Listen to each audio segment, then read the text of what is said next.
Ladies and gentlemen, good morning. Sincerely welcome to Infinity Taiwan. Our international forum today will start in 6 minutes. Please check your mobile phone. Make sure they're in vibration mode or conference mode. And please be seated. Also, a gentle reminder, please wear your masks throughout the forum today to better prevent COVID-19. Thank you.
Ladies and gentlemen, dear friends from the media, and now let's welcome the Mayor of Taoyuan, Mr. Zheng Wencan. Let us welcome him with a round of warm applause. Thank you for joining us, dear Mayor, and also I would like to extend my sincere gratitude to the Taoyuan City government for this Infinity Taoyuan digital drives and new initiatives for Taiwan International Forum. And today we have a star list of industry experts for fruitful discussion. So please be seated. We will start the forum in 2 minutes. Thank you.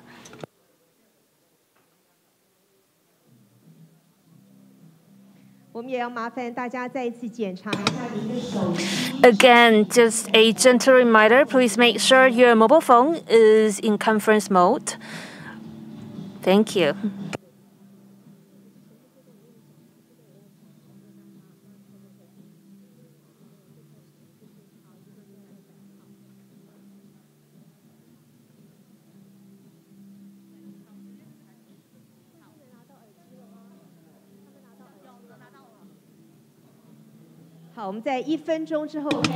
We will start in 1 minute, so please be seated. Thank you very much.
Ladies and gentlemen, here in this room and also dear friends online, good morning.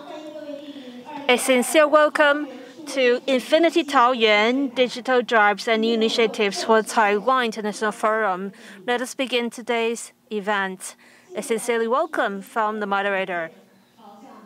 In recent years, the digital economy has driven the development of industries towards cross-generation, cross-border, cross-domain, and cross-reality trends, reversing the global industry landscape.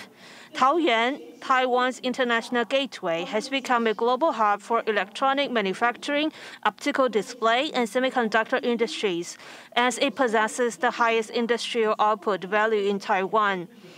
Today, Taoyuan City Government Institute for Information Industry (III) and Business Next organized the Infinity Taoyuan Digital Drives and New Initiatives for Taiwan. Together organized this forum, Infinity Taoyuan Digital Drives and New Initiatives for Taiwan. And it's an honor to have so many experts from the industry joining us to plan for the digital future for Taiwan. It will definitely be a great one. I sincerely welcome to all of you. As you can see, here in this conference room and also online, we have a lot of distinguished guests and also good friends from the industry. I would like to introduce our dear participants, our distinguished guests. First of all, I would like to welcome Taoyuan Mayor Zheng Wencan. Let's welcome him. Thank you for coming. Thank you for joining us, dear Mayor. And also, we have Director Sandra Alkirk from AIT. Welcome. Also, we have Mr. Patrick Romler, Head of Office, Czech Economic and Cultural Office, Taipei, and Mr. Milan Horak, Head of Section, Economic and Trade Section, Czech Economic and Cultural Office, Taipei. And also let us welcome Minister, National Development Council, Mr. Gong Mingxin, and also Minister without Portfolio, Mr. Guo Yaohuang, and Minister without Portfolio, Ms. Audrey Tang. Let's welcome Ms. Sun Yali, Commissioner from NCC.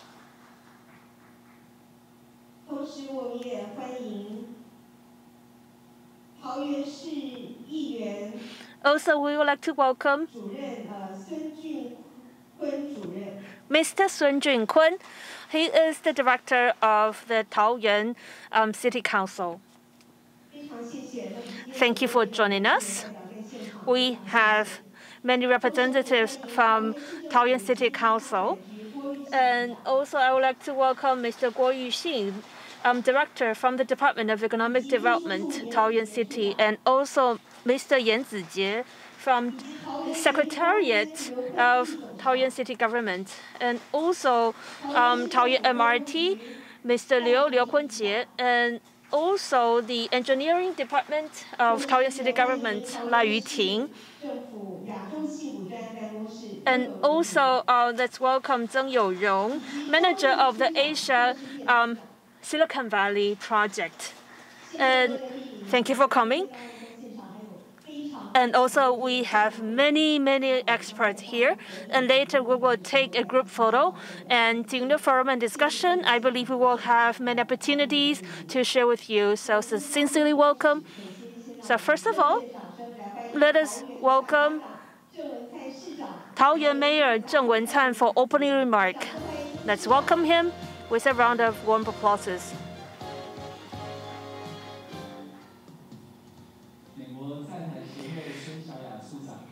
Ms. Sandra Alkirk, Director of AIT, and also Mr. Patrick Romler, Head of Office, Czech Economic and Cultural Office, Taipei, and Mr. Milan Horak, Head of Section, Economic and Trade Section, Economic and Cultural Office, Taipei, and Mr. Guo Yaohuang, Minister without Portfolio, Ms. Audrey Tang, Minister without Portfolio, and Commissioner Sun Yali from NCC, my dear friends from Taoyuan City Government, and everyone, good morning.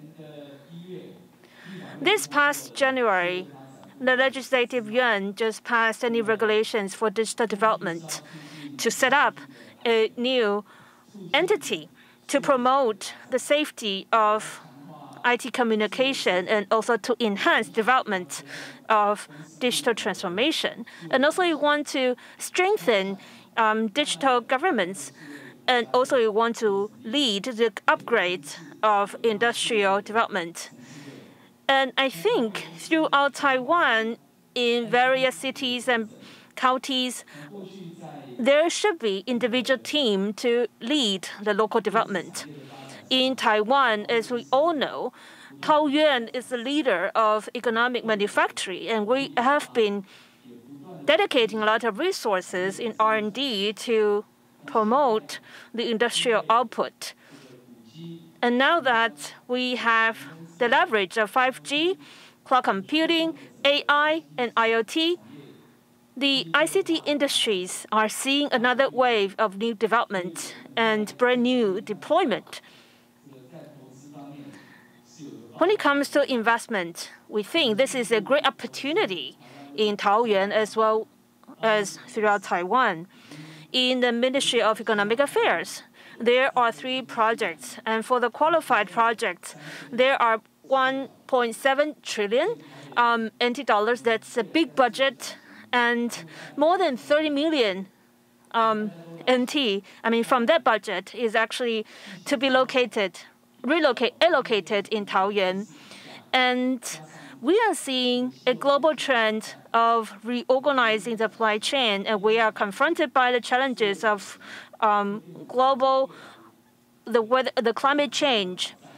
And I think in Taiwan, a big challenge will be digital transformation. I think it's not just a challenge, it is also a new opportunity. In the past, we are seeing 5+2. That's a new innovation project, and also we have a designated Asia Silicon Valley platform, which is developing. And also we have an exemplary project for smart city and smart suburbs. And in Taoyuan, in the past 2 years, we have gained 24 5G projects. These projects combine the resources from the government and industries, and we are seeing great opportunities for the future. In the Asia Silicon Valley project, which is located in Qingpu, right here in Taoyuan, it will be a future hub for 5G internet application. And Qingpu will become a demo site.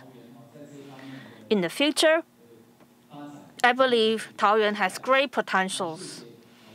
Once again, I would like to thank our ministers with our portfolio and also national development councils, and also our dear friends from the industry. Thank you for your commitment. Today's forum is held by the Taoyuan City government and also III Institute for Information Industry. And Mr. Xiao Boren is here on behalf of III and also for Business Next. We have Editor-in-Chief, Mr. Wang Zhiren, and we have 2 panel discussions. And I look forward to seeing the fruitful results so that we can refer to this wonderful discussion and we can share the ongoing digital transformation, for example, Delta Electronics and also Far Eastern Tones. These 2 stakeholders, actually it's Delta and Far Eastern that built a demo 5G factories in Taoyuan. Also Quanta and also Microsoft Taiwan have their sites and projects in Taoyuan. And I look forward to this formation of digital team in Taoyuan. And again, sincerely welcome you joining us in Taoyuan for digital discussion. Thank you, Mayor Zheng. And thank you, Mayor Zheng, for giving us such a wonderful and amazing picture for future Taoyuan. We all know that Taoyuan has created a very wonderful development in terms of digital development. Now, I would also like to invite Director General Yu Wanru of the Department of Information Technology at Taoyuan, because Ms. Xu actually is a driver for this event. So once again, thank you very much. Also, Councillor Representative Liu Junkun from Councillor Liang's office. Also, Secretary Zhang from Councillor Zhang's office. Also, we're very honored today to have Director Sandra Outkirk from AIT. So a round of applause for Director Sandra Outkirk to come up to the stage and give us a few words.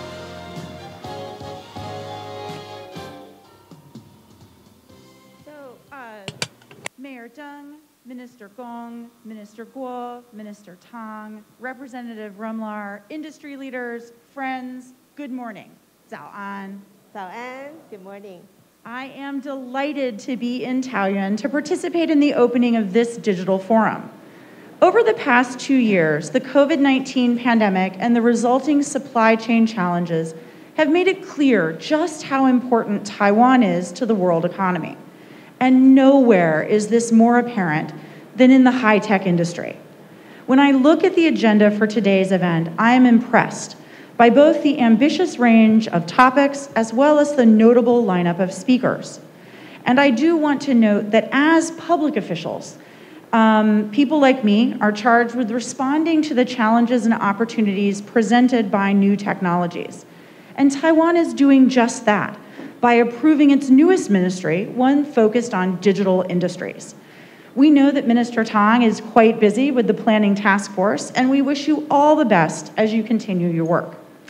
In the United States, though we do not yet have a digital ministry, the Biden administration has also taken steps to modernize the U.S. government's ability to respond to emerging technologies.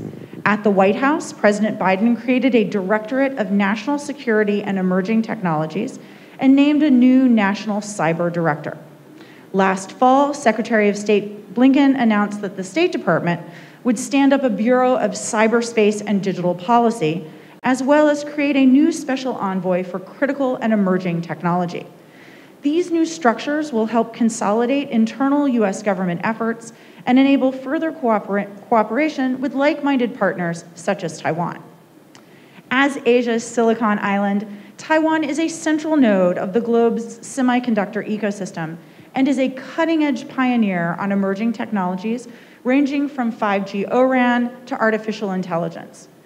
Bound together by a belief in transparency, democracy, free markets, and the rule of law, Taiwan and the United States are natural economic partners. The pandemic-related supply chain disruptions we faced over the past 2 years brought into sharp focus the need to work together to build secure and resilient global supply chains. My team and I at AIT continue to work with Taiwan on global supply chain resilience to advance policy frameworks that enhance digital collaboration and enable real investment. We are fully committed to building on the incredible progress in the U.S.-Taiwan economic relationship. As Secretary Blinken said last fall when he announced the new Bureau for Cybersecurity and Digital Policy, we have a major stake in shaping the digital revolution that's happening around us and making sure that it serves our people, protects our interests, boosts our competitiveness, and upholds our values. We want to make sure that technology works for democracy, fights back against disinformation, stands up for internet freedom, and reduces the misuse of surveillance technology. I am confident that the newly established public sector organizations in both the United States and Taiwan will facilitate even deeper collaboration on these important issues. And as the leaders of Taiwan's key industries, I congratulate you on taking the initiative to discuss these key issues, and I look forward to working with you to advance our common goals in the months and years to come. Thank you. 谢谢大家。非常谢谢处长的莅临以及支持。Thank you very much, Director.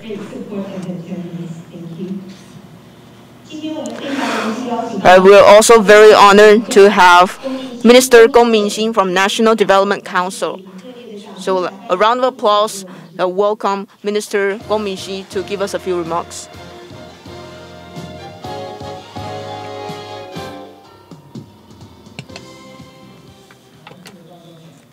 Mayor Zheng of Taoyuan City, Director Sandra Outlook-Kirk from AIT, Head of Office Mr. Patrick Roman from Czech Republic Economic and Cultural Office Taipei, Mr. Milan Horak, Head of Section of Economic of Trade Sections of Czech Economic and Cultural Office Taipei, Minister without Portfolio Guo, Minister without Portfolio Tang. Distinguished guests, good morning. I'm very honored today to come here to participate in today's very meaningful forum. Every time I come to Taoyuan, I feel like I'm coming home. Because in 2016, when I first took office, I was the Vice Minister of National Development Council, and I promoted Asia Silicon project, and it is right in here in Taoyuan.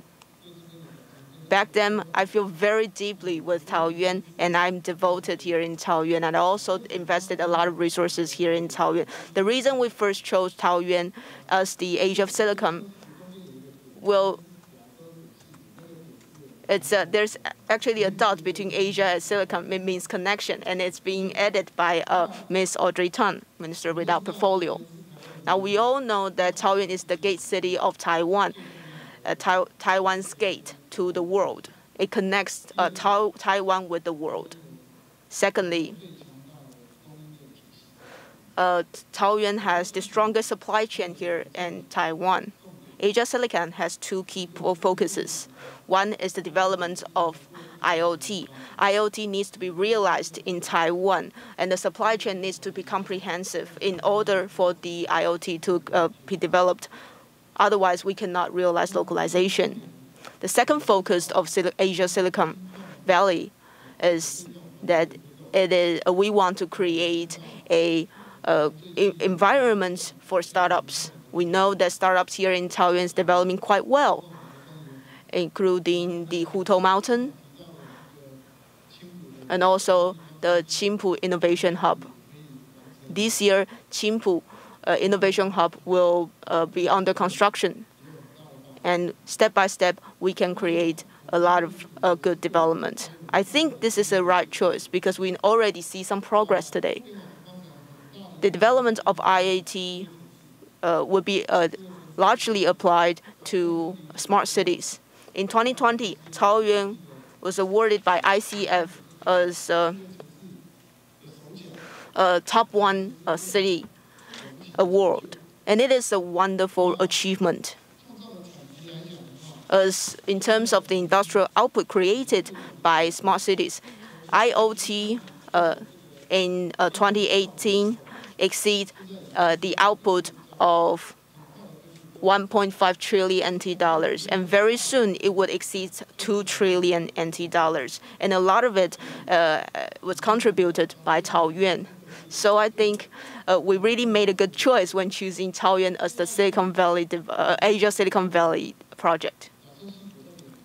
Now we would further move on to the Asia Silicon Valley 2.0, and Taoyuan once again plays a very important role in the supply chain and localization of the industries. Taoyuan will bear more responsibility and take a bigger role in terms of this development. Now, Mayor Zheng also mentioned about ORAN and 5G. We need to build up our overall supply chain. Now, Asia Silicon Valley 2.0 also have some demonstration projects. Taoyuan also has the largest amount in terms of this budget. One is in demonstration, and the other is in medicine. In total, we provided an amount of 51 million, and the two projects actually secured 135 million. And hopefully, with this budget, we're able to realize these two projects, and this experience can be shared to other cities in Taiwan and also to other countries. After these pilot projects, I believe the next step is to connect Taoyuan to the world, be it the new southbound policy and sharing our good results to countries in Southeast Asia. In the future, we would also connect 5G to the world. Once again, I would like to thank Director Sandra Alkirk of NRT. This summer, we will have selected USA. We will form a 5G supply chain delegation team to the US, and we will choose US. So I would like to take this opportunity and invite 5G suppliers and vendors to participate in this event. Also, last year, I took a delegation team to Middle Europe and Eastern Europe, include Central Europe and Eastern Europe, including Lithuania, Czech, and we also had a $200 million investment budget and also a $1 billion financing budget to provide Taiwanese business to further invest in Central and Eastern Europe. If Taoyuan, we can actually leverage the capacity of Taoyuan, I believe that it would be a win-win for both Taiwan and Central and Eastern Europe. Once again, I would like to invite all of you to join us. Here in the government, we have some budgets and we have some resources. And together with you, we could work with you. So you can also apply to the financing budget that I just referred to. Now, Mayor Zheng also mentioned in his speech that in Taiwan, we already have some initial results in digital transformation. The next phase is to realize 2050, net zero by 2050. This is a much bigger task. And Taoyuan, once again, will play a very big role in realizing this target. So I hope that Taoyuan City and also all the industry representatives here, let's work together. Let's realize not only digital transformation, but also achieve the target of net zero by 2050.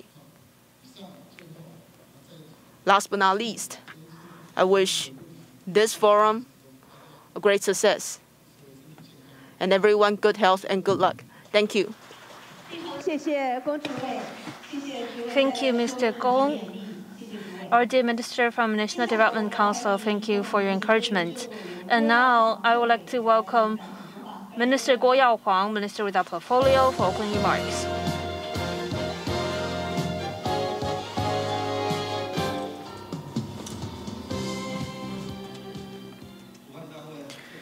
Organizers Mayor Zheng and also Director Sandra Alkirk and also Mr. Patrick Rumler, Head of Office, Czech Economic and Cultural Office, Taipei, and also Mr. Audrey Tang, Minister with our portfolio, and Sun-Ya Li, Commissioner from NCC. She's an old friend of mine. And dear friends from the media, dear guests, good morning. I'm very honored to join today's forum, Infinity Taoyuan, digital drives and new initiatives for Taiwan. First of all, I would like to congratulate Taoyuan City Government, thanks to the leadership of Zheng Wen-can, and also thanks to the Asia Silicon Valley project mentioned by Minister Gong from National Development Council. Also, we have the Aerotropolis project in Taoyuan. Here, we are seeing lots of a burgeoning smart services around Taoyuan. Not only the citizens or residents here in Taoyuan are benefiting from this project, but also Taoyuan has become an internationally well-known city, a great example to the world. And thanks to the effort and dedication from all aspects, from all stakeholders, here in Taoyuan, we are seeing a new vision. We have opened up a new future. Speaking of digital transformation, I think there are various perspectives. First of all, is a digital innovation. We are seeing new industries, new business, And all companies need to have this digital DNA to maintain its competitiveness. Secondly, we look into platform economy and data economy. These are the pillars of the development of new digital economy. And the pioneers, they are either becoming monopoly or they become the main stakeholders in the new business. In the past few years, due to COVID-19 and also global challenges, we are seeing the importance of digital resilience. Like Minister Gong mentioned, Taiwan is a leader in digital manufacturing. And recently, we are seeing new challenges emerging from around the world. And we need collective efforts from the government and also local industries to strengthen our digital resilience so that we can deliver digital transformation and also net zero. Taiwan is really the hub of global digital manufacturers. And I think we have solid foundation for digital transformation. However, we have new opportunity here and also challenges here. The new wave of digital transformation is led by software development. So high added value development is really the key to the future trend. And I think in this aspect, we still have great room to grow in Taiwan. And we need to strengthen the paradigm shift in local digital manufacturing. And we need to combine and integrate software and hardware so that we can start with the end user's needs and we can fulfill their needs and improve digital transformation in the industry. Taiwan is fully capable to provide affordable, smart solutions to the world. If we can do this, I think we can develop scale economy and we can boost our growth in digital economy. And that's why in Taiwan, the government is building a digital development department, a designated project center in the government. And as I look into the list of speakers and also discussant today, I think it really fits well into this agenda. However, digital transformation is a long-time goal. It is not something to be done overnight. We need all stakeholders to join hands and work together. Today, as I look into the experts here in the conference room, invited by Mayor Zheng, this is really a great pool, a great mix of guests.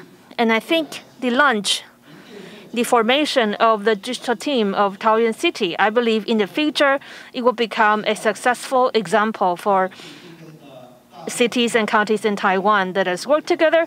And my best blessings to you all. Thank you. 非常谢谢郭政委，谢谢。Thank you, Mr. Guo. 那么今天的大会除了现场，我们有开放全程线上直播。Today, the meeting is held in this room, but also we have more than 300 guests watching today's forum online. This is really an important topic to be discussed. We are opening new vision, new landscape for digital economy in Taiwan. And today, it's an honor to have Ms. Audrey Tang, Minister with a portfolio. Let us welcome her for some opening remarks. 欢迎政委。 Let's welcome Audrey Tang.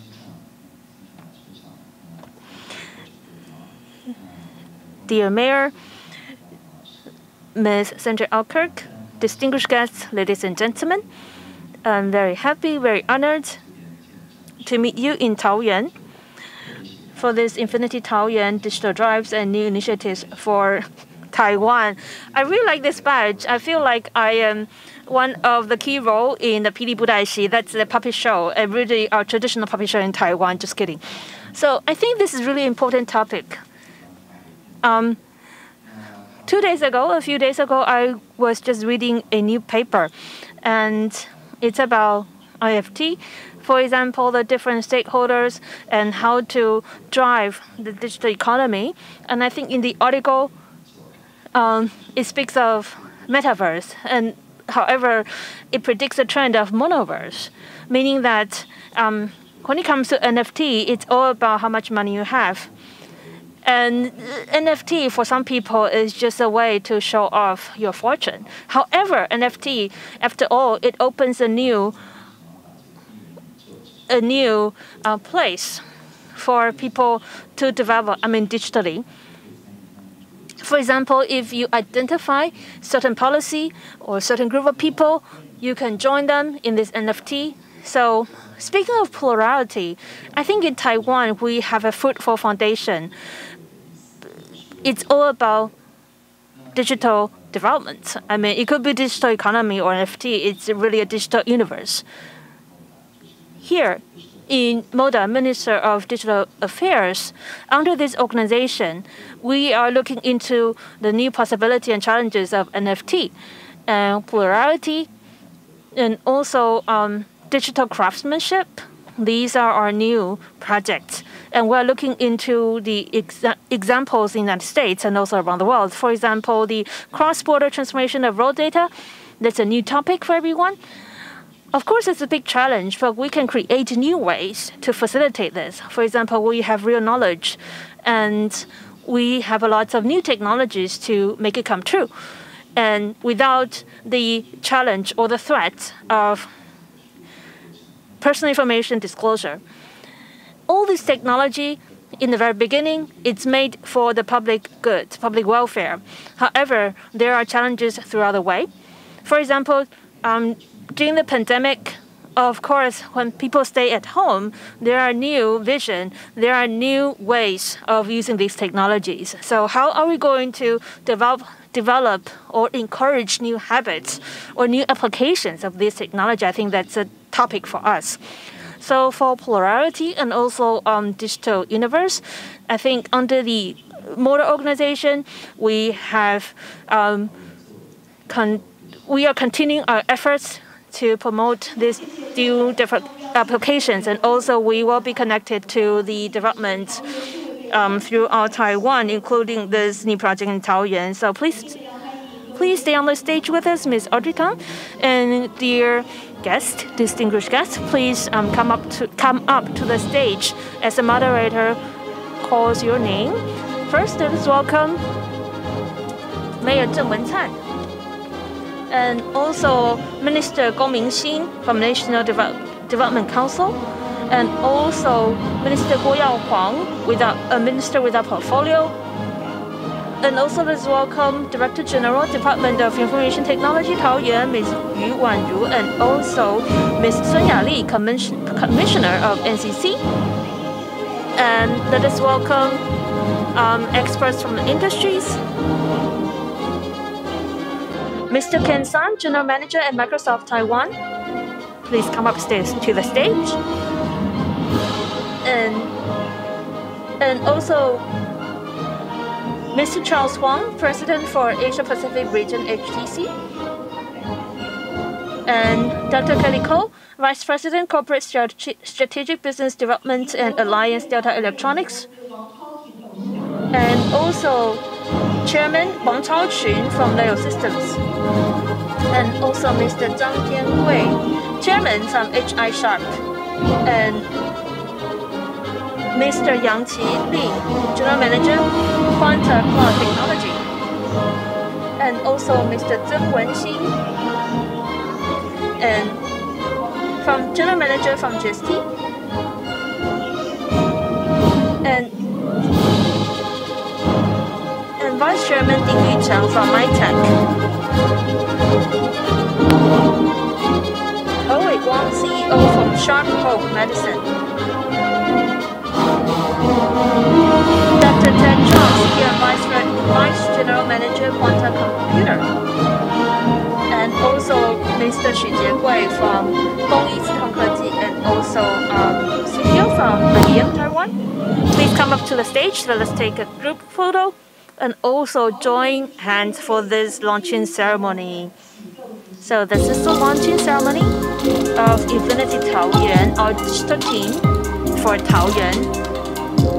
So our goal, our topic today for this ceremony is to open up the new digital landscape for Taoyuan so that it can become a leader, a great example to Taiwan. So now please raise your right hand and turn around facing the backdrop.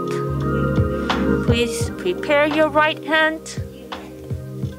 We are about to use the right hand to press on the screen behind you. And for Minister Gong and also the guest on the left-hand side of Mr. Gong, please use your left hand.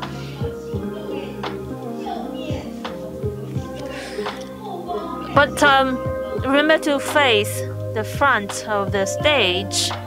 Your hands on the screen, but your face is toward the cameras. Ready? I will count down from 3 to 1. Dear friends of the media, get ready with your smartphones and cameras. Ready? 3, 2, 1. Please press your hands.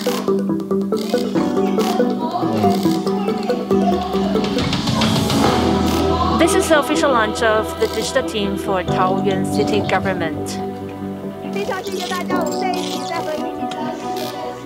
Will you take some more pictures? Please look into the cameras. Please look at cameras at the center.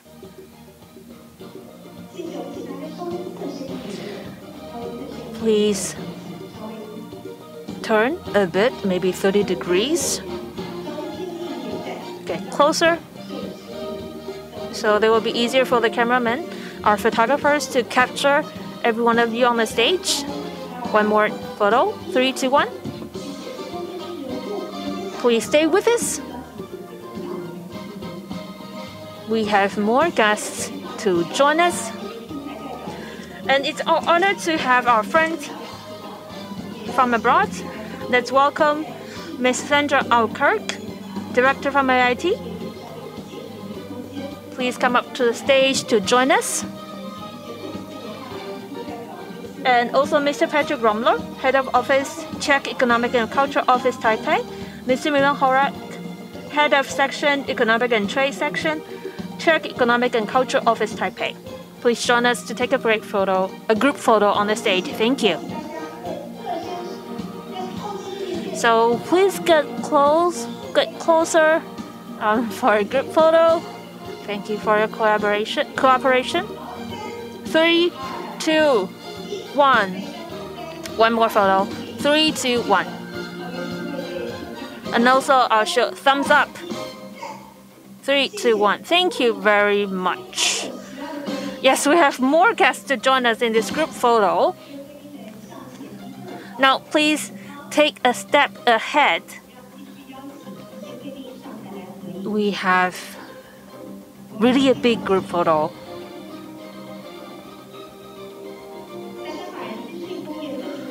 Let's welcome Mr. Xiao Boren from Triple I.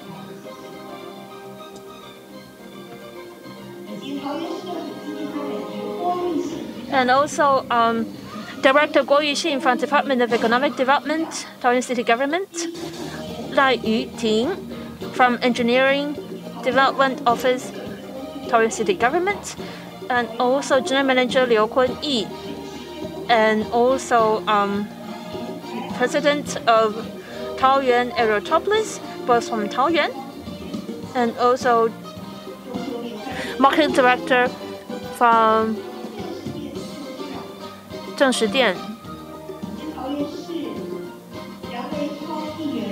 And also Office Manager of Councilor Liang. And also Secretary Zhang from Councilor Zhang of Taoyuan City Council. And also Editor-in-Chief from Business Next magazine. So let's take a big group photo. Thank you for your patience. So how can we capture everyone? Please make sure your face are seen. This is a precious picture. So let's have thumbs up together. 3, 2, 1. Thank you very much for joining us for this Infinity Taoyuan, for this international forum, and thank you for joining us in this launching ceremony of Taoyuan Digital Team. By this note, I conclude the launching ceremony, and Taoyuan City Mayor Zheng Wen-tan, we have media interviews for you. Please return to your seat. Thank you for your cooperation. So now, we are about to start today's forum. So we're going to start in 1 minute. Thank you for your patience. Thank you for your participation, distinguished guests, and also my sincere gratitude to the Taoyuan City government for organizing today's forum and launching ceremony.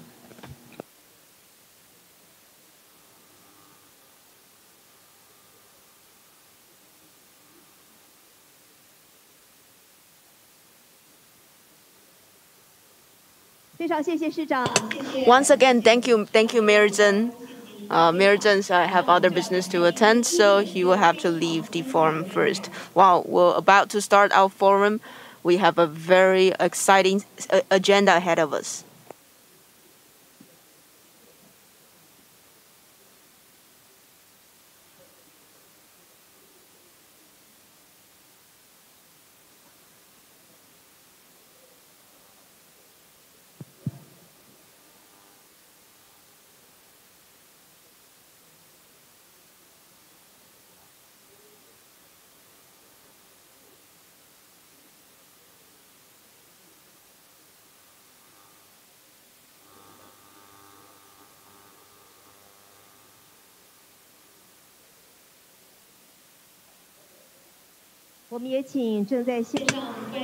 Also like to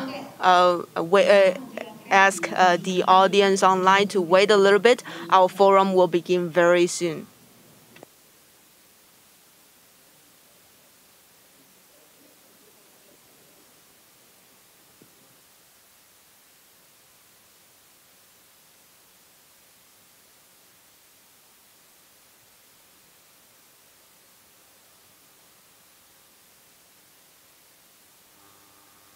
Thank you. All right, please return to your seat.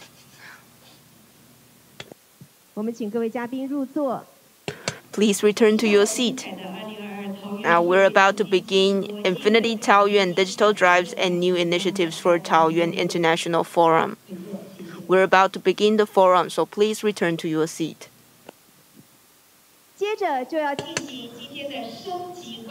All right, now we will go to the keynote speech of our first session, Mastering the Pulse of Industry Upgrade. As the digital economy has swept the world, the apparent subject now would be the rapid development of IoT, AI, and 5G technologies and applications, and the deployment of a secure, reliable, and resilient information and communications environment. Now, our first keynote speaker is Commissioner Sun Ya-Li of NCC, who will be sharing us on the topic, Driving Digitally and Connect the World.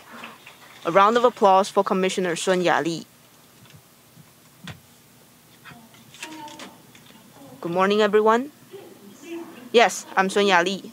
I'm very honored today to participate in today's forum.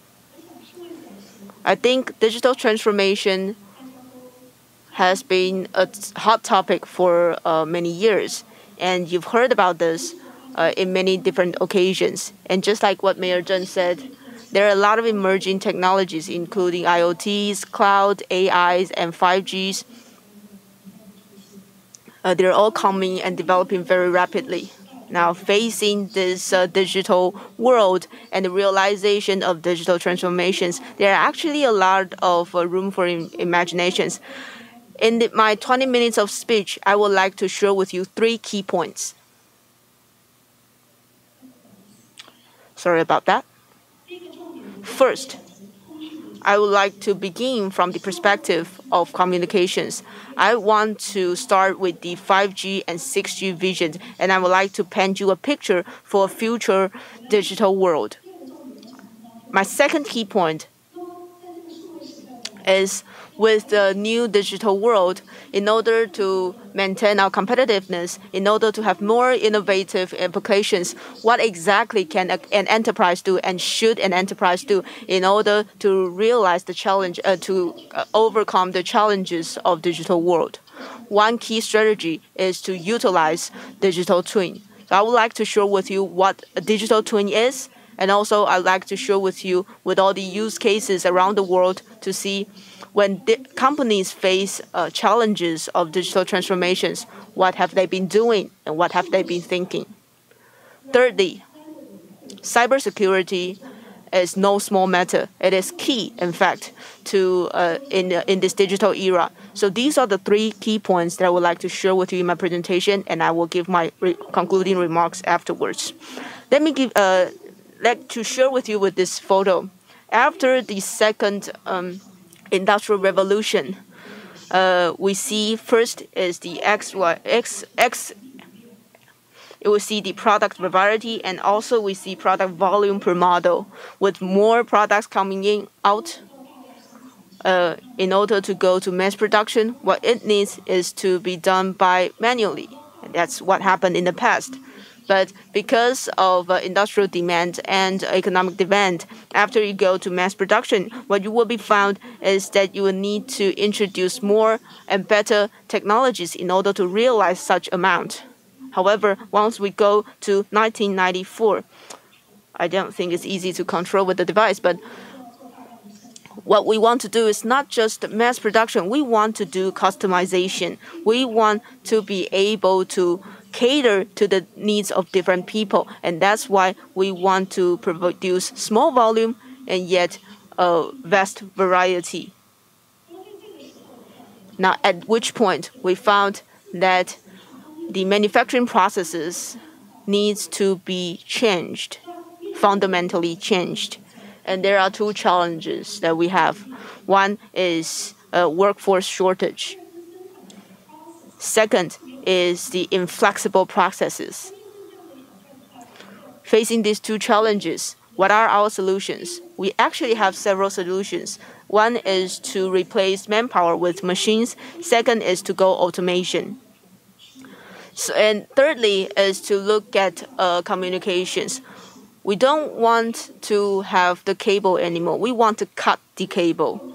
In the future, in order to support mass productions, customizations, we want wireless, mobile, and ubiquitous technologies. We want to be able to create a manufacturing environment anywhere, anytime. So let's look at 5G. I've talked about this for several times.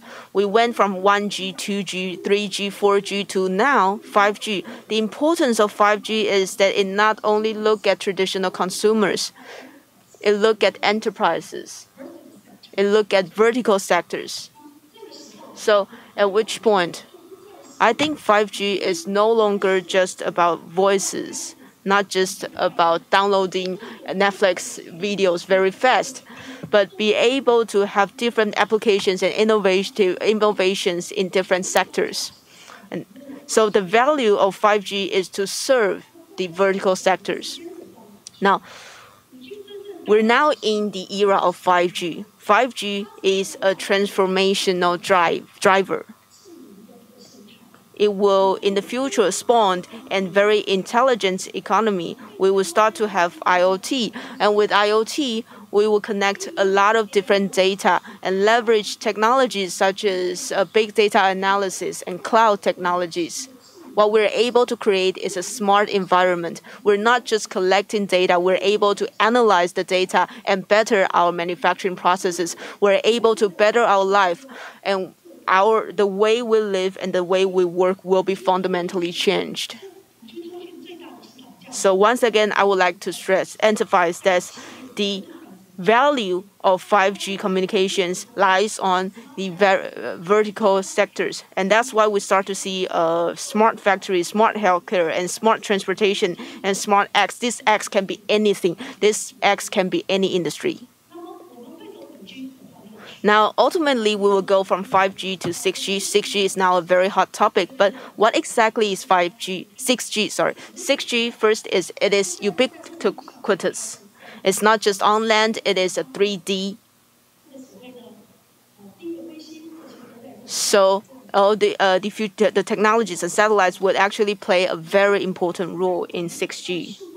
5G is an important driving force for digital transformation. Now, you would say, oh, 5G means that I would actually change my phone and I can download my videos and everything faster, right? No, it's not just this. What we're actually undergoing is phase 1 of 5G, but we are actually seeing phase 2 and phase 3 in terms of standards. With new standards, 5G in the future will bring better potential for vertical sectors. What we want is low latency. Low latency means that it actually would be lower than 1 millisecond or even 0.1 milliseconds. It would provide a real-time and high reliable technologies for medicines and for other industries. Disruptions of communications will not be acceptable. So in the future, that's what we'll be seeing. And actually, it is already happening. Now, let's have a look at 6G. In the future, in terms of 6G, I really like this saying. Technology is there to serve people. It is to solve social issues. So 6G is able to help realize telemedicine and other industries. So communications will not only be on land. We will start to see a global service coverage. You will be able to have connections in remote areas, in deserts, in mountains, at sea, and the sky. In terms of the Ukraine and Russian war, we know that communications rely not only on the basis it has to rely on maybe satellites in order to realize communications. Now, Ms. Audrey Tang, Minister without portfolio, also mentions that in the future, integration of reality and virtual will be very important, and this is one of 6G's vision. These are all our visions. These are all our imaginations. In the future, we will see more requirements. We will start to see standard specifications, and this will be what 6G can be realized. And I think it can be realized by 2030. Now, Smart X, as I mentioned, is happening. It is real. And I think you may be very familiar with this in terms of manufacturing, warehousing, logistics. We're seeing smart everything. And it is also being realized in healthcare, in retail, in banking, and hospitality. You will also see Smart X in transportation, smart agriculture. It is also being applied in smart city. Taoyuan has great results in terms of realizing smart cities and also in smart public sectors. All these can be very smart in the future. Now, how do we connect to the world with digital transformation? How do we empower our enterprises to enable them and to provide smart digital services? I mentioned in the beginning what and how an enterprise can do or what they should do to launch digital transformation. Digital transformation should not be just a slogan. It is actually a very important strategy. It is an action plan. It is something that you should be realized. It's not just a POC. It's not just a proof of concept. That alone is not enough. Now, I would like to share with you a very important strategy, that is digital twin in terms of realizing digital transformation. What is digital twin? In a enterprise, you will see different equipment, you have people, and you also have processes. That would happen in the real world. But in a digital era, if we look at it from the perspective of digital twins, we'll not only have a real world representatives, but also a virtual representation. Digital twin is a virtual representation of a real entity. This is Gartner's definition. We want to have a representation here in a virtual world. It can be a machine device. It can be of a business process. It can even be an organization or a person. Because many enterprises are operated by peoples. Now, because of safety issues, they need to have complete monitoring in order to be compliant. So, digital twin can be a physical object or a process or an organization or a person. But what's more importantly is the second phrase. The goal of digital twin is to support business objectives. So what we need to do is to look at it from the perspective of a business. Now, in order to connect the real world and the virtual world, 5G plays a very important force because it is able to connect the physical and the digital entities. So what most people does in order to realize this connection, they rely on sensors. So that the equipment that we care about, the processes that we care about can be the data can be extracted. And with the data that we get, we can understand exactly what happened to these objects. And with AI analysis, they're able to make determinations to optimize our processes, make our processes more effective. Overall speaking, a digital twin means something in the real world can actually be realized in the virtual world, and the real-time state can be captured in the real world, in the virtual world. What most people have been doing with digital twin is to leverage the IoT technologies. What we're seeing worldwide is that in addition to these near-term opportunities, in the future, in the long run, what we're seeing is that organizations also want to have their virtual representations, so the whole organization can also have a digital twin.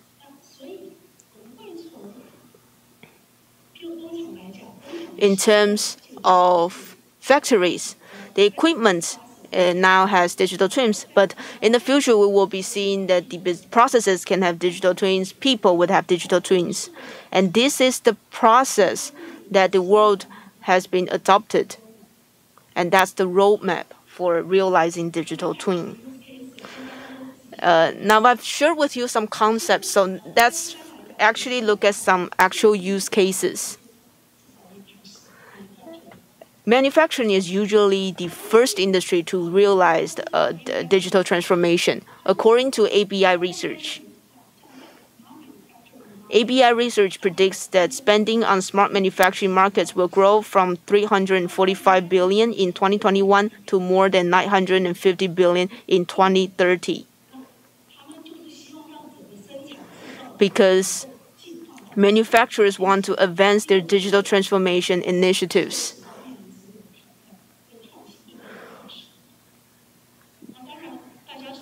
Of course, we may be familiar with some concepts such as AGVs or autonomous mobile robots, AMRs, asset tracking, simulations, and digital twins. All these are applied in the manufacturing industries. And this one is in Chinese. Now, the reason we want to develop digital twin is to meet our business objectives. For instance, maybe there is a labor shortage issue. That's why you want to increase the efficiencies. You want to do automation. You want to reduce the cost, and you want to maintain your competitiveness and your qualities. There are a lot of use cases. They also want to ensure compliance. Now, let's see some more use cases. This one is regarding process optimization. Now, I think we've all used its toothpaste, Colgate. Now, Colgate wants to optimize its digital manufacturing. So it conducts 3 different phases. First is to set a business objectives. Its business objectives is to continue to improve operation and productivity. The solution is to its equipment, its most valuable assets. So that's why it installs sensors and IoT platforms on its equipment. Now, IoT is often used for with this, we want to realize prescriptive AI diagnosis. That is, while monitoring important equipment, we want to optimize the equipment's operations. If there are some issues, then they can be solved immediately. And that's why we call it prescriptive. It's not just about forecasts. So in this smart factory, they have real-time monitor facilitated devices along its production line. And for all the production line machines, all the events are monitored in real time. For example, the pivots and the small parts of the robots are well monitored. So I think what's special here is it started with some small pilot projects. And initial pilot that's 2 times payback within 5 months. And it's been deployed across North America with Europe, South America, and others in process plan. And with better leverage and better penetration of these smart devices, the factories of Colgate, Palmolive become smarter, so that the revenue grow. I think the key in business subjective is that they have a clear objective. They know what are the results they ultimately want. Our next case study will be BMW. The goal is to improve manufacturing processes. Why they are developing digital factory? Because facing future market demand, they prioritize market flexibility and efficiency in a factory. Even though the approaches are very similar to Colgate, but I would like to emphasize that digital transformation is a strategy. It takes leadership from the company, full dedication from the C-suites, and also all the stakeholders must be involved. It's not only IT. IT can bring in the latest technology, but the business team need to join the IT to create a new process. So these are real devices, and they have digital twin, meaning that in the virtual world they have a counterpart entity. So this is their digital twin. The behaviors, if we take a closer look, here they are monitoring the body quality in the process automobile production. At any stage, if they see any problem, these problems can be identified at early stage, and they have high definition camera, a video stream-based AI cylinder head inspection. So in the end, we can see that 85% of reward time is reduced in the assembly line. And the response time is reduced from 1.5 minutes to 30 seconds. So that was process optimization. However, if we look at cost, for some companies, these are also very important. This is Rosenberg, a wood factory in the United States. So this is a crowd market, meaning that there is fierce competition in the market. So how can Rosenberg secure its profitability and its competitiveness? So they focus on the facilities. They have all the IoT sensors attached to devices, and everything's integrated into one system. So they started with proof concept. They started with small pilot projects. And within 3 months, they see quick win, and they expand to 4 factories. So with this digital transformation, they efficiently improve their competitiveness in a crowded market. Another example would be Michelin. Their goal is to optimize its global supply chain. They want to optimize global operations sourcing. They use the digital approach, digital twin approach. So with this digital twin and simulation software, they could balance demand, capacity, transportation time, total cost, inventory, etc.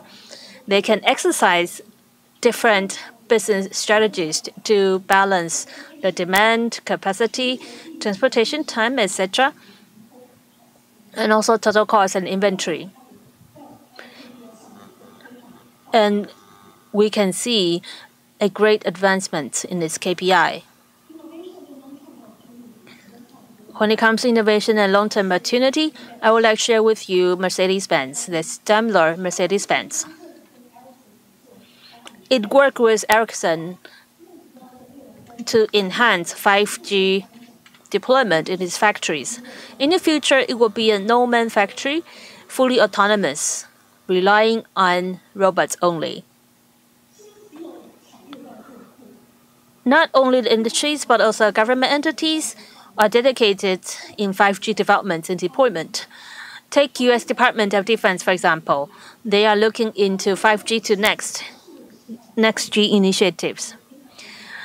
This is the digital era for data-driven applications. They want to revolutionize the data application approach. They're building new logistics or support to the frontline functions. They initiated a digital transformation of logistics, implementing optimization of the logistics. And I would like to share with you the 5G initiative. They started with prototypes and with experimentation and advanced prototyping of dual-use applications. Then they see innovation. So there are actually 3 thrusts. That's accelerate, operate thoughts, etc. So this is my concluding remarks. Digital twin, what is the best way to make sure that it'll be successful? So this is from Gartner. I think this is really good data, a good graph. So first of all, you must have good planning and vision setting. You must identify your goal, solution, results first. And you have to define your KPI and results. So that's the first step. Secondly, like I said, digital transformation is not just a slogan. It should be execution. So it requires high-level support, and it is definitely a collaboration. Stakeholders from different sides, not only the business units, but also IT team and even consultation need to be involved so that you can implement your set goal. And all these goals must be executable and successful solution aligned with your results. And also very important, as we can see here, you must show examples. Do not close the door and dream by yourself. You must look into what's going on in other parts of the world. By looking into these examples, you can see the lesson learned. And then you can make proper adjustments to prevent failure in your own track, in your own journey. And my third key point here is in the digital era, as we are seeing all the industries being digitalized, there's also an emerging threat of information security.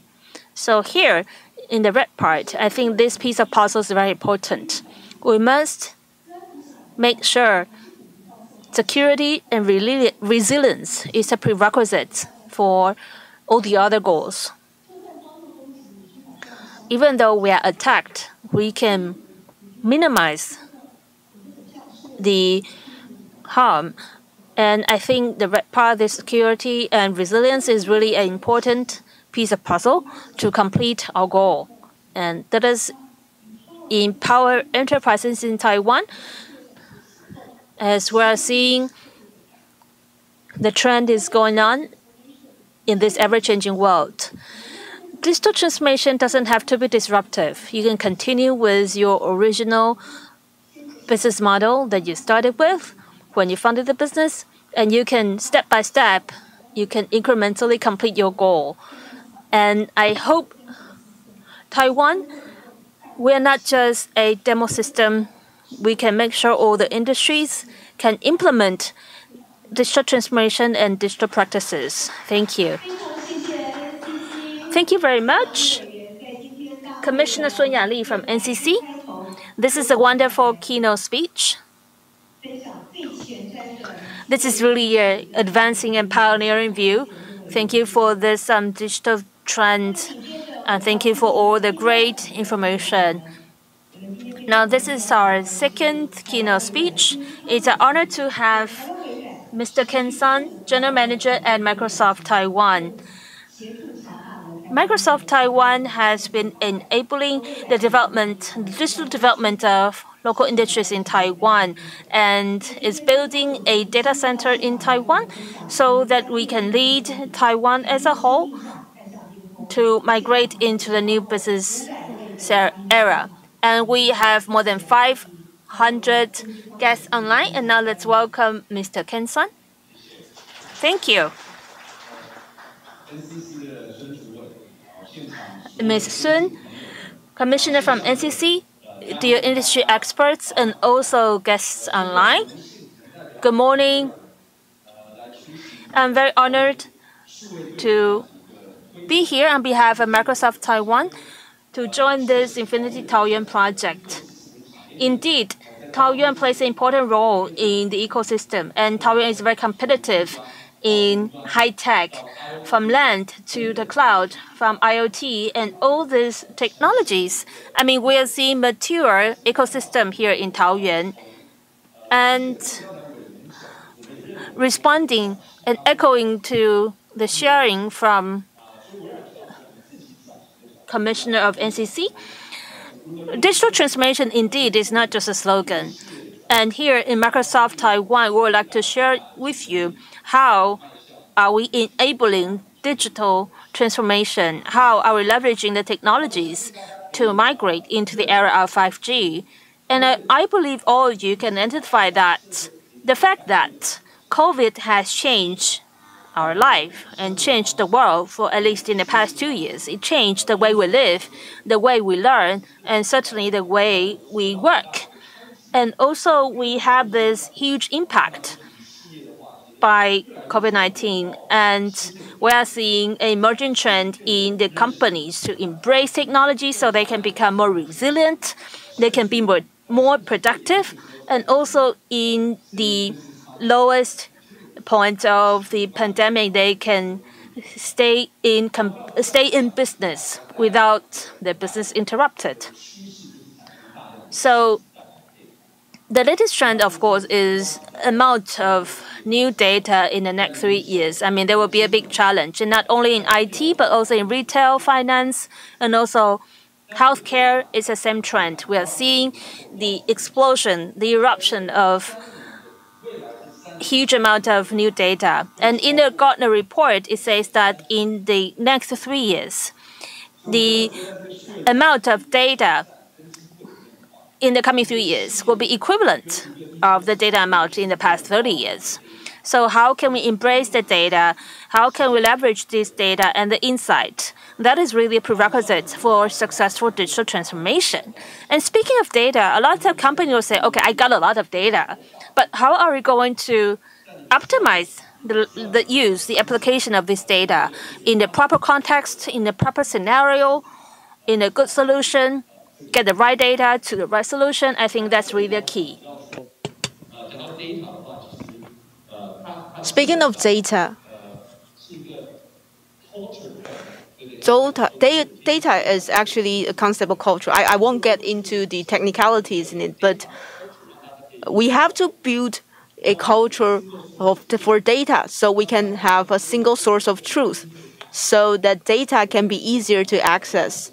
This is something that we will need to achieve in the next 3 years.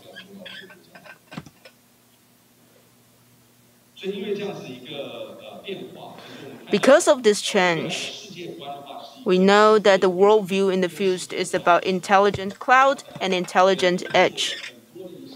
Commissioner Sun mentioned many realistic scenarios, many different applications in different industries. And I think digital twin is very important. How do we actually combine and connect the virtual world with the real world? We know that with IoT, there are a lot of sensors. With these sensors, they will generate a lot of different data, and this data means intelligence. In our world, in today's era, this is actually the first time in today's world that we can coexist with AI. AI is not here to replace us. AI is here to empower us. So with AI plus HI, the integration of AI and HI is able to ensure the competitiveness of companies. The role of Microsoft in 2014, our CEO assumed his position, and it redefined the role of Microsoft. 8 years ago, we started to transform ourselves. We reposition ourselves to be a service company. We want to empower every person and every organization on the planet to achieve more. Now, this is our mission. With this vision, it means that we ourselves also need to be transformed. It is sort of a story that actually positions us.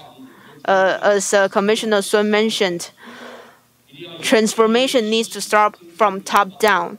With the support of our CEO, we are able to transform Microsoft. We need to have new business models. We have to have new KPIs. So Microsoft is being driven by a very important mission, and that was the mission that I just shared with you. In the future, we want to be an enabler. We are there to empower everyone and every organization to achieve it more. We want to be able to help you build the capability that you need in order to realize digital transformation. Now, in the past few years, we are trying to develop an open system, the largest ecosystem in the world. Now, this cloud, Microsoft Cloud, was built on six fundamental solutions, including modern work, business applications, infrastructure, digital and app innovation, data and AI, and of course, security. Among these solution areas, under these 6 solution areas, we built a Microsoft Cloud for sustainable development for companies. Because in the future, in order to ensure sustainability, companies would generate a lot of data. It's not just about companies' own data, internal data. There's also Scope 2 and Scope 3 data from the supply chain. Now, and we also want to produce an industry cloud, an industry ecosystem for 5 different industries. Cloud not only bring ubiquitous computing and AI, it actually creates a new open ecosystem focusing on finance services, healthcare, manufacturing, nonprofit, and retail. What we can see is that the forming of this ecosystem is actually what facilitates digital transformation and digital innovation. When Microsoft is transitioning, sometimes we focus too much. We know that we sometimes focus more on digital. However, transformation is the key. Transformation of culture is the challenges that many companies will face in terms of undergoing digital transformation. In the past 6 years, if you've already noticed, we've invested heavily in Taiwan. We know that products and services alone cannot facilitate companies to take that first step to transform digitally. So that's why we've launched the IoT Innovation Center, AI R&D Center. We bring the brand of Microsoft to Taiwan so that we can achieve digital transformation. We also established the Startup Accelerator, and at the same time, last year, we launched the largest investment in Taiwan, which is our cloud data center, and also our hardware R&D team in Taiwan. So we changed from PC to server, IoT. Now we want to move to cloud, to AI, and we're also very excited for development of 5G and beyond. Data center can bring a lot of advantages. And the advantages is not just about data center alone. It actually brought a hyperscaler cloud. It's just like what we are doing here in Taoyuan. Taoyuan is a very competitive and very important city. It is our key. It is a gateway city for us to be connected to the world.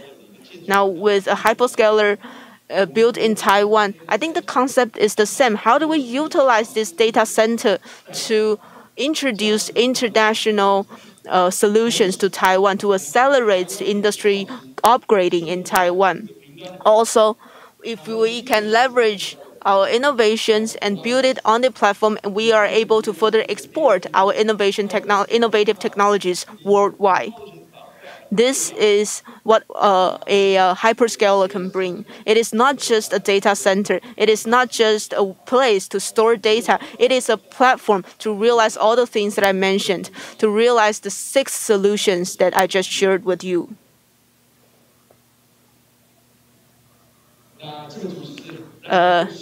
This is to actually share with you more visually with such investment. This is actually one of its kind in the world. Only very few companies have been doing such deployment here in the world. So we built a data center here in Taoyuan. This is the 66th data center region. For each region, there are a lot of different data centers because that way we would provide the resilience that companies need. So this is the network worldwide. I saw the data. Actually, over 4 million kilometers undersea cable are there to enable such connection. So when we talk about enterprise resilience or companies' resilience or even countries' resilience, I think only by such large deployment can we realize company resilience. This is a commitment made by Microsoft. We are committed to the industries and we're committed to companies. The reason we have such implementations in cloud because we know that data governance and data privacy requirements are more and more strict worldwide. So we want to be able to meet local requirements. We want to be able to meet local demands. With such large investment, we have a large responsibility. And we're very happy to announce that with all this deployment, our commitment is that we want to realize carbon negative by 2030. And by 2050, we want to remove all our emissions since Microsoft has been founded in 1975. So it's not just a counting factor. We want to actually remove all our emissions. We want to do also water positives and zero waste. the data centers in Microsoft Cloud data centers, we want to be able to run by 100% renewable energy by 2025. We want to be able to do our part in protecting the environment and protecting Earth. This is our priority, and this is our commitment to this planet.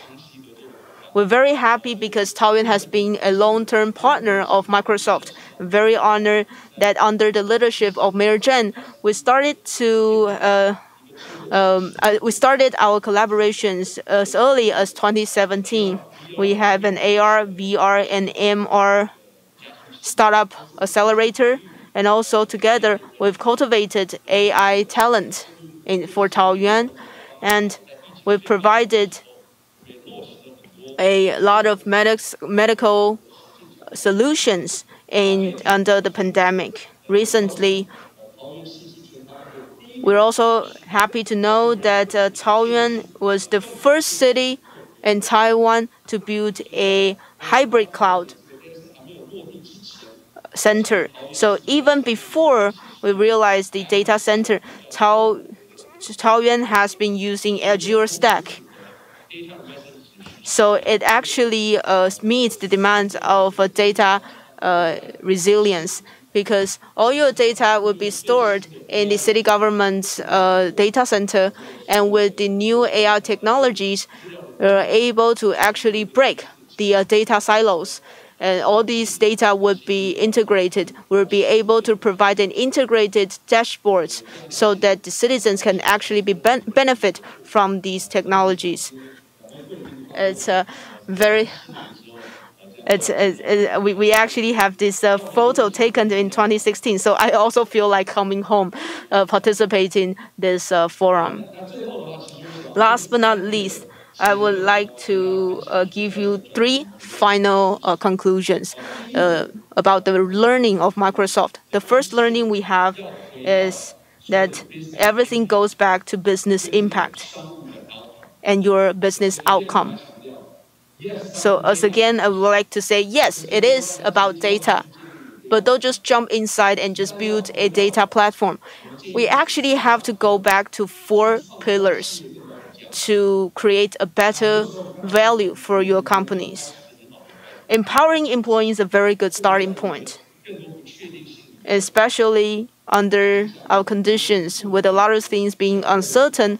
Empowering your employees to be able to work and anywhere and anytime will be very important. Also, optimizing operations. I mentioned a lot about IoTs, hybrid clouds, and digital twins. All these can be used to increase your efficiency, increase your capability. Also, you need to engage your customers. With data, you can engage your customers so that you can actually have a deep dive of your customers end to end. Lastly, this is a holy grail. This is a way to transform the enterprises in Taiwan. We look at IoT not just about equipment. We want to leverage IoT and the data behind to actually provide and transform our products and services. Our second learning is that in order to realize this, data is the key. It's all about data. Now, we're not here to talk about the technologies of data, but we have to build a data culture. So the 2 pillars that I want to share with you is, first of all, data culture. 7 years ago, we started to build a single source of truth culture. And I believe that a lot of business leaders are aware that in your pocket, in your mobile phone, in your laptop, there are a lot of data behind. So a lot of times when we are doing decision making, we actually have to check our data, because sometimes we have different sources. So if we can have a single view of data, it would be key and crucial. The second challenge would be to integrate and manage different types of data. Because when we mention data, it's not just about Excel files.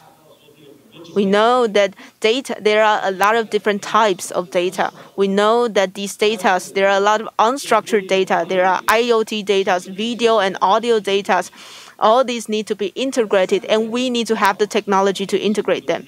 The third thing that we want to create is to democratize data. I'm not sure how to better translate this, but I think it is actually the concept is to allow everyone to have access to this data. Sometimes data is only controlled by only a handful of people, but we want to open the access of data. Of course, the privilege and security still need to be set. In addition to creating a data culture, you also need to build your data capabilities. You need to have enough capabilities not just to manage the data, but also make sense of the data. You need to leverage AI to allow this data to be more forward-looking and solve the issues and challenges that we face. Because of time constraint, just like to share with you the last learning we have about cross-disciplinary collaborations. We talk about culture, we talk about capabilities. Lastly, 5G and beyond, and a lot of IoT applications are an integration of vertical sectors. We also see here that Microsoft has worked with Far Eastern Telecommunications and Delta. We played a very important role of enabling their collaborations. So this truly is a journey of digital transformation. This is a transformation in 3 different phases. On the lower left-hand side, you can see that we started with internal training. We provided them hackathon to enable internal transformation and new business models. The second step is to apply it to the actual scenarios. I know that Dr. Kelly would be here to share with you more use cases in Delta because a lot of 5G and IoT technologies are used. And now we're not just a supplier and a customer relationship with Delta. We are actually partners. So we are together. We're here to co-sell solutions to companies worldwide. So I'm very honored, very happy to be able to have a very good relationship, very good partnership with Far Eastern Telecommunications and Delta. Also, there are some applications of reimagining healthcare. We've worked with Tiancheng Hospital, and we also worked with桃園Hospital. With the height of when the pandemic outbreak, we actually allowed them to leverage cloud to provide engagement for patients. In the very beginning, I didn't quite understand how this can impact the industry. We may thought that it's just a POC. It's just something that we wanted to imagine. However, it's not just like this. I actually had a discussion with a physician, and the physician shared with me that that solution actually helped them significantly because we didn't know the effort or the trouble that the frontline workers have to face because wearing the clothes alone would take them 15 minutes, and taking off the clothes would take another 15 minutes. So simply put, you have to spend at least 30 minutes just to putting on and taking off the gown. So with new technologies and hybrid technologies and IIoT, we're able to save physicians a lot of times, and we're able to make them more safe. So very happy, once again, very happy today. Within 20 minutes, we're here to share with you our learnings and journey and digital transformation. And once again, hopefully, without technologies, Microsoft can empower every person and every organization on the planet to achieve more. We want to be your best partner. We want to assist and enable you for Taoyuan to transform digitally. Thank you. Thank you very much, Mr. Ken-san, General Manager of Microsoft Taiwan. During his presentation, we saw more than 1,300 viewers online. So indeed, the pandemic and the new form of digital economy have really changed the lifestyle of many. And thank you for your presentation. And also Microsoft Taiwan has achieved a lot, joining hands with industries not only in Taoyuan, but also throughout Taiwan to stay competitive. And our next speaker, as presented in Mr. Sun's presentation, let us welcome our next speaker, Dr. Kelly Ko, Vice President, Corporate Strategic Business Development and Alliance, Delta Electronics. Delta Electronics and Dr. Ko, they will present to us how to boost green competitiveness through digital transformation and accelerated innovation. Thank you, dear moderator. I'm very honored to be here. My name is Kelly Ko. It's my great honor to share with you on behalf of Delta Electronics. And good morning to everyone here, also online. I'm here to share with you how Delta Electronics has learned from the industries to accelerate our innovation and promote our green competitiveness. Here, I have my colleagues, Joseph and Kathy. They're here with me. If you have any question, feel free to ask them. We are more than happy to have more exchange with you after the presentation. Delta Electronics was founded in 1971. We just celebrated our 50 years anniversary. Now it's actually our 51st year, and we are leaders in power and electronic components. We are industry leaders in energy-saving solutions. Our mission in Delta Electronics is to stay environmentally protective, and we're friendly to the earth and save the earth. So this is a use case in Denmark.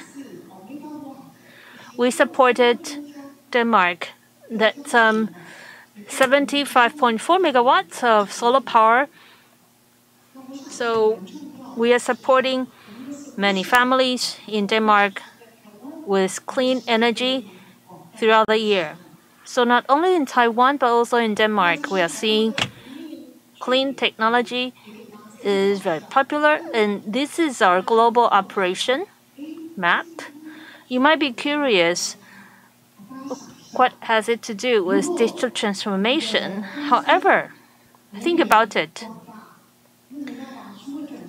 If you have a big organization in the company, and if you are to launch digital transformation, and like Ms. Sun from NCC said, we need to make a top-down decision, and also from Microsoft Taiwan, Mr. Sun also mentioned we need to have a line assembly. So think about it, what could happen in Delta Electronics, what should we do? So if you look at this map, we have so many operation offices around the world. So that's really a big challenge.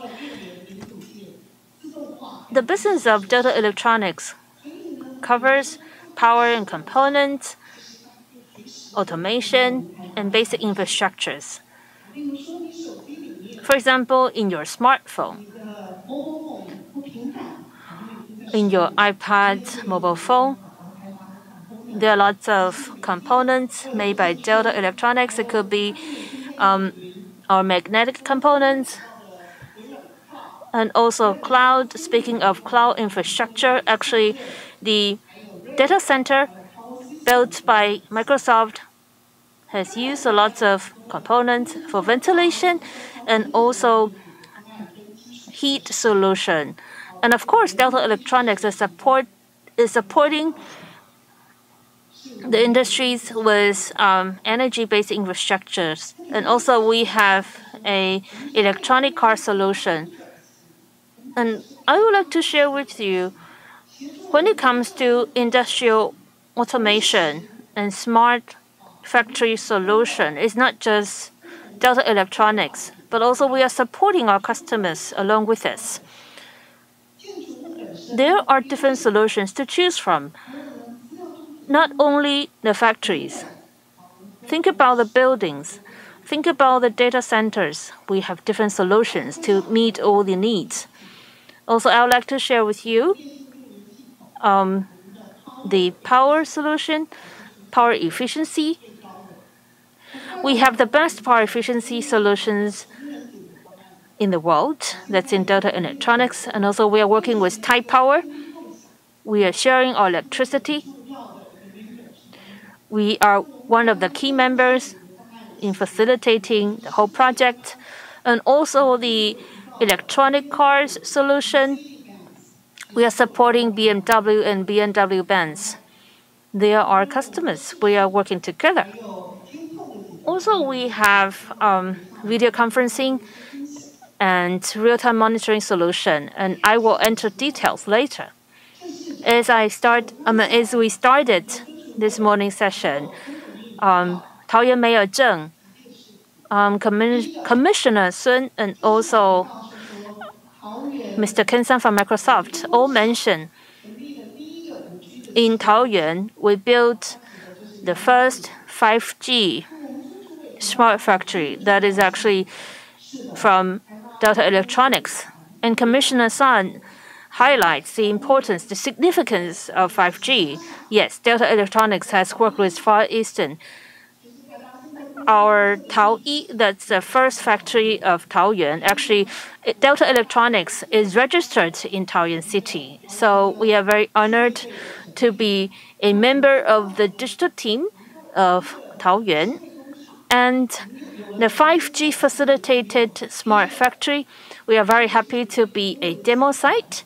First of all, we review all the devices. We make sure they have smart connection, and all the logistics have become smarter. We look at the MRP, DRP, MES, the PLM, the different processes, and all the other smart design systems in Delta Electronics have been transformed. And after that, we combine and integrate all the processes into the first 5G DSM line. So how can it be applied in other places? First of all, you might have heard about MR and VR. How do we apply these ideas into production line? For example, when we had operator on duty, they need to register their card. But now we have XR. Actually, these operators, they don't have to register their card. They just pick up their HoloLens and the VR goggles. They can sign in with their eyes, and we can instantly check if this operator is qualified. Because at different production line or different sites, they have different conditions. For example, if they look at glue, if it's about glue production, and whether this person is certified to blend certain glue, the Google or the MRVR can instantly scan the eyes of the operators and check in them, assign them to different lines. Another scenario is that if there's any problem or event taking place at the production line, we can have real-time remote support. Supervisors, factory managers, etc. can support from a remote site. If the operator has any problem, it can be solved online. Earlier, the SOP, the manuals, are in hard copies, sharing the directions on how to operate. But now all the manuals are digitally available. So on our 5G assembly lines, it's all the directions go virtual. So once the operators pick up the Google or the VR device, they can see the manuals And when they do not know what to do, how to do, the device, the goggle, would automatically correct the behaviors. So in smart factory, it's not just about having sensor on the machinery. I think one important thing is that if there's any problem or event, we have FAQ, troubleshooting, and we can have MR to support and solve the errors.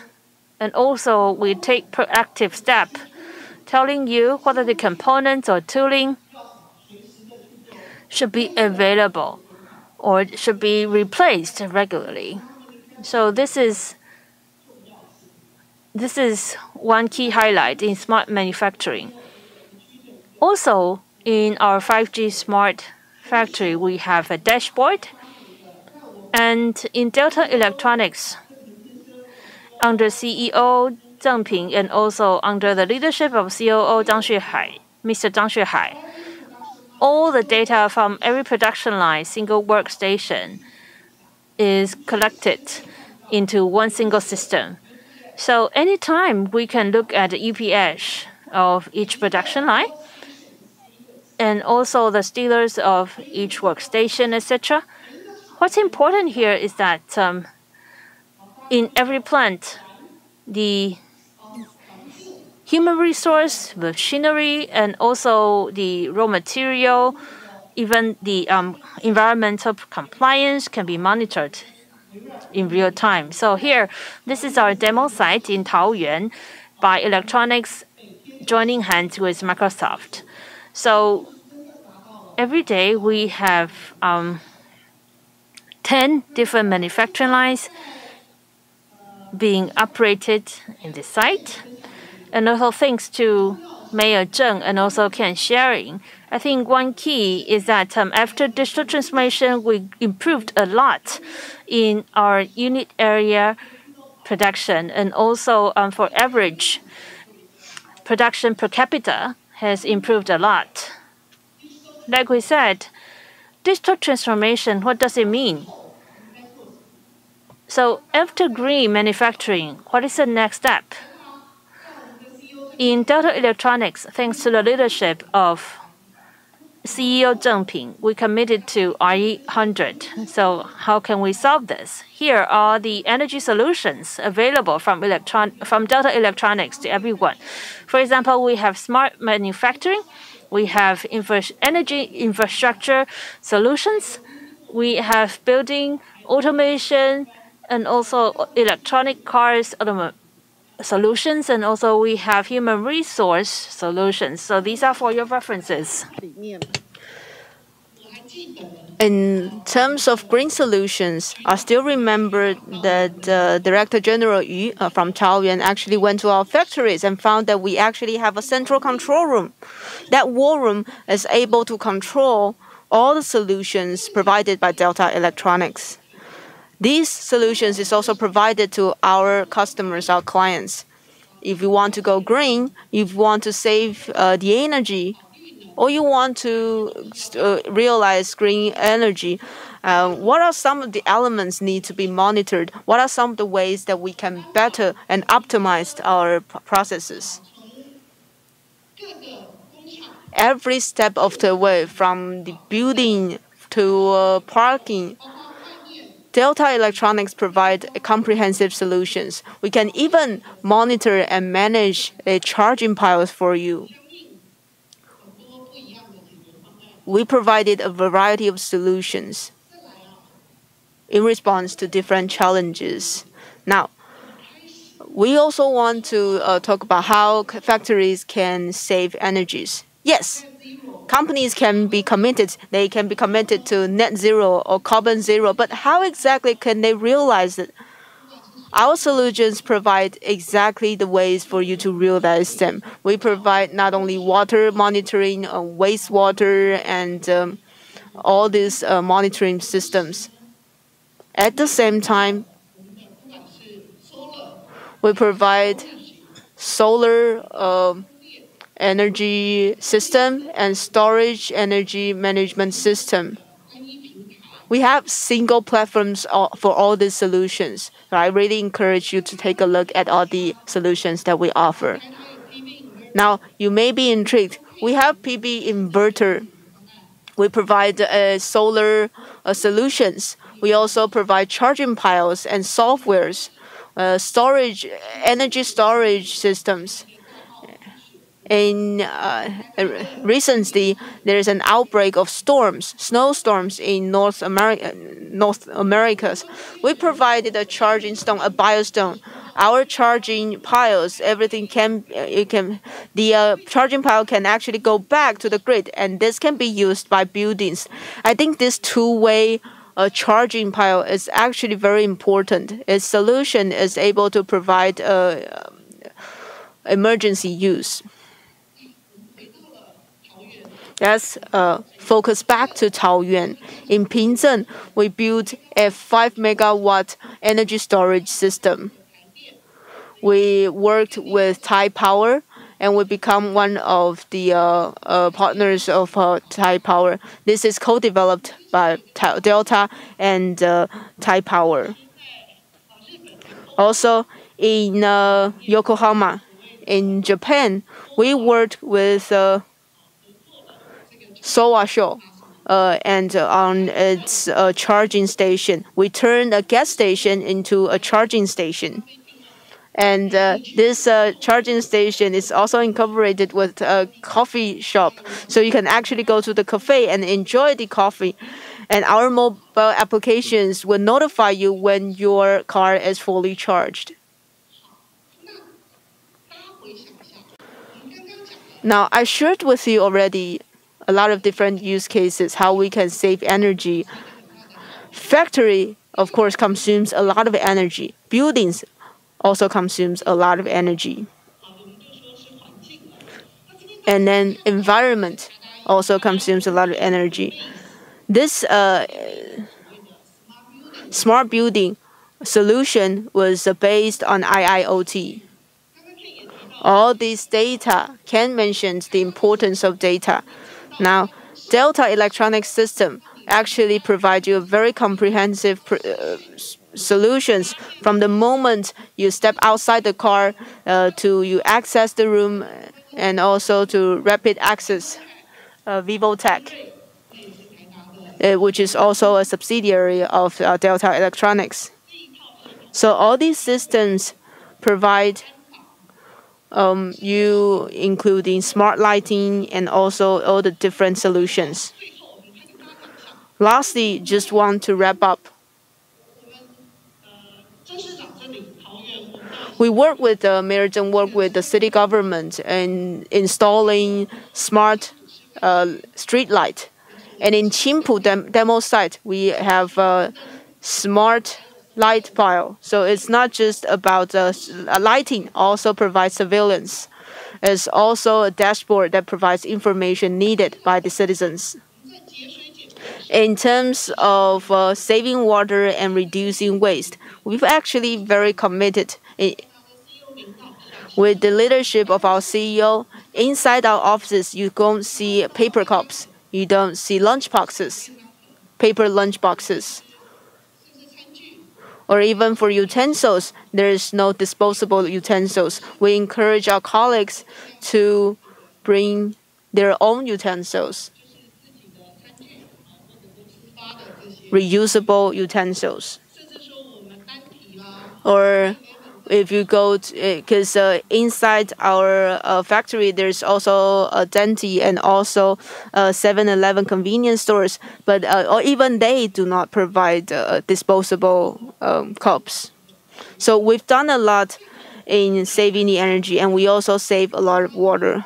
And very honored to share with you with the support of all our partners, especially with the support of Taoyuan in between 2010 to 2020, our high-efficiency energy-saving products, including our energy-saving system, our building automation system, data center solutions. All these products helped our clients save 33.5 billion kilowatt hour of electricity and reduced the emissions of 17.8 million tons carbon emissions. So this is the figure that I'm very proudly to share with you. Now, this is the mission of Delta: smarter, greener, together. Hopefully, with the continuous support and collaborations from Director General and from digital team of Taoyuan, we're more than happy to share more information with you. And if you are interested with our solutions, also you're welcome to contact us. Thank you, everyone. Thank you. Thank you, Dr. Kelly Chen, for the sharing and talking about how Delta Electronics fully utilize digital technologies. It is not only a leader in Taiwan, it also brings the whole businesses to be smarter and greener together. Thank you very much, Dr. Kelly Ko. Now, let's move on to the third keynote speech. We're very honored to invite Dr. Tek Zhang, CTO and Vice General Manager of Quanta Computer. He's here to share with us innovative technologies, drive digital technologies.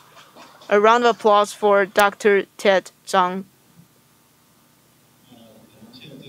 Very honored to have this opportunity to share with you what Quanta has been doing in digital transformation. I'm not only a CTO, I am also a representative of APAC for Taiwan. This year, I co-chair the digital working group. Hopefully, we can provide some digital transformations and suggestions for the APAC. My topic today is a bit special because we want to focus on what we have been doing, what Quanta has been doing, and our experience in digital transformation. So I won't get too much into the products that we provided. I will focus more on facing future challenges. What have we been doing in transforming ourselves? Hopefully, our experience in digital transformation can also be a role model or an example for companies worldwide. This technology, facing the future, we don't think technology is the future, but we think it is the means for us to get to the future.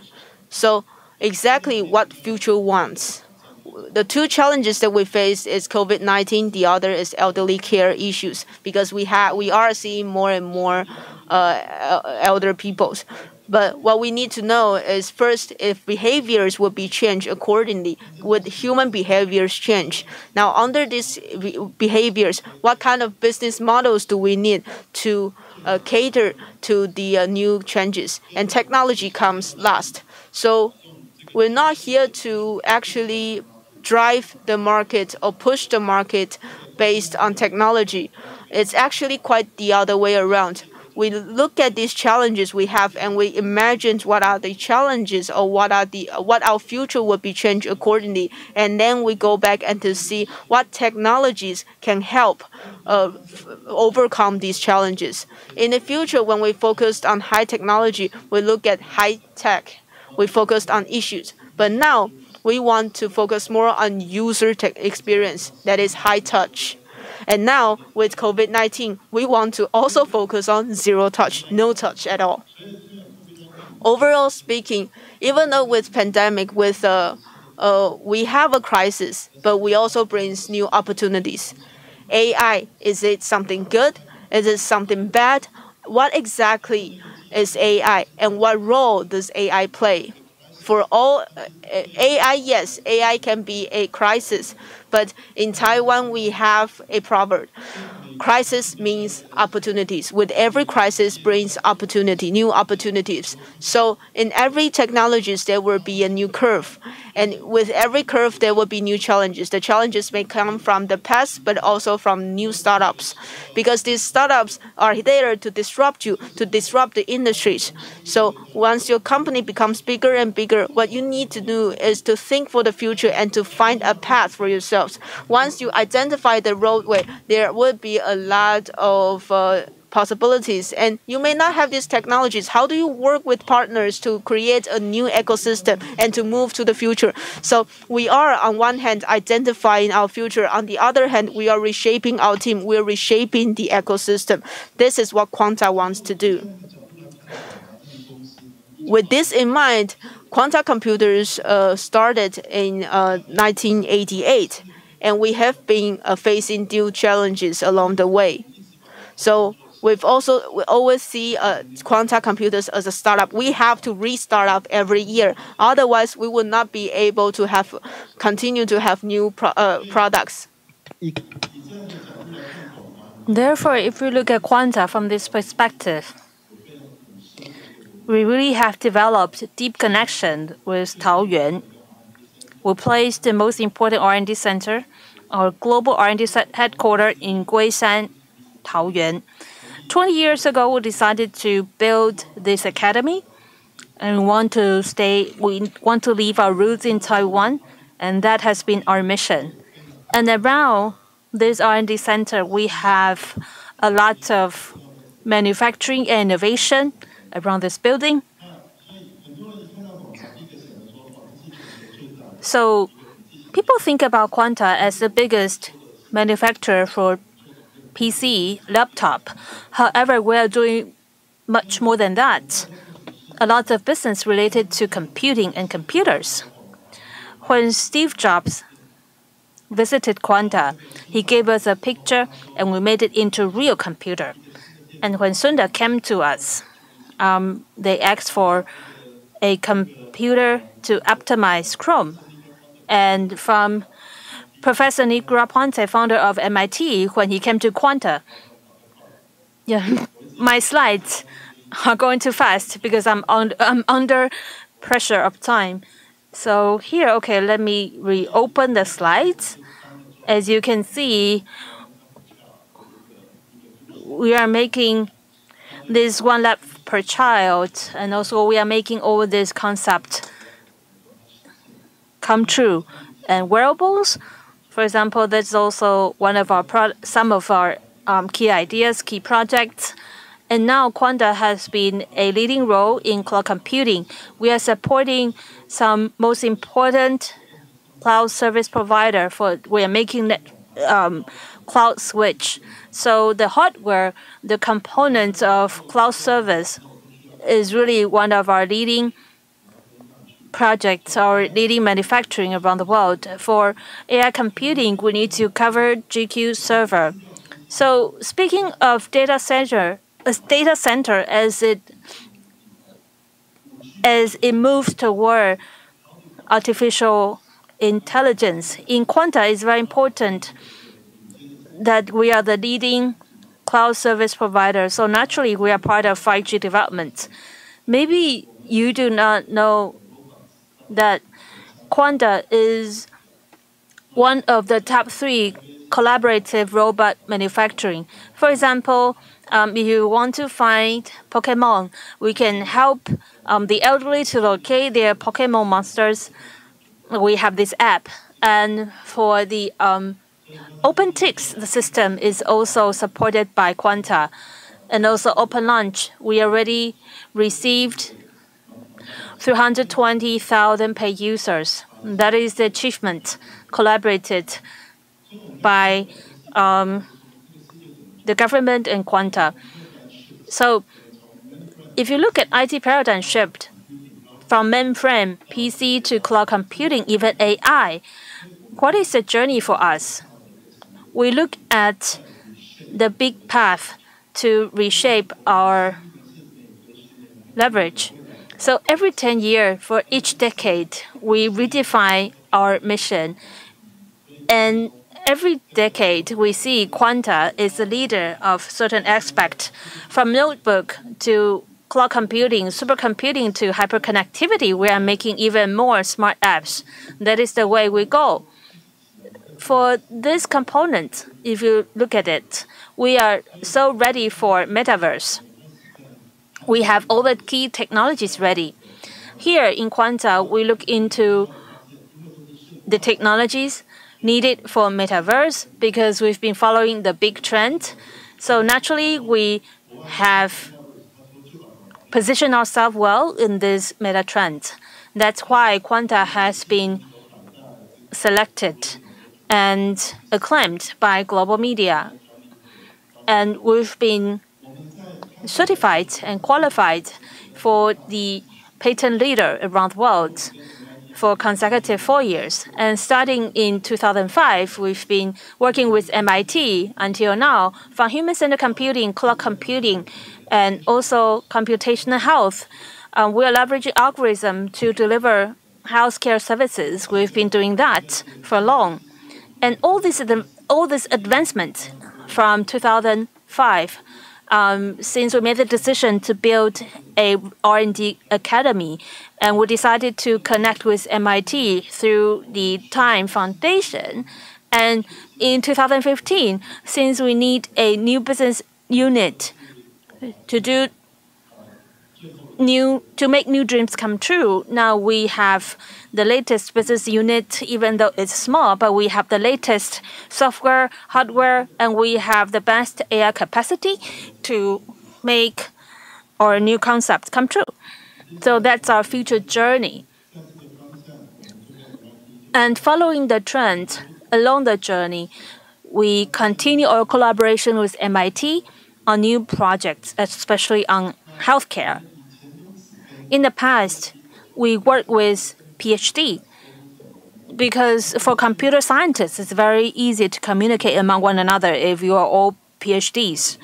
But here in these projects, we need to communicate with the field practitioners, the field doctors, both in Boston and in Taiwan. So a lot of R&D actually takes place in hospitals.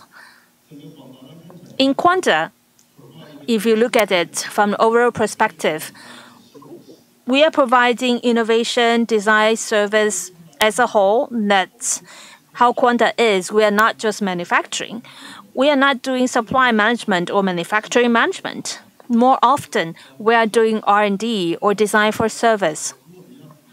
Also, if you want to create something beyond for your customers, then of course you have to get out of the box. You have to look into end-user experience, and then you will see extension of more services. And all these new services will require the support from a massive amount of data and integration. They need to be processed in cloud and leveraging the support from big data and AI. So this is AIoT. This is our platform that we are developing. Like I said, speaking of data, digital data, that will be the new energy for the future. That will be the new raw material for the future. So speaking of AI, is not just differentiating which is cat, which is tiger, but we are looking into which cat will become a tiger, or maybe which tiger will be healthy enough to survive the longest. So these unstructured data or differentiated data need to be further integrated. That's a trend. That's what we are doing in AI. So we are processing all this data. How are we going to clean and save, meaning the cleaning, storage, computing of the data, and then how are we going to extract the insight and algorithm? In each step of this process, we require different tools and different platforms. So how are we going to enable the data, transform them into wisdom, and create value? I think that was also my topic in APEC chair. In the past, when we look into data, there are so many data, so we leverage machine learning. But like Commissioner Sun said, you need to define your goal first. You have to define your application and service, and then you organize a process of reversing the data to build your algorithm that is a step-by-step process. And then that is naturally you will see an AIoT logic.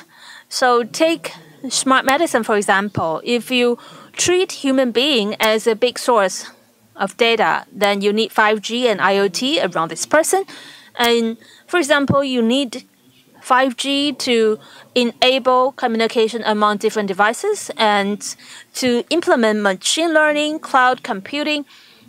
all these are facilitated by 5G. So we make devices that is the best we can do in Quanta. And we are also capable in cloud integration. And then we can do big data extraction. And we can enable AI. And then we can provision in edge computing. So we have all this technology, and last but not least, we need fintech to make this business prosper. So in our OpenTech platform, for example, we are now into mobile payment. It is related to business intelligence and lots of human resource. And based on all this, we have developed a new platform. Here, there are lots of technical elements. As you can see here, if you put all these elements into a real case to form a new metaverse, this is a new metaverse of telemedicine. And we can create different digital twins in this metaverse. And like we said, digital twins are the original entity in the future metaverse. So that's how we think about telemedicine. That's how we approach telemedicine. In Yunlin Hospital on the Taida, that is the National Taiwan University Medical Hospital. And actually, different hospitals, they have different specialties. So how are you going to organize this different specialty and make sure it becomes a big medical universe? As you can see, each of these hospitals, they have AI, they have sensors, they are all connected through AI in the cloud. So in the metaverse, they build a virtual clinic so that more surgeons, more physicians, and patients can receive diagnosis. And we push this insight to home. And we've been doing this in Canada and other countries. And we are now importing this use case back to Taiwan. So again, here, as you can see, we need more devices that are wearable. These are medical devices to be used at home. They are upgraded, and we can make decisions based on this data. So we have virtual clinic, we have virtual ward, and actually, best place for you to spend the late years in your life is your home. So speaking of human, I mean, all these technologies can be applied to gardening as well, or smart agriculture. So we can develop new devices. Everything is connected, and we can build different capabilities. So within 3 months of development, we receive award, and we've been recognized by FA and Red Dot. Our next goal is to help more people to build their AI insight. So AI is not for persons. It's like we must make AI into a production line, that every element is connected. In a no-code or low-code environment, we can do more things. So this is the goal of our platform. And you might have read it in magazines or different media. We are working with different hospitals to enhance big-scale computing. So it's not just providing storage or computing resources. We are providing AI pipeline services so that we can convert intelligence into AI for more people to use. So that's our platform. Last but not least, due to time constraint, I will have a quick summary of my presentation. In Quanta, we are building a platform where people can build in a secure environment without too much coding restraints, where your big data can be transformed into AI. So that's our platform, that's our goal. Because Quanta is so good at this, so we embed and integrate all this into one device. So if you want to, when you need data governance, you can create data, you can govern data in one place. And we are layering different digital twins in the same platform, so everything is connected. This is my last page. I hope I'm not wasting your time. But this is just the beginning. We have more to come in Quanta to deliver to you. We have more possibilities in the future. Thank you very much. Thank you very much, Dr. Ted Zhang, CTO and Vice General Manager of Quanta Computer. Thank you for sharing the important effort and innovation applications of Quanta Computers. This allows Taiwan to continue to be a leader in digital development. Now, for our last keynote speaker, I would like to invite Charles Huang, President for Asia Pacific region of HTC. I would like to invite President Charles Huang to share with us on the topic crossing the line between virtual and reality to realize life for the future. Hello, thank you. Distinguished guests here and also online. Good morning. I'm Charles Huang. I'm very happy to be able to participate in this forum on behalf of HTC. Today, I would like to share with you on a topic. The topic, crossing the line between virtual and reality to realize life for the future. How do I click this?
All right. It's good that we have these technical difficulties because I've only had the presentation for 14 minutes. Metaverse has been a very popular word recently. Starting from earlier last year, has been some discussion or some concept emerging companies with the metaverse concept. In October in last year, our company actually launched a very small and very lightweight goggle. Now, and Facebook even changed its name in October to Meta, so that emphasizing its commitment to metaverse. So starting from last year, we started to see that a lot of people asking us, "Oh, what exactly is metaverse? What are the opportunities in metaverse?" I actually feel a bit anxious when I accept these speeches because I myself don't know what metaverse is. I'm not being humble, but what we think is that at this moment, no one can actually define metaverse completely. It's just like back in the 80s and 90s when internet started to develop. In the past, we still have to use hard cable. No one would know that we can switch on our mobile phone and we can connect the world. So there are a lot of possibilities and there are a lot of potentials in the future. So I would like to share with you is our development from 2015 to this day. Be it metaverse, be it MR, be it VR, what have we done exactly in the past 7 years, and what are some of the trends that we see in this industry? Metaverse, I think you have seen this word. It actually was found in a 1992 novel, Snow Crash. And this word was first coined there. I don't think a lot of people read this novel, but this novel mentioned digital twin, parallel universe. it's okay that you haven't read this novel, but I think in the following two movies you must have seen it. One is Avatar, the other is Ready Player One. I think you must have seen these two movies, and this sort of described the scenario for metaverse. So that's why a lot of people, we started to see that a lot of ideas of us scientists actually came from novels and movies. And I think a lot of things in movies and novels can be realized in 10 years or in 20 years. Metaverse was translated in 元宇宙 in Chinese, but in Chinese, we don't think the translation is that accurate because in the very beginning, before Big Bang, there is nothing. So we want to explain this as meta. The word meta is about beyond. It's about beyond, above. So metaverse should be beyond the current universe. It is another space beyond our current universe. And I think that would be something that people can understand more easily. What we've shown here is a blogger from the US who collected all these companies. He done a collection with all the metaverse market. You can see that there are a lot of companies that you are already very familiar with. You may think that why is it that a lot of companies that we know of so far are connected with metaverse? Some say that metaverse is the internet of the next generation. If it's the internet of the next generation, then of course it is closely connected to every one of us, every organization, and every company. If you look at it from a different angle, a lot of experts and scholars have had definitions on metaverse. There are like 7 definitions of different layers. I'm not going into the more abstract concept.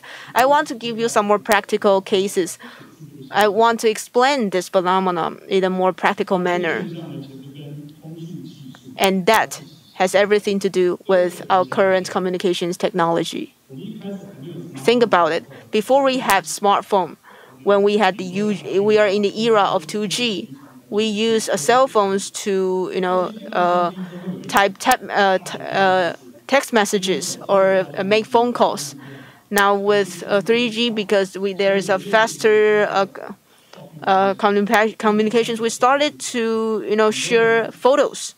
There are a lot of selfies taken. We send it to our friends. We send it to our colleagues, and that's when social media started to develop. When we went from 3G to 4G, we started to see a new phenomenon because there's wider band. So that's why video streaming started to play a part in our life. We started to watch Netflix. We go to YouTube to watch videos. We actually do live streamings of our own with our cell phone.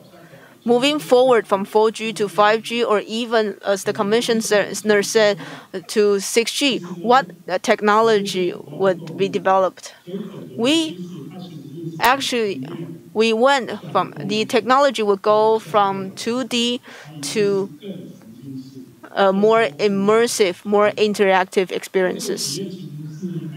Such experiences is key to metaverse.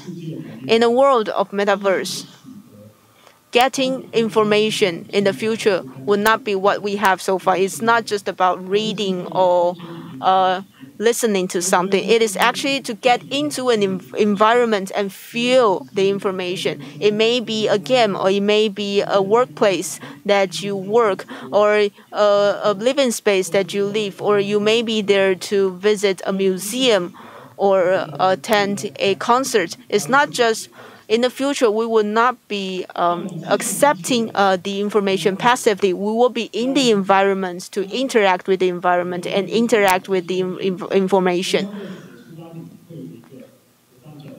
On the left-hand side, digital twin would be the first step. Avatars would be the first step. You can create the avatars to look like you. You can or look very much unlike you. You can be a male or a female, or you can even be a machine or a robot, or in different scenarios, it may require different avatars. So in the future, there may be different avatars, and they all represent you.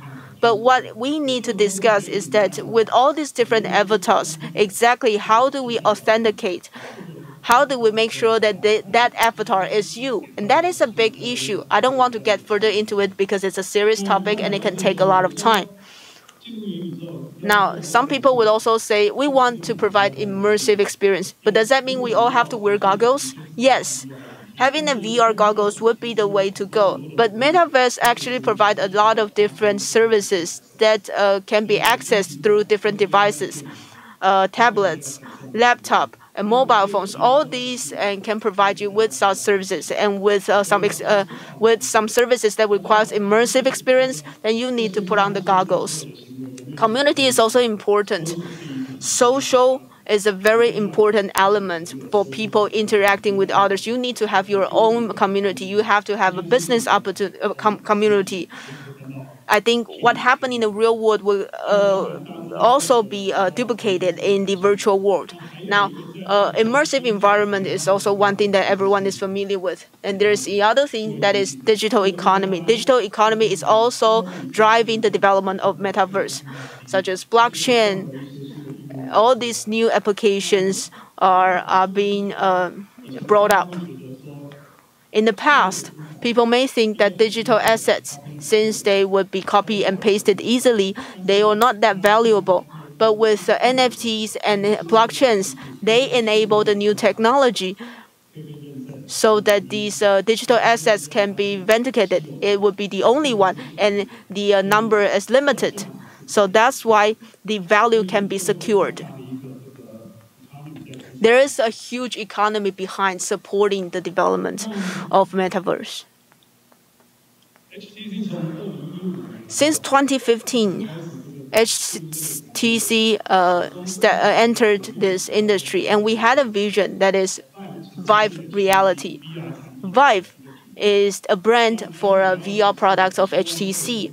Vive Reality means that we want to combine technology with all these human and artistic elements. We want to unlock the potential and imaginations of human beings. And that's why by the end of 2022, we will have NRC. We integrate all our platforms, our contents, and software, and created a new service called Viveverse. Vive is not only a brand of HTC. Vive also means life. So Viveverse means a chapter in your life. With all these technologies, we want to create an experience of the next generation. Now, you may be familiar with us being a hardware company. We produce smartphones and VR goggles and devices. However, since in 2015, when we first devoted into this industry, we actually work on the whole ecosystem. You can see that in addition to hardware, we also focus a lot on contents. Currently, on our platform, we have over 3,000 software. We also invest in movie, filmmaking, and we have 6 spaces here in Vive. These are startups that we want to invest in, and we've already invested over 100 startups. There are some startups that performed very well. We've also have goggles for all different types of immersive experiences. But like I said, hardware is only one small element of metaverse. Behind it is a large ecosystem. So currently, we have over 3,000 VR applications on our platform, and it is continuing to increase. That number continues to increase. You may think that VR are only about games, but actually, gaming is only a part of it. And on our platform, we provide not only games, but also educational contents, technology contents, tourism, sports, arts, and cultural events. With years of cultivations, we are able to extend to further industries and more applications. Like I said, we've also invested in a content creation for many different projects, including the River Qingming. In the past, when we saw paintings, you would just saw these paintings and feel that that was it. But with VR, visitors are able to actually step inside the painting. It would be like you were actually walking along the canal. You will see these people standing beside you. You have different walks of life, and you can even go inside some buildings and visit those buildings. That ultimately create a new format to represent art. We've also worked with Louvre on the Mona Lisa. If you visited the Louvre, you will know that it's a long line and it's not easy to take photos because there will always be 200 people in front of you taking pictures. And when it's finally your turn, you will have to quickly move to the side for other people. So this is behind the scene when we create Mona Lisa experience. The realistic one, it's part of the magic relationship between what the background says, and we had to remove Mona Lisa, recreate the background, try to expand and to guess how it would look like.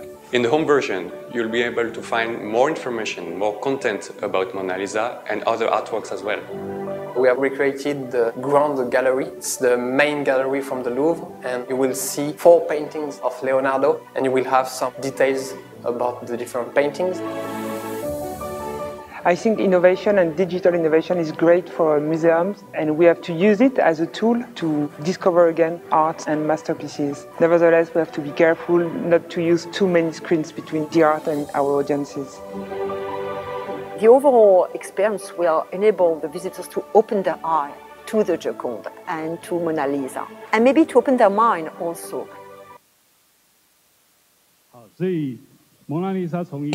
Alright, so from just a painting, with our technology, we're able to take the visitors to the time that she lived in. What was the house? What was her story? So you can actually live inside the painting. You know the life when it was first painted. So with metaverse, you can actually present art in various ways. We've also invested in a lot of VR films, and they were awarded in many different awards. And earlier this year, we just launched a new music metaverse. This BitDay is used to create online concert.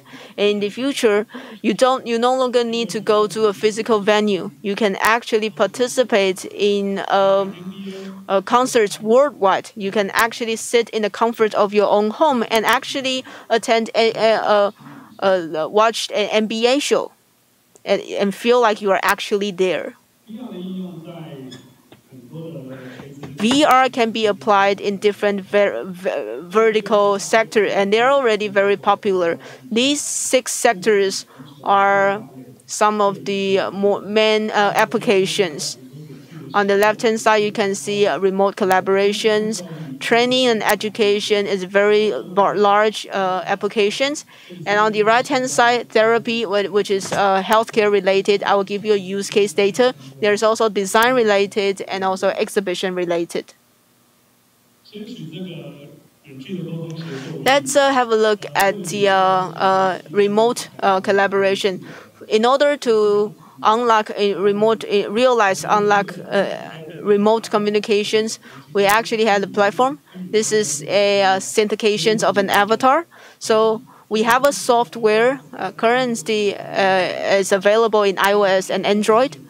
You can actually the concept is very simple. Just take a selfie with yourself. Within 3 minutes, there will be an avatar of you created. And this new avatar can be brought to the meeting application that I just shared with you. So meetings can now be organized in an outdoor area, and you can actually open a lot of different windows for the meeting. And sharing files can also be realized. All these different formats can be shared on the same platform. And with these platform with the metaverse, you can actually discuss things in 3D because all these objects can be realized. People can feel it and can see it in a 360 degree. A lot of the distinguished guests also mentioned that cybersecurity is very important. So we're also certified in ISO in terms of our data security and data safety. Now, do we really have to wear VR goggles in order to have immersive experience? Of course, it would increase your immersive experience. But even without the goggles, with mobile phones and with tablets, you can still go inside the meeting and enjoy the experience. Education and training is a large application. In Taiwan, over 350 middle schools and elementary schools already have their own VR labs. We provide a lot of tools. We work with a lot of partners to create contents for VR. Though these textbooks contents that needs to be experienced can be realized in a VR context. So I would like to share with you a video. I think this is what future education looks like.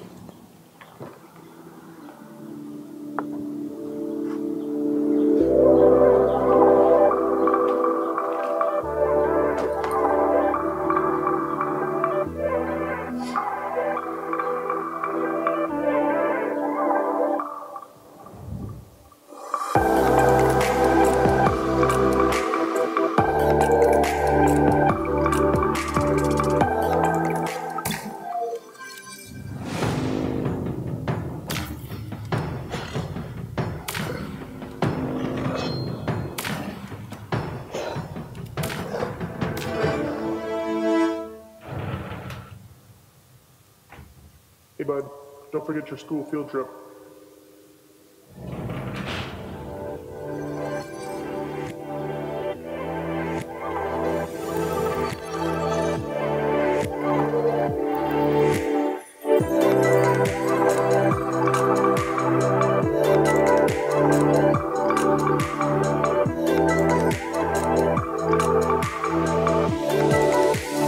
All right, class, let's visit the tomb.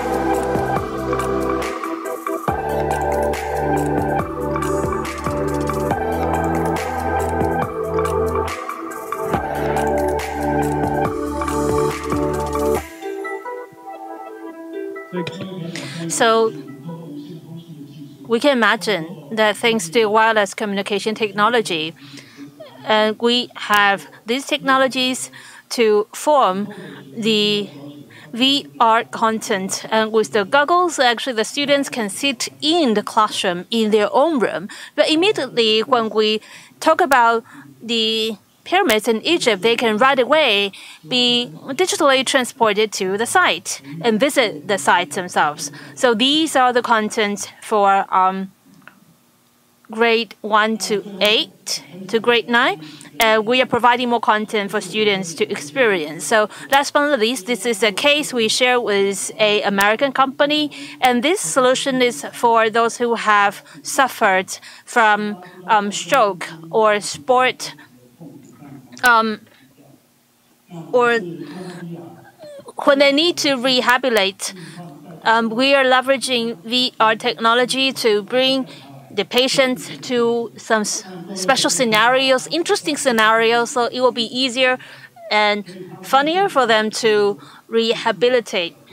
As you can see, the way they move their fingers, the sensors can capture all the different data and saved so that the doctors can access the data for further analysis. And we have received approval from FDA, so last year it's available in the market. We think this is really a meaningful application in the healthcare scenario. A quick summary. HTC is not only a hardware manufacturer, we are also making software and platform. We have really diversified content and experiences. You want to integrate all these different technologies. And we are more than happy if we can collaborate with you. We want to see more creative ideas in the world of metaverse. People say metaverse is the next generation of internet, but metaverse is not for the future. Actually, it's right now. It's already happening now. So I hope my presentation has been helpful to your understanding of metaverse. Thank you very much. Thank you, Charles, for your wonderful sharing. As we listen to the 5 speakers, they are all experts in the industries. And in the 5 presentations, we all have fruitful learnings. And now we have the key discussion. And like we said, we've been hearing that Taiwan is a powerful leader in semiconductor and IC design, etc. However, how are we going to deliver innovation thanks to combination of software and hardware so that we can become more competitive and with more advantages? In Taiwan, we have an incubator for talent. We are making Taoyuan a great example of digital governance and want to be the leader of digital governance. Today, as the digital team of Taoyuan is launched, it's our honor to have the speakers to join this panel discussion. Let us talk about how can the digital team in Taiwan integrate software and hardware and create the pivotal advantage in digital integration. And now I would like to welcome Editor-in-Chief of Business Next, Mr. Wang Zhiren, and also our distinguished speakers to join us on the stage. Again, let's welcome Ms. Sun Ya-Li, Commissioner of NCC, and also Dr. Kelly Ko, Vice President, Corporate Strategic Business Development in Alliance Delta Electronics, and also Mr. Charles Huang from HTC.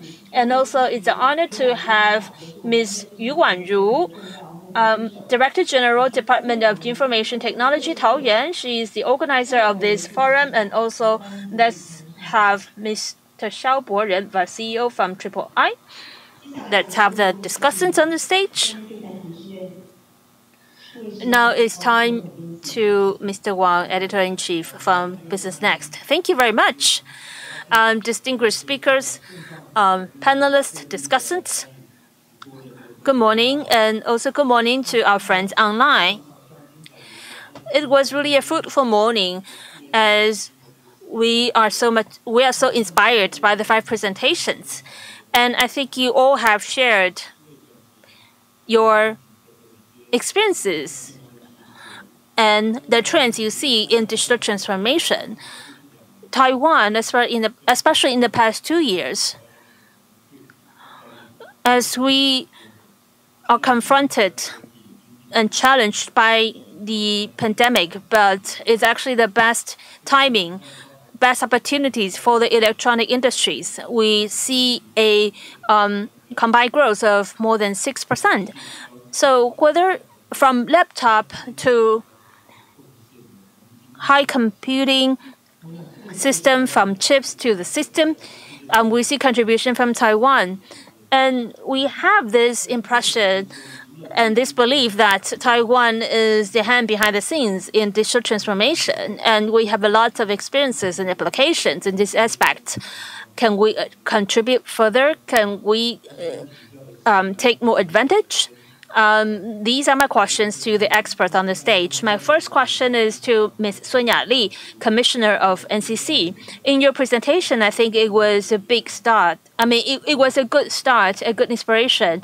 You elaborated the development of 6G and also the current status of 5G, and also explained the digital twins as we are pushing the technology of AIoT.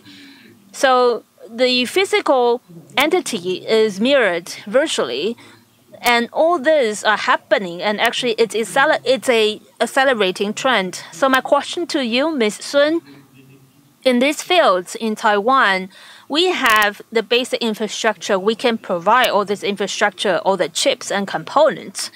So in your presentation, like you said, what are the opportunities and advantages in these different fields? How can Taiwan become better what are the things we can adjust ourselves so that we can be a further leader in digital trends. Yes, I only had 20 minutes. I can only speak shortly of the highlights. And also, I only share my government perspective. And I was very happy to hear from Delta Electronics, and also Quanta. And I would like to share with you. Personally, I love watching TV. I love watching National Geographic and also videos from BBC. And I remember one video was taken in UK. A lot of factories, whether they're producing food or other items, it's highly automated. It's not 100% automated because still there are lots of human effort involved. However, for Quanta and HTC or Delta Electronics, I think you are the leaders. You are the standards of the industry. However, from the perspective of the government in promoting 5G and 6G, I have some ideas that I would like to share. Speaking of policy, I think as we have heard from Mayor Zheng and also Mr. Gong from the National Development Council, I think what the government is doing is that we are sharing the seed money. We're allocating resources for the companies, the enterprises to think, to be inspired. However, I think the true digital transformation, like I said, is not a slogan. It must be implemented. And like I said, in those videos or the reports I saw on BBC, whether it's in UK or United States, digital transformation is a comprehensive idea. And digital twins is just an approach. And like I said, for enterprises, when you're confronted by digital transformation and in this digital era, people don't want to be missed out. And people want to improve their competitiveness. They want to be stronger and more powerful. However, you cannot just stay in POC. And for the government, yes, we are helping you, but we are helping you to launch your own project. So I think it's very important that we have a actionable project. There are some key elements. First of all, you need to have a comprehensive planning. You have to set your vision, and there are three key highlights. First, you set your business goal. You're looking into the future, and what is your ultimate goal? It could be simple, cost down, meaning that you want to optimize your cost. And if you look at the processes, maybe you are using a lot of human resource, and it's costly to hire all these people, all these workers, and you want to drive the cost down.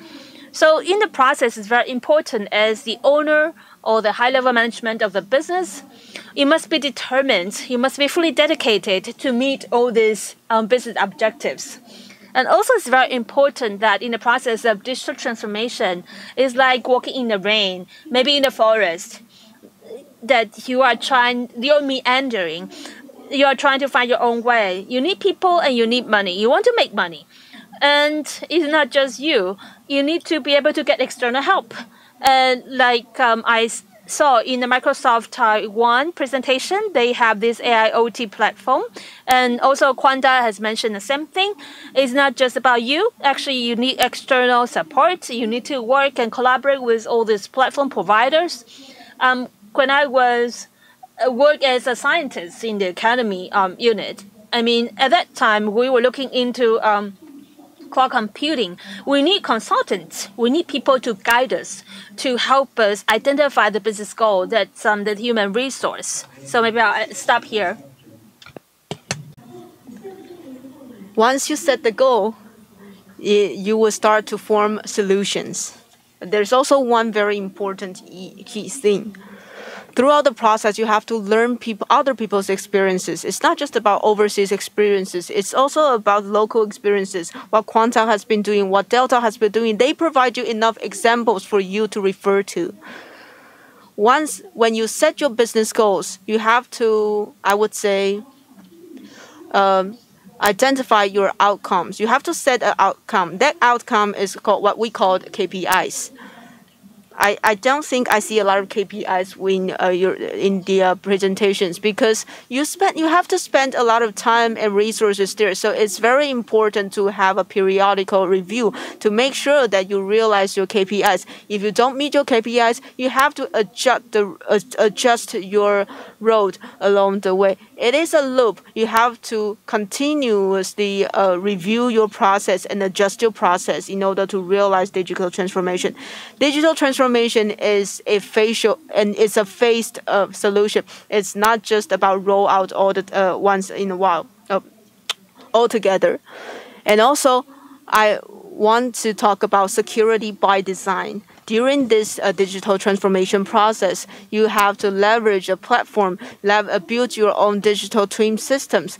Along this process, you have to include security by design. You have to make sure that once you realize digital transformations and smart technologies, you will not have a lot of vulnerabilities. So I think I mentioned this in different occasions. When you build this system, be it a local or international platform, be it an IoT device, be it in cloud or elsewhere, all these systems are very complicated. There are a lot of open sources used, open source softwares used in this platform, especially in Taiwan, because when we want to drive down the price, we want to drive down the cost. So sometimes we will use something that is free of charge. These open source softwares actually may have an impact on the economic security or national security. Our competitors may also be building their platforms, and they may create open source softwares that has some potential risk inside. When Minister without Portfolio Guo he talked about the safety of software and hardware. In the future, that would be something that we need to focus on. That's it for my sharing. Thank you, Commissioner Sun from NCC. I think all her sharings are very important. One, it may not be disrupted. It is actually in different phases. And also, in addition to setting the goals, you also need to have a KPIs. In Taiwan, we have a new term, and it's called OKR. I think it would also be accurate. With all this data digitalized, security design needs to be included. Now, I would like to ask Institute of Information Industry. Like to ask Vice CEO Xiao Boren. Well, in terms of Taiwan moving digital transformation and Taoyuan, what's the importance of Taoyuan and Taiwan in transforming Taiwan digitally? Well, I'm happy to have Director General Yu sitting next to me. First, let me look at the Taoyuan's digital drives, and then I will focus on the new initiatives of Taiwan. So, what's the situation in Taiwan? What's the capability digitally of Taiwan? If we look at the digital capability worldwide, I look at this report, and it focused on 64 countries, and we ranked number 8 worldwide. This is our current situation. In other words, in the past 7 years, we became top 10 in terms of digital capability. In terms of digital innovation, we ranked number 2. It may come as a surprise to all of you, but actually we rank very high. We are a leader in digital transformation. Also, compared with Germany, the US, and Switzerland, we are actually top leaders.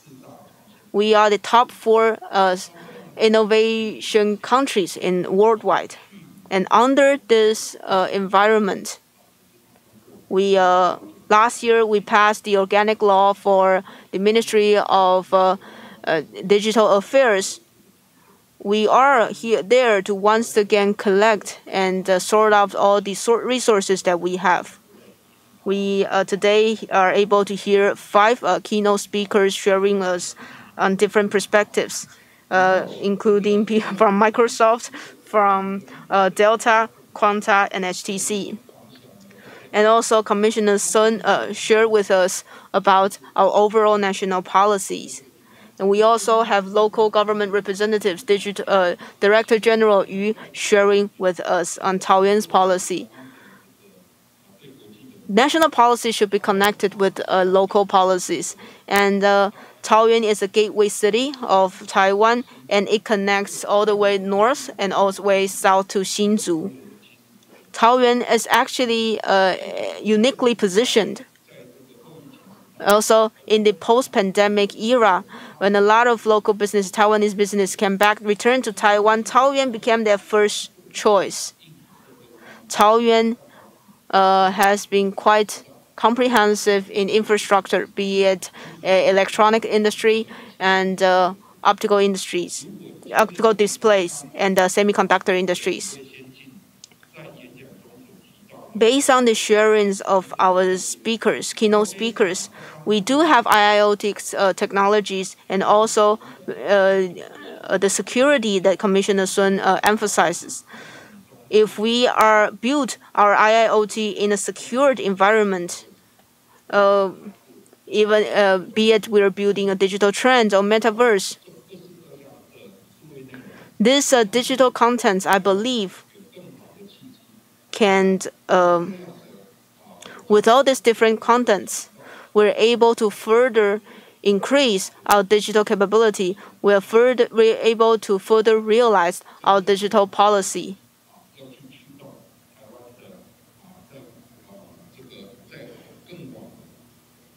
I think we can definitely move Taiwan to the next level. I think it's not the CTO, CEO, and CIOs that drives digital transformation. It's COVID. And I think that's actually correct because COVID forces us to face the digital transformations upfront. And that's a very good opportunity for us. It is time for Taiwan to upgrade. Thank you. Thank you, Vice CEO. It's very important for local governments and the central government to be connected together.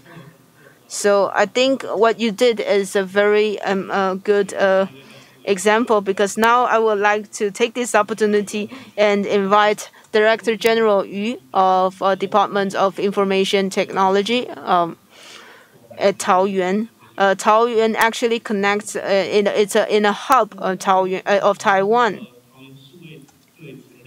Now, since we already formed the digital team of Taoyuan, what role would Taiwan play in digital transformation? Yes, indeed. In addition to our international airport, we are actually uniquely positioned, and especially during the pandemic, we are connected with Taipei, Taoyuan, Keelung, and further south, we are also connected to Hsinchu, the technology corridor. Taoyuan is positioned uniquely because if Taoyuan can transition digitally, we can not only connect Taiwan with Silicon Valley, the whole of Taiwan can be a Silicon Valley. Mayor Zheng also mentioned that Taoyuan is an industrial city. The top 500 among the top 500 companies in Taiwan, 1/3 of the companies had their factories located in Taiwan.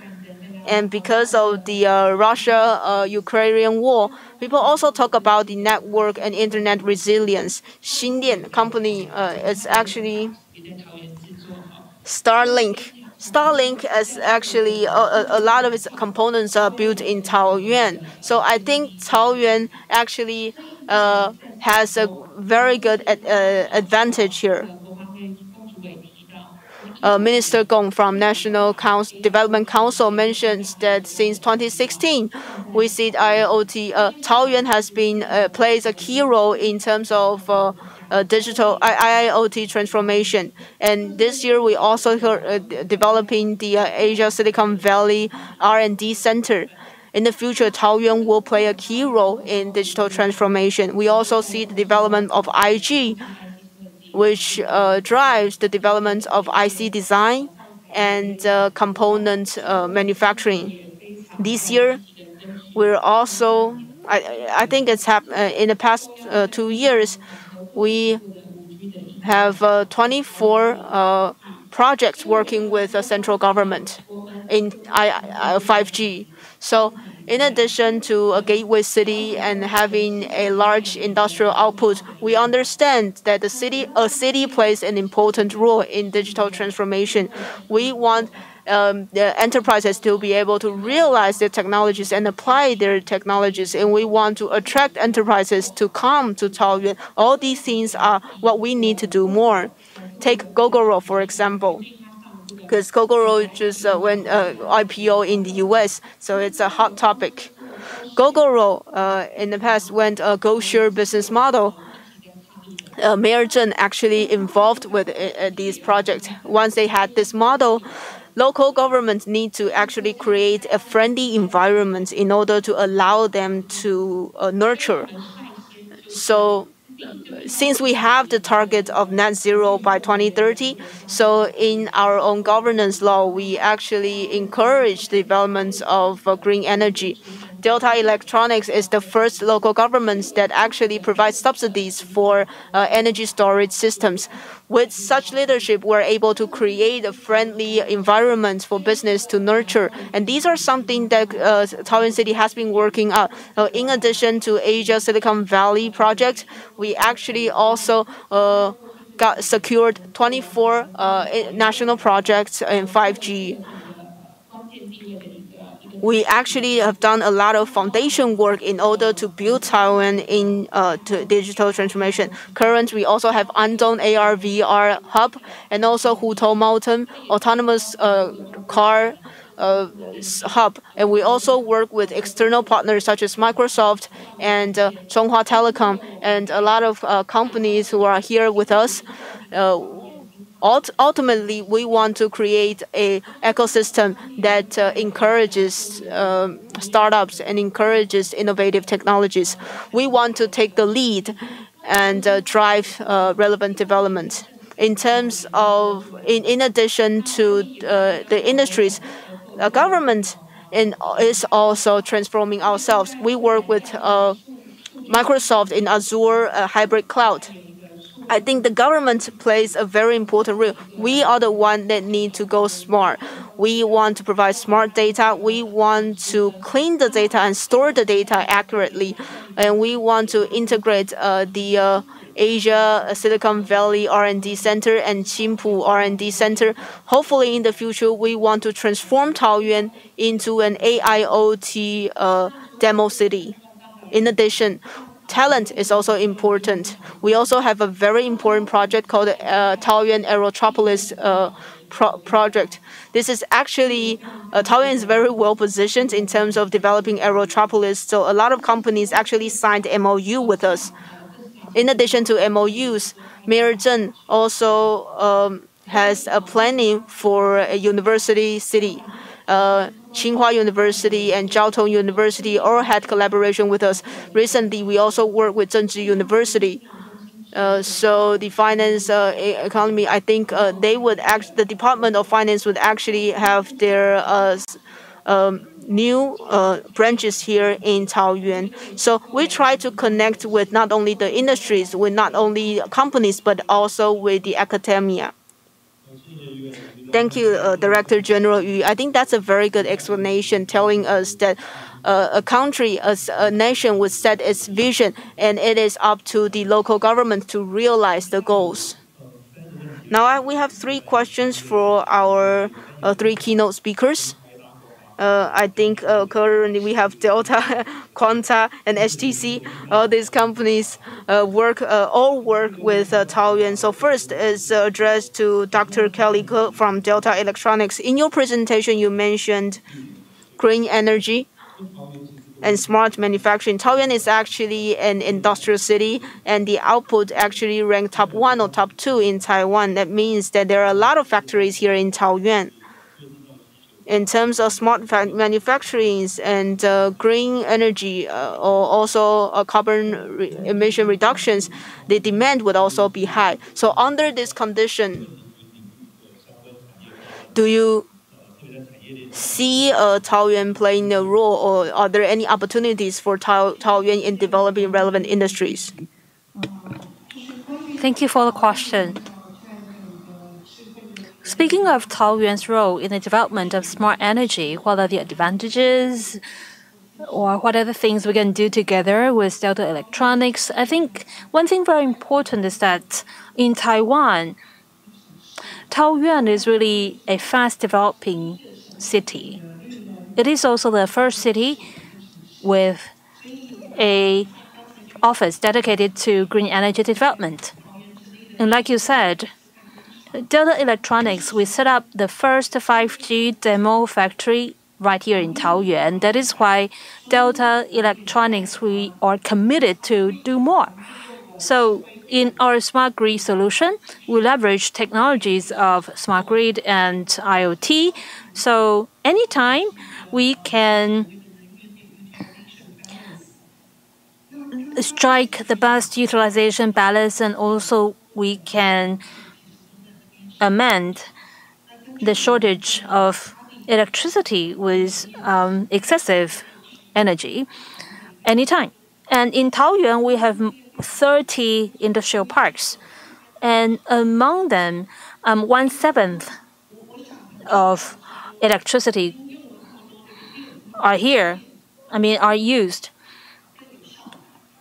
It's 1/7 of all the electricity in Taoyuan. So here in Delta Electronics, we have 6 goals. Number 1 is save more energy. And I know a lot of factories are building energy-saving systems. Secondly, to create more energy. Here I mean green energy. So how and with which approach do you create more green energy? Third, number 3, we want to save and store the energy so that you can later access and use this energy. For example, at low peak hour, you can save the energy, and so that the energy can be used during peak hours. And number 4, you should be able to manage your energy. You must be able to identify, you can prioritize which energies are to be consumed as the number 1 source, and how do you prioritize all this. And then, how are you going to use the energy more efficiently so that you can optimize the energy utilization in the factory, and you can use the right energy at the critical production. Last but not least, we talk about intelligence. And for this intelligence, it means how to use the energy smartly. And I think this is really the key part. AI can do a lot of things. How do we leverage AI to improve green energy production and utilization, or energy reallocation? How do we create the utilization and reliability through intelligence? I think all these are very important discussion. Taoyuan, as it holds an important position in terms of geographic development, and with the support from supply chain, and with all the subsidies and available resources and budgets, I think Taoyuan is a good hub for more future development. Okay, thank you, Dr. Ke from Delta Electronics. Next, I would like to ask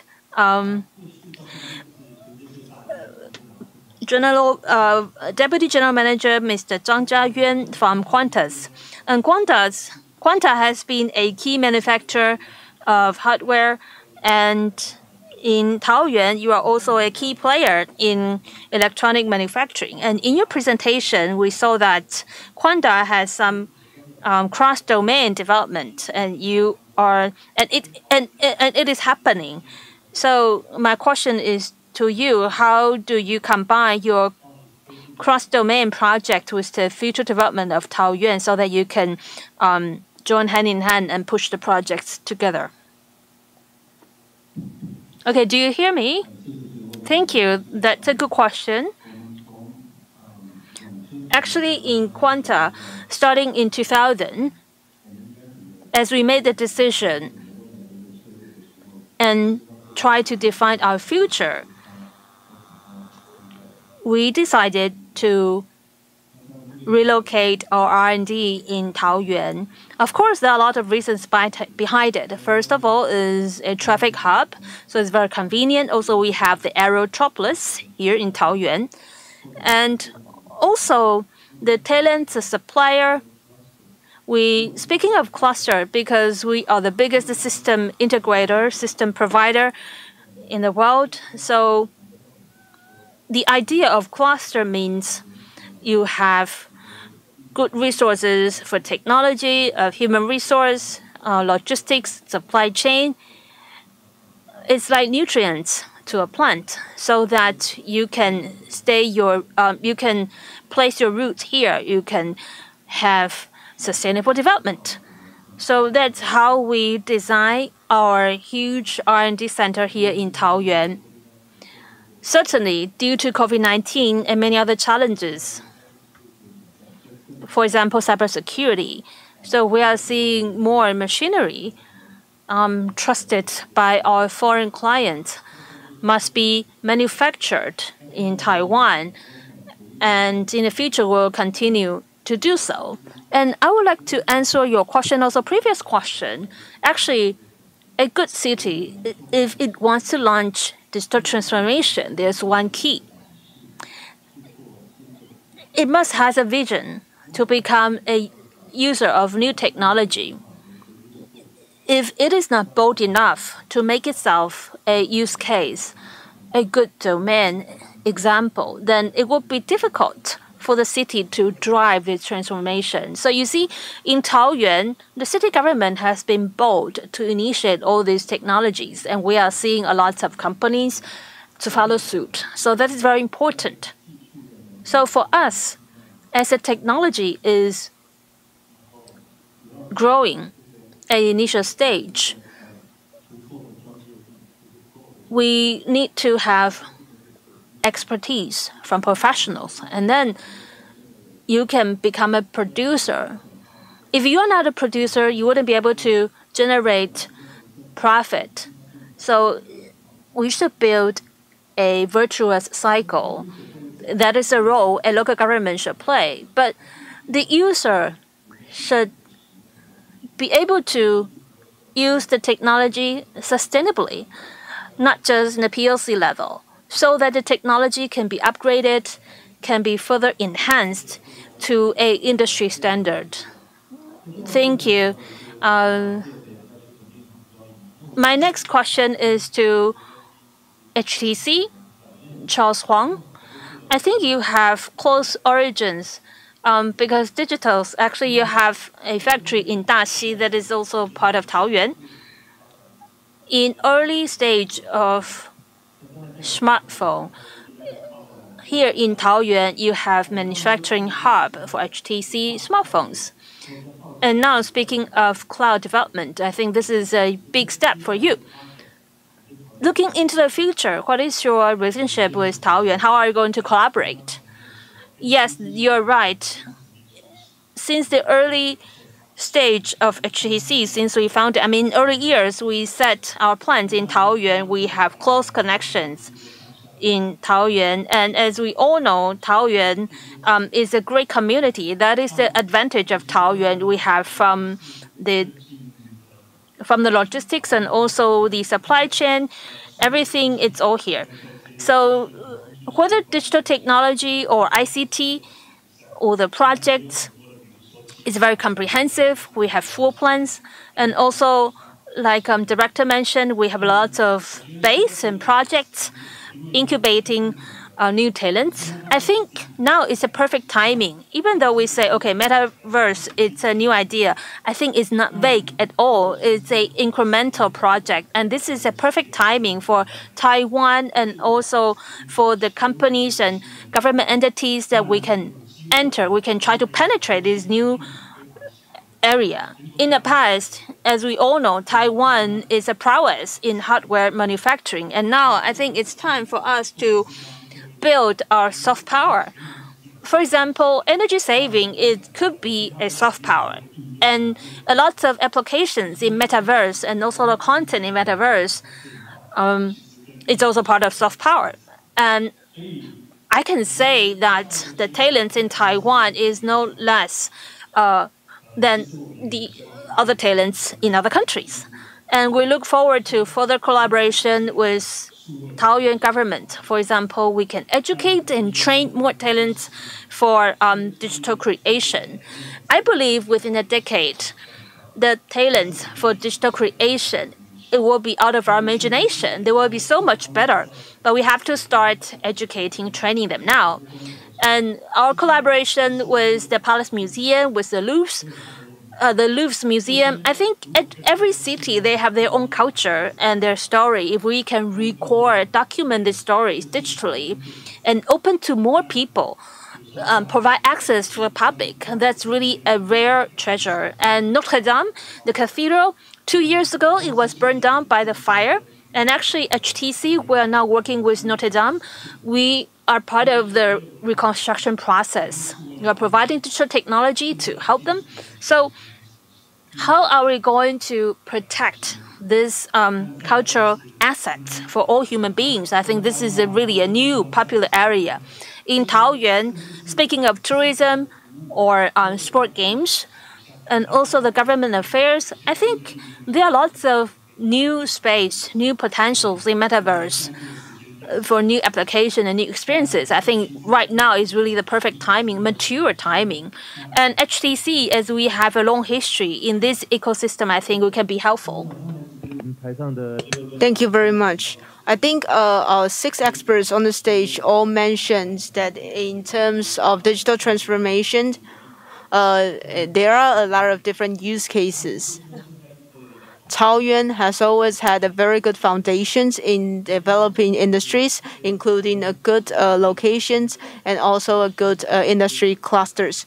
I think the next challenge, the next step is to be connected to the world. I think a lot of planning are already on the way, and I think a lot of projects will be developed. Taoyuan, just want to say, is one of the few municipalities actually has growing population with a lot of young population coming in. I think that's a very rare trend because currently we are all facing labor shortage. And I think in this area, Taoyuan has quite some positive development and a very good starting point. Also, Director General Yu mentioned that Taoyuan has worked with several universities, Tsinghua, Zhengzhi, and Jiaotong. I think that would also build a very good foundation for Taoyuan in cultivating talent. I think Taoyuan, with the experience accumulated, would have a better development. Thank you, everyone. Thank you, our distinguished guests, for actually sharing with us from their own perspectives and their own fields. They share with us about how Taoyuan digital team and also how Taiwan can continue to advance the digital development. Once again, a round of applause for our 6 experts. Thank you. Thank you, and thank you also for our moderator. Maybe we can take a group photo. Thank you. All right. Once again, a round of applause for our distinguished guests for joining our panel discussion and also sharing with us with exciting and very informative presentations. Please look to the front. 3. All right. Thank you. A thumbs up. 3, 2, 1. That's it for the morning session for the forum. Thank you, everyone. All right, distinguished guests here and also online. This marks the end of our morning session. At 1:40, we will begin our afternoon session. We have 5 exciting keynote speeches and also 1 panel discussion for the afternoon session. I believe that you're all excited about this. Now we have a 1-hour break, so please take a break. For our audience here, we provide lunch boxes and we also provide water and coffees. And if you want to leave the forum in the morning after today's session, and please also take your personal belongings with us. For everyone, please come back at 1:40 and join us again. Thank you.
And online. Good afternoon.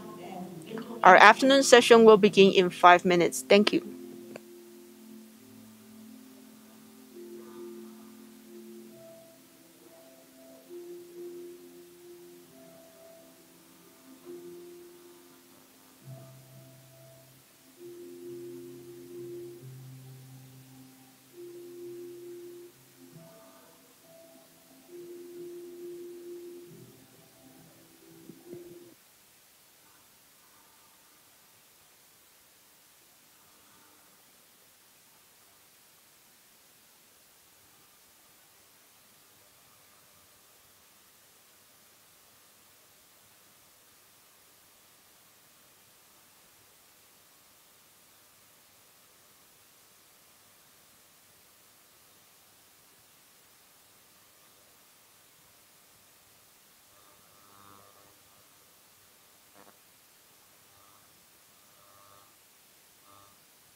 Distinguished guests and audience here and online, good afternoon.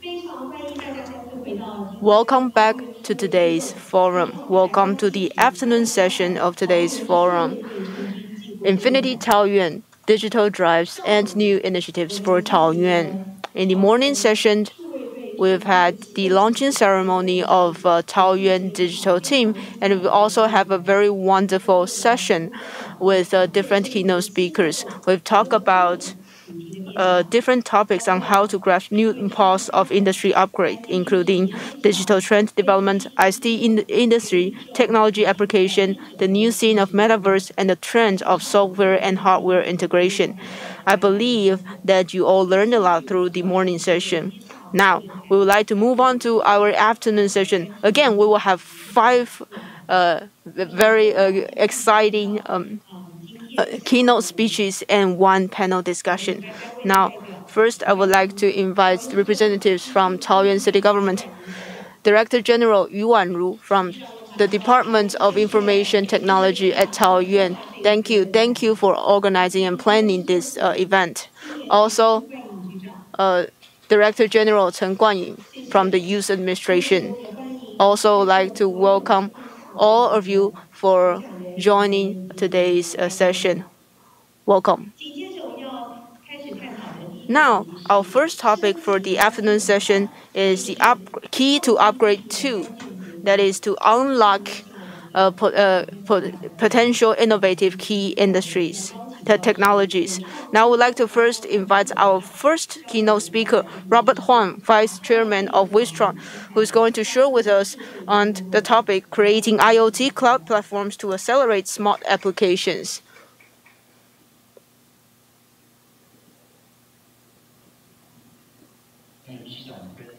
Director General Yu, Director General Chen, distinguished guests, and also audience here and online, good afternoon. Very honored today to join today's international forum organized by Taoyuan City Government. In the next 20 minutes, I would like to share with you what Wistron has been doing in terms of digital transformation since 2017 and also the ESG. Before I begin, just like to briefly introduce our company, Wistron. Wistron separated by HTC in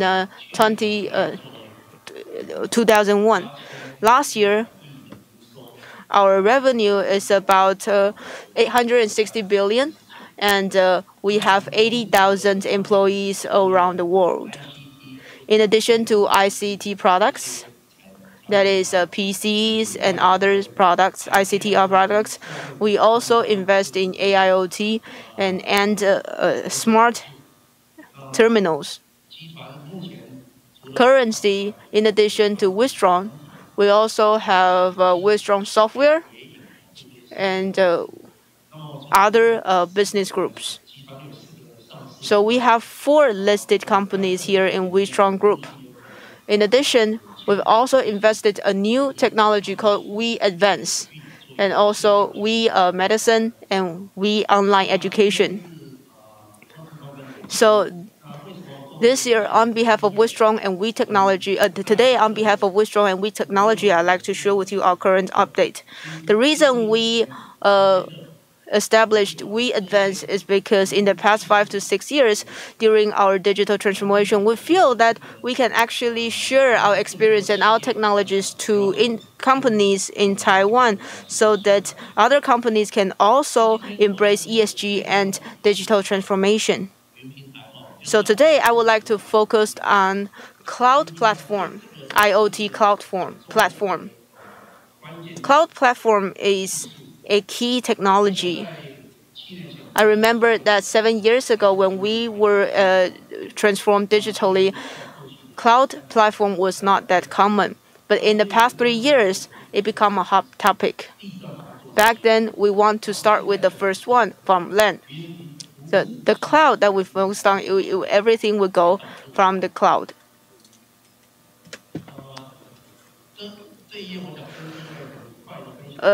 This slide, I would like to quickly share with you the sustainability of digital transformation. We've gone through 5 different stages, from the introductions of information system.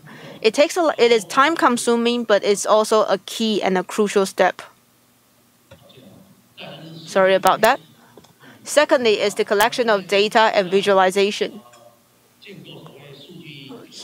Over here, we'll build a data connected internet and also a BI dashboard, and also war room. Now, war room is very important because once a company decided to introduce digital transformation, dashboard would be the first step. Dashboard is, I would say, well, every year you will go to a health checkup, right? Afterwards, you will have a report. With the information on the dashboard, you can decide how much digital transformation you want to go further. If the data you collected is not a lot, that means that a lot of the data are still unseen. Now, with the visualization of data, we can utilize AI and other technologies to see how healthy a company is. So with the dashboard, we can understand a company in terms of its digital development. With all this information, I believe we can realize smart manufacturing, including system, AIoT, how to collect more data, how to realize smart scheduling. All these are part of smart manufacturing. Smart manufacturing is actually a very large area. People, machine, materials, and also methods. All these are are key elements in smart manufacturing. Based on our experience, there are not many companies who can collect every data. So I would also like to suggest that we actually have some ideas regarding how Taiwan can realize smart manufacturing. The first step is the subscription system of manufacturing. Subscription, what is the advantage of subscription? First of all, it would be easier to manage in the back end, and also you don't have to own your own platform. You can pay as you use. So I think that will cater to the needs of most of the companies. And then it's ESG, how to realize your responsibility in environmental protection, your CSR, and corporate governance. So that was our journey from step 1 to step 5. But to now, step 5, I think step 3 and step 5 should be combined together. That is, smart manufacturing and ESG should be combined together. ESG is a hot topic for the past few years, and we believe that for instance, energy management in smart managing is part of ESG. So I do believe that step 3 can be combined with step 5. So what are the benefits of digital transformation for manufacturing? Of course, systemization, data collection, intelligent, and smart factories, all these are our focuses. But ideally, the goals that we want to achieve is to improve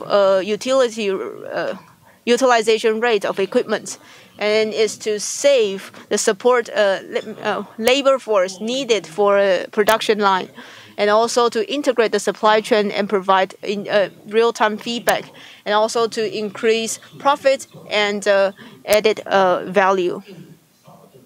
We want to maximize the value of a company with the minimum resources. These are all 4 core services of smart manufacturing.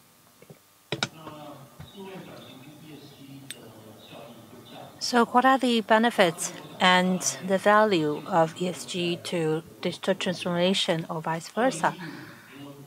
In 2015, according to United Nations Day, which promoted 17 guidelines, and there were more than almost 180 sub-guidelines and more than 200 indicators. That means United Nations is promoting a comprehensive guidelines for all people that doing ESG. There's a guideline. And the goal is to control the temperature of the Earth no more than 2 degrees centigrade, higher than pre-industrial revolution era. As we speak of ESG, E means environmental protection. The Earth, as you might have read in a lot of reports, is aging. If you do not rejuvenate the Earth, which means as the temperature changes, the climate changes, the creatures and the well-being of all animals will change. And S means society. As we are seeing the demographic changes in recent years, some jobs are no longer to be fulfilled. I mean, they cannot find enough people to do all the jobs. That means the companies need to make more social contribution to attract the attention of possible candidates. And G means governance. Transparent governance of the enterprises requires digital transformation. And it's not just Taiwan. I think businesses around the world are heading toward this direction. The benefit of ESG to business, like I said, as it brings up production efficiency and the revenue of production. And if you look at the black box on the right, that means ESG also contributes to carbon tax reduction, better penetration in the United States or European markets. As you might have known, as a business expands its operation throughout the world, carbon tax could be an issue. So a complete, comprehensive calculation of carbon taxes is necessary and very important to the businesses that intend to expand throughout the world. In Taiwan, from manufacturing industries to every exporting industries, I think carbon taxes will be a required information that should be revealed if they want to export the product. I think this is really an urgent combination of digital transformation and ESG. And to be more frank, digital transformation can wait, whereas ESG is something must be done now. So how to implement ESG? There are 3 steps. Number 1 is the management of energy and resources. For example, air conditioning, electricity safety, and also water quality monitoring. And number 2, the management of facilities and servers. So with number 1 and number 2, once you collect enough data,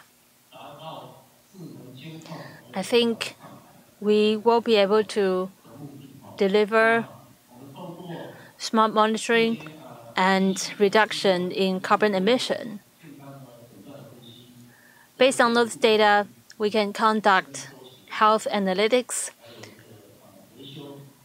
make decision of maintenance efforts, and also visualization of the devices. These are what we already are doing in Windstrom's factories. It took us years to develop these management methods.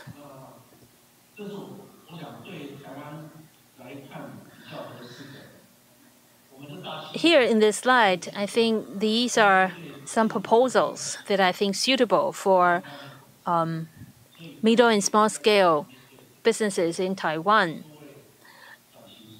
In Winstrom, we have enough resources to complete ESG requirements. However, for small and mid-scale businesses, it's important to look at available resources, meaning you can subscribe to the resources. How do we achieve that? Here are the 5 stakeholders. They are equally important. Number 1, the government. It should be able to subsidize innovations, and the government providing good policy analysis and encouragement. And for example, today's forum is a very good example of public and private sector involvement. In Taiwan, we have a lot of associations, and these associations or trade associations can leverage their impact on the members. And for example, ISV, vendors, these are the implementers of smart manufacturing. And I hope that in this map, people can play their role well so that we can accelerate our digital transformation and implement value for small and medium scale economy. Last but not least, I would like to explain to you the subscription-based model of smart manufacturing services. We are trying to add more features, but here is what's already available. Human cost analysis, IIoT, smart scheduling, and smart automation. Also, last but not least, the algorithm to calculate raw material and management for vendors. I think very important is that if we can have a successful digital transformation, that means we can be more competitive in the real world, and we can build up an aligned industry standard with other countries around the world. In the future, if we have any more opportunity to work with Taoyuan City government, we're more than happy to do so. Thank you very much. Thank you, Deputy General Manager Mr. Huang from Winstrom, so that we have more understanding of smart implementation. Our next speaker will be Huang Yidun, Executive Vice President from AD-Link. AD-Link has visualized the edge computing and focused more on the visualization and application of edge computing. And here, the topic is innovative AI technology, building up and enabling an AI-powered edge. This is Stephen Huang, distinguished guests, ladies and gentlemen, friends online. Good afternoon. My name is Stephen. I'm very honored to be here on behalf of Linhua Technology. And I'm very happy to attend this Infinity Taoyuan Forum. And the topic today is how to leverage the technology to build an edge computing ecosystem. We are more than happy to see the commissioner and also our friends in the industry from Quanta and Delta Electronics to speak out in the morning. Also, HTC is a leader in VR, as they are one of the top handheld devices manufacturer. I think this is a very important opportunity here in this forum because we have different perspectives. There's only one single source of truth for reality, but here we have different approaches, or we are all looking for bigger opportunities and better timing for the future. And for AD-Link,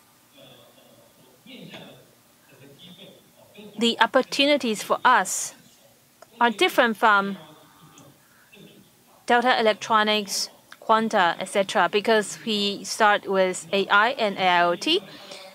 So you might be strange, you might feel new to edge computing. So what is it?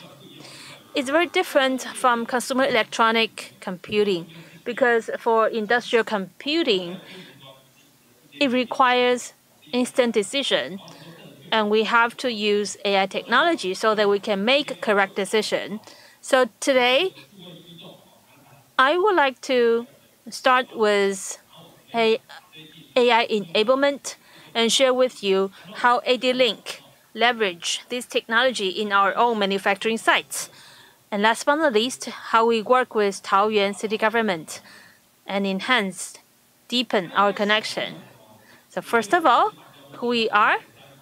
This is AD-Link, and I would like to introduce to you our brief history.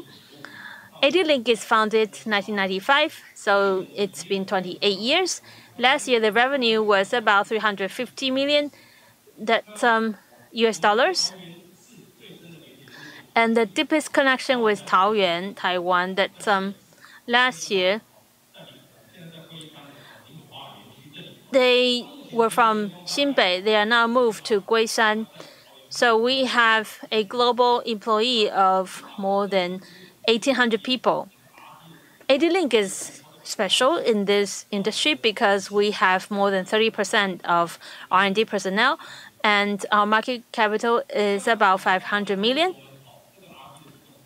Speaking of R&D, as I said, we have a lot of engineers and they work in R&D. So we have 9 design centers located in USA, Europe, Taiwan, China, and India. And I think it's very important that our R&D is able to communicate with the clients and implement their ideas locally. Whether in China, Germany, and of course in Taoyuan, we have big R&D potentials. And if we look at manufacturing centers, in AD-Link we have 2 centers, one in Taiwan, the other in China. And for support offices, even though AD-Link appears small, but in Korea, Japan, we have staff to help our customers. And this is our deep link with Taoyuan government. Last year, we relocated our headquarters from Xinbei to Linkou. And on the right-hand side, that is the factory, whereas on the left-hand side, that is our global headquarters, including our operation, R&D, and all the marketing. It's in the right-hand side of the small floor. And for other parts, we see a lot of assembly lines, 2 assembly lines and 6 manufacturing lines. So it's about 40,000 per month. Our goal is not to expand the capacity, but we are fine-tuning the manufacturing methods. And in this factory, we are doing PCB and also system. At the same time, we dedicate our robot technology, also on smart manufacturing experiences. We dedicate all this into our own space. So we want to deepen our technologies to our factories. In addition, our largest manufacturing base is still in Shanghai. In Shanghai, we have 3 lines. Even though the factory there was very large, if you look at the news recently, impacted by the pandemic, everything is closed. So to us as suppliers across the strait, the impact is very large. However, a lot of our colleagues decided to work overtime there. We actually have 80 employees inside the manufacturing center in Shanghai, hoping to minimize the impact of the pandemic. but also like to share with you Taiwanese companies such as AD-Link. With the allocation of work across the street in the past few years, we've fine-tuned our production capacities. Our ultimate goal is not just to improve our efficiency. Actually, we cannot stop our operations, because once we stop our operation and stop our productions, we will have a great impact of our clients in the supply chain. Now, maybe industrial computer is somewhat unfamiliar with some of the audience, but just like to share with you exactly what we do. In the very beginning, we try to identify their pain points of our customers, be it in the operations or in productions or in manufacturing. We work with leading companies such as Intel and to design a board or a system. All this will be used in industrial environments, so they need to be able to resist vibration or resist high temperature. So we need to do some fine-tuning, and the materials may be more special. Industrial computers, generally speaking, need us to supply them for at least 5 to 10 years. So the supply chain to us is a big challenge. In the past 2 years, impacted by the pandemic, our largest challenge is to continue our service to our clients. It may be hard for you to imagine. Actually, the delivery for a lot of components would be more than 50 weeks. Some people may actually provide us with 1 million order, but provide me with 1.5 million just to buy those extra components. And that is what we can offer. What we can do is to provide a 5 to 10 continuous service to our clients. Also, in terms of qualifications such as ISO and other safety and security qualifications, we are able to provide those services, and some of the capabilities are within Taoyuan. So we've been established for over 26 years. Initially, such a compact PCI had been used in voice or call center, and then all the way we started to enter the communications companies in ADCA. So once we step into this field, we started to develop some of the technologies can be used in medicine. Or a PE04, a PC104, it would be used in some precision industry. The reason I share with you is that industrial computers is now expanding to other industries. When we first established, some people would say, "Oh, how we use the PC-based technologies to replace PLC technologies in factories?" PLC actually has been, after it's been replaced, we will do visualization in replacement of a human eye. But in recent years, I think what's exciting is that once you can monitor, once you can do visualizations, ultimately AI, if can be leveraged and integrated, you can imagine that in a small industrial company, you can do an inspection analysis and AI analysis and 5G real-time communications. The potential is really large. In our view, I think we have great opportunities. So AD-Link, we start to think that, how do we drive with digital technologies? Imagine this. In AI, the core is still software. Taoyuan city government shared that they introduced a lot of research and they collaborated with the academia. So in the future, we will need a lot of software talent. In Taiwan, we may not be able to do an algorithm analysis, but in Taiwan, we can utilize the open source algorithms and start to make connections with the algorithms. Once we start to make the connections, I think our strong suit is to expand and use it in the applications. I think in the future, we see great potential in this area. Impacted by the pandemic, logistics is also impacted. Logistics are very important, e-commerce and how we manage the logistics more efficiently. So we start to see AMRs and also AGVs here in factories. A lot of the AI technologies and IoT technologies are used in warehouses. And also autonomous cars are also using and leveraging AI technologies. In addition, be it a private 5G or public 5G, a lot of applications would also need to leverage AI. I heard that Commissioner say that Director General shared with us that there you have 24 projects working with the central government.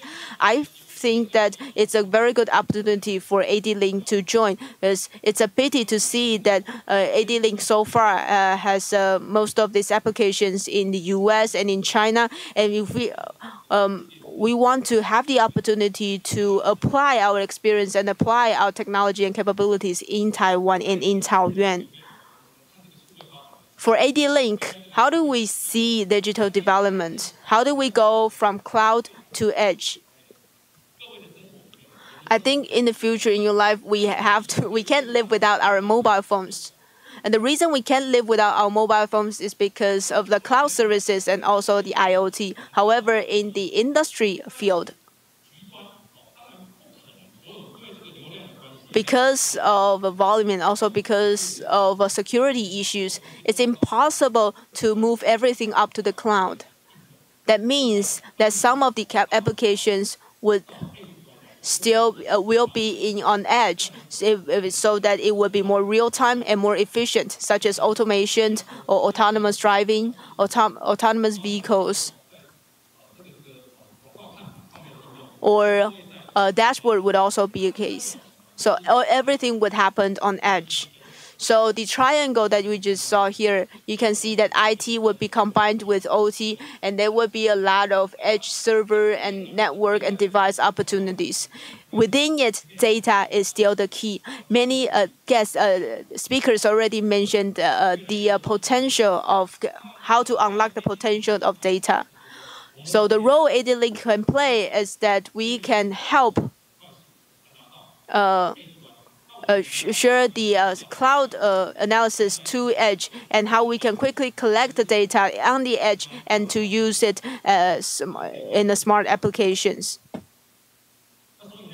So all in all, we want to leverage these emerging technologies, including AI, 5G, and visualization, AIoT. I think with these technologies, we can be applied to different fields, such as smart manufacturing, and robotics, and smart medicine.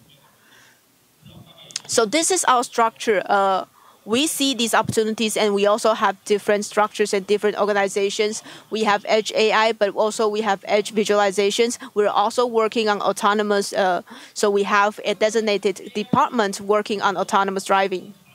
In terms of edge AI, we want to work on motor monitoring and conditionally monitoring, and also industrial computers and servers. We want to apply these to monitoring gaming and healthcare. I'd just like to share with you that impacted by the pandemic, there are many applications in semiconductor industry now. Recently, in Taoyuan, we work with the government and to see some new applications. We found that AI can start to be gradually not only be used in the military but also in other areas. The Russia and Ukraine war, our stuff was banned, prohibited from exported to Germany. So we, yes, indeed, we get impacted by the war a little bit. Now, I just share with you that software is still our focus. So our focus is to actually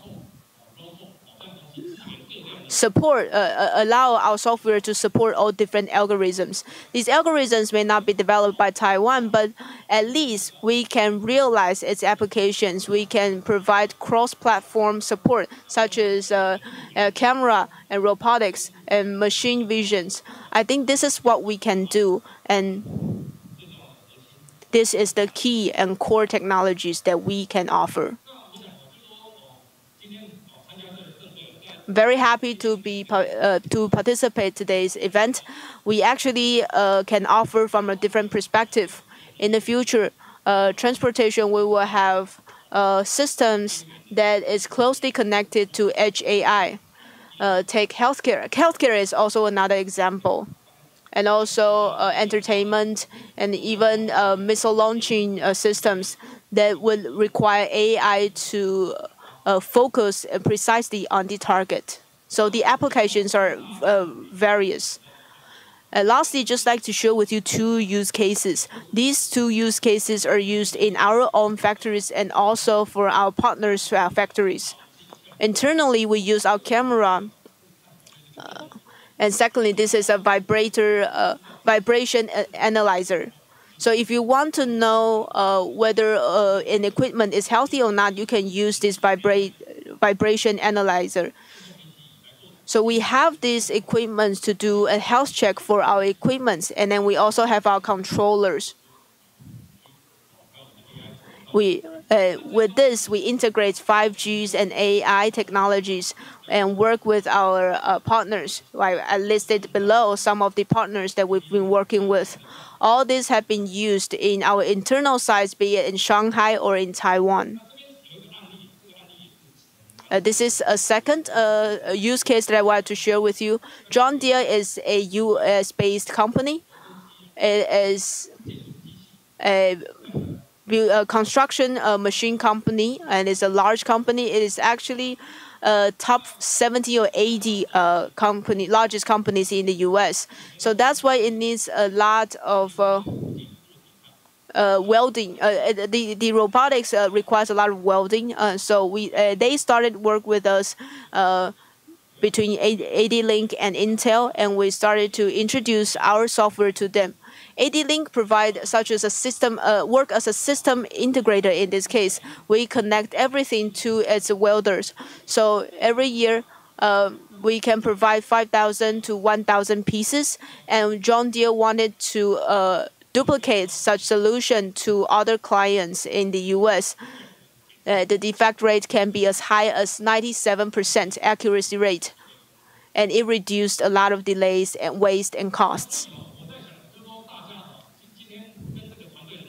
So the reason that we come together in this event is because we want to work together. If we want to fight, we have to work together. So in the future, we need to work with our partners to create an edge smart ecosystem. We work not only with Intel, NVIDIA, AUO, ARM, and Foxconn. We continue to work with Foxconn on AMR and smart factories. So with the fields, with the upstream and the downstream, and with a system integrator, together we can create a smart edge ecosystem. But how exactly do we realize our applications in Taoyuan? In AD-Link, we have an ROS product that can be used in robotics. In the past few years, we have been working with Taoyuan City government so that students can actually have a hands-on practice on our products. I had a look at our records. In the past, in the first year, there was only 30 years, and the second and third years, there's only about 200 people, 200 students. But last year, we had over 1,000 students participating in these projects. I think that's the key for cultivating software talent in the future. We're very honored to have collaborated with Taoyuan City government, and we will continue to do so to continue to plant the seeds so that we can continue to have excellent software talents in the AI industries. Lastly, since we've mentioned the target of net zero, we've worked with Quanta, and we used our controllers in smart grid. I think some of the companies already shared similar solutions. Ultimately, we want to identify, alert abnormal situations and other things that we can see what would be the pain points that consume the most energy. And we also plan to work with Quanta to apply it in the PCB industry so that such energy saving can be continued. Currently, the volume is not large, but in the future, if we can actually apply this energy saving in other areas, step by step, we can actually help our company to achieve net zero. Now, lastly, I would like to share with you a short clip. This clip talks about collaboration between AUO, AD-Link, and Ford Robot.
Okay, it's really a long video, so I hope you sort of feel it. So AD-Link is really committed to bring our robotic technology and also the 5G and AI technologies to the build-up of smart plant. In the future, we would love to work together and deepen our collaboration with Taoyuan City government. Last but not the least, I would like to say thank you. I'm very honored to be able to share with you these use cases. And in the future, with AD-Link, we will love to create even more fabulous products, make this world even better. Thank you very much. Thank you very much, Charles Huang from AD-Link. These are really wonderful use cases and the efforts of AD-Link in edge computing. Thank you so much. Next is our third topic of the day, further upgrade of smart city. In our previous discussions, we talked about the application and implementation of smart city. And here, we would like to talk about and share how to accelerate the solution and implementation. Now, our speaker is CTO of IBM, Steve Chung. Let's welcome him for technology innovation, bringing more benefits to a smart city. Dear moderator, dear organizers, good afternoon. My name is Steve Zhuang. You can call me Steve. I'm CTO of IBM Taiwan. Today I'm very honored to be with you here in Taoyuan, also online, to share with you the topic of innovation in technologies and bringing in more benefit to a smart city. I would love to share with you a chronology. As you might know, IBM has developed from hardware service provider and a lot of transformation in the past century. Since the era of mainframe, all the way to the post-PC era, especially from the 90s to year 2000, actually there was a big transformation inside IBM. Just like editor-in-chief, we talked about it during lunch. At that time, IBM experienced a big service transformation, and after that, IBM started the era of service.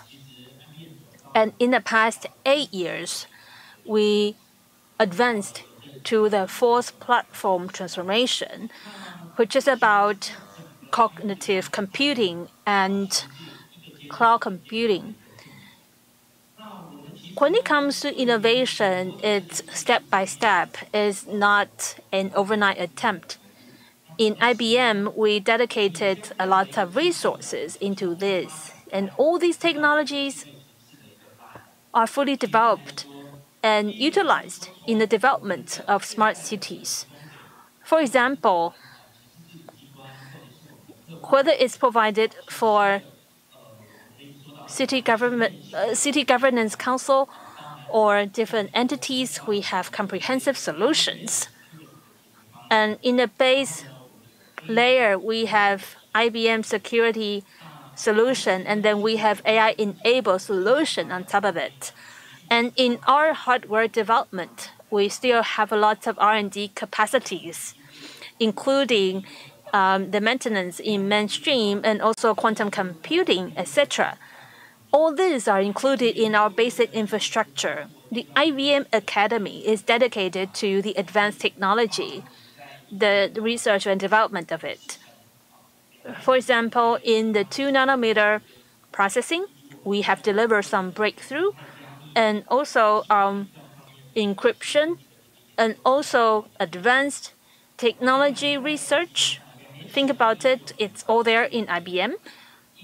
Starting in 2019, to accommodate the needs of hybrid clouds, we merged the company called Hongmao, further enabling our capacity in the container development or container trend in the basic infrastructure. So under such development, we have Cowpack. These are softwares. So it's a container trend, and we can have modern deployment.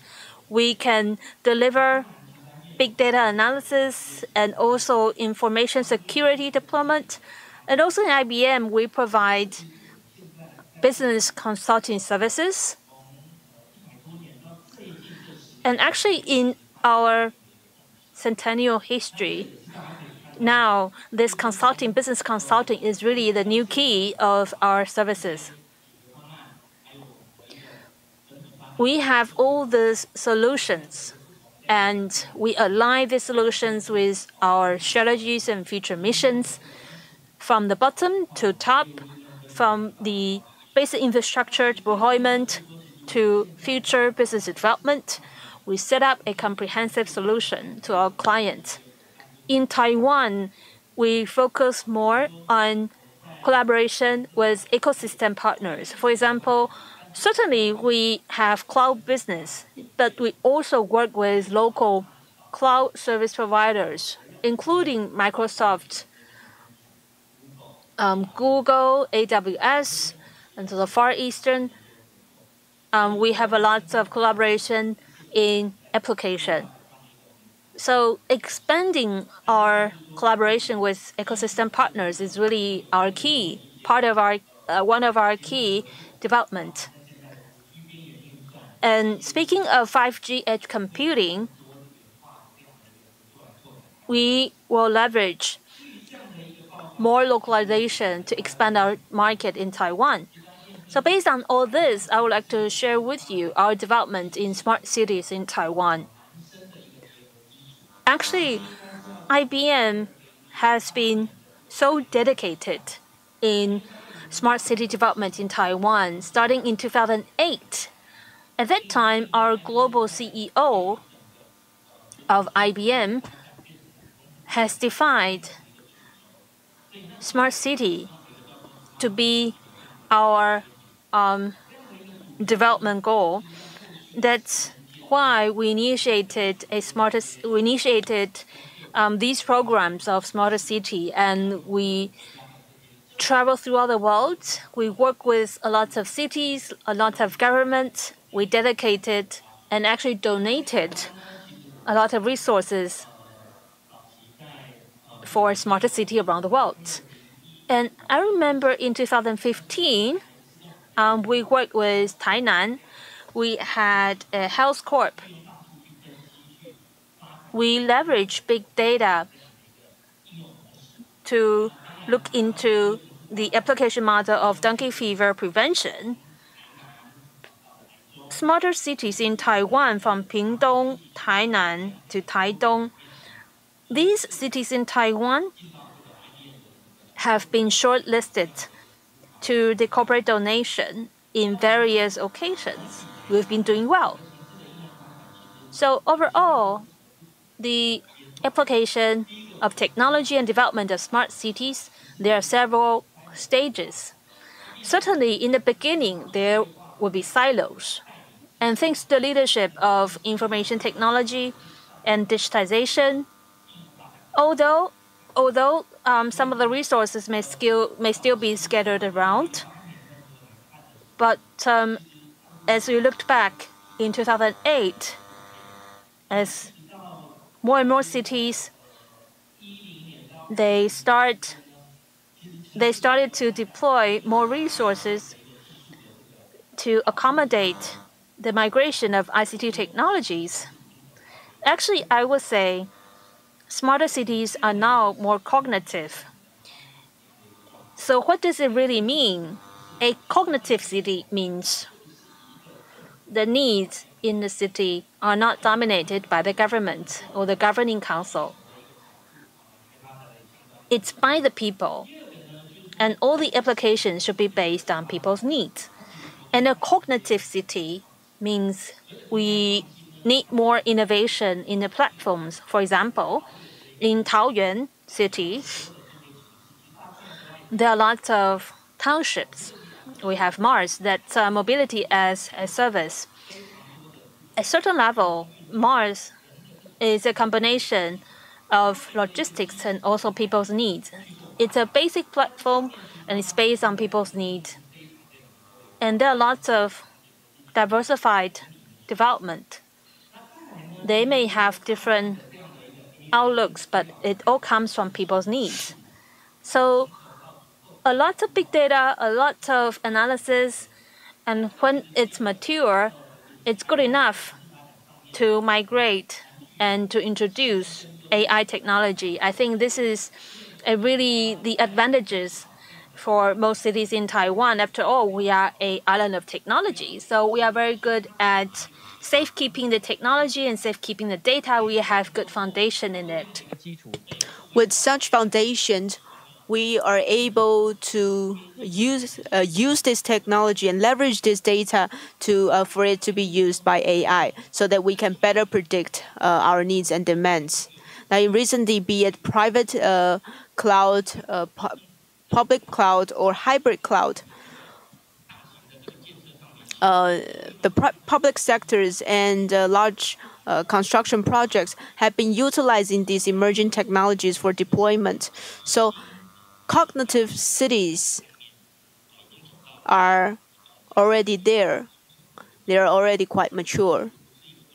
However, that's not the final goal. We actually have a step forward.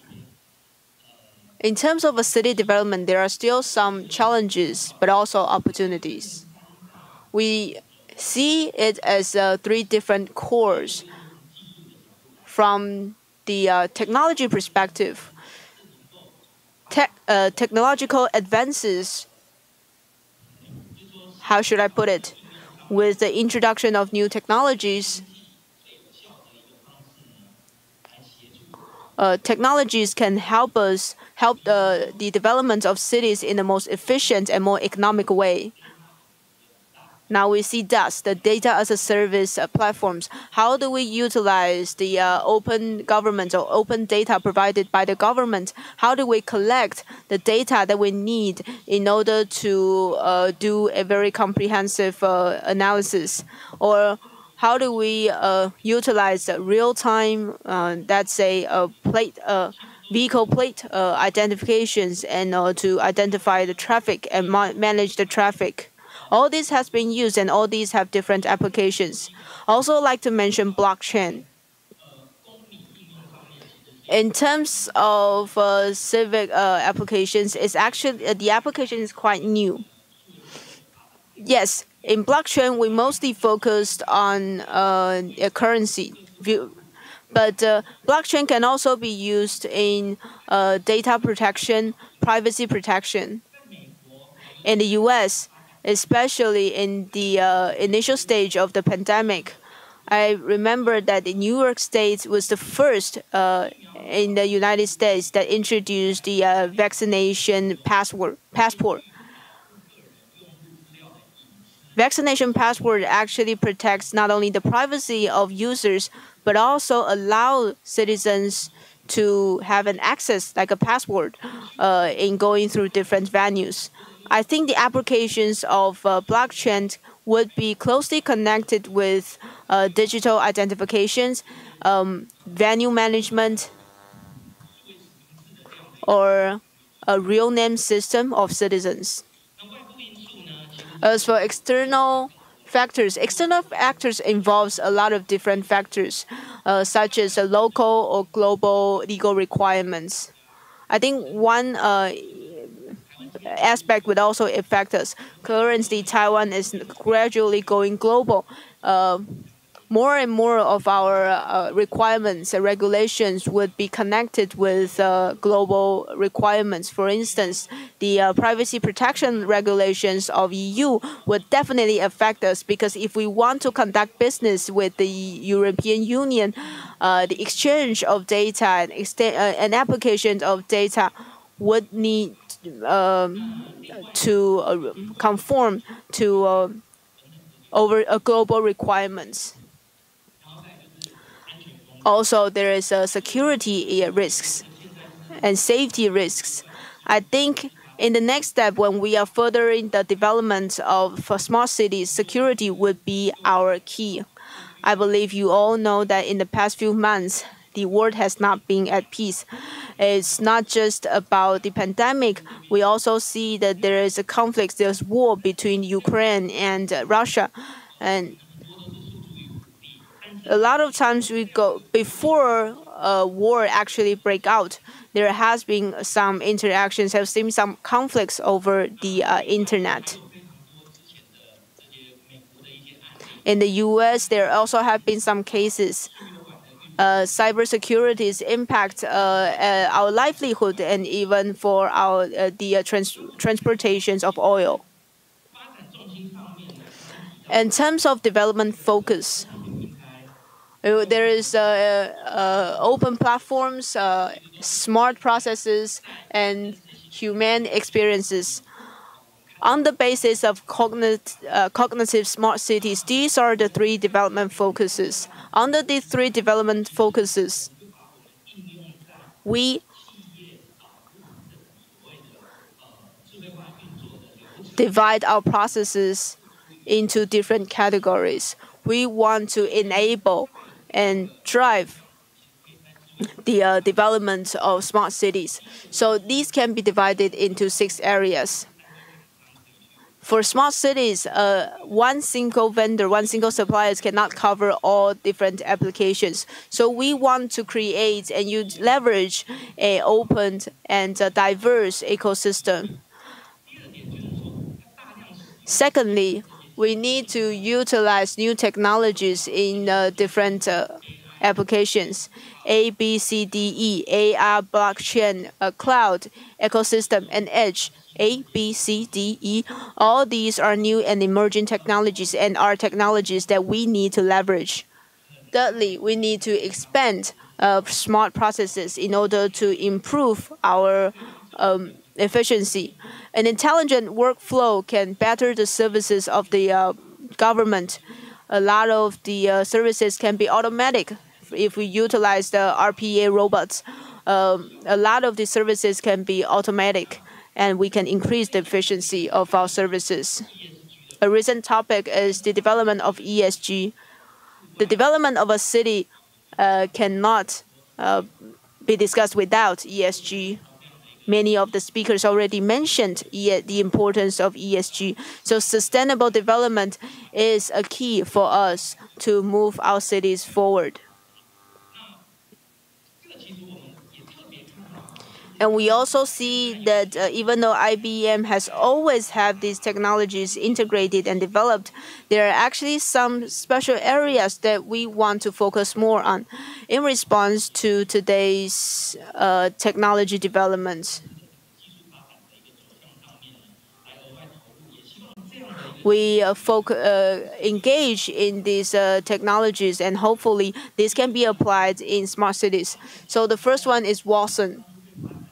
When we first developed Watson, Watson is an AI application engine. And then it's a quantum computing, IBM Quantum. We also have the Wayland Company.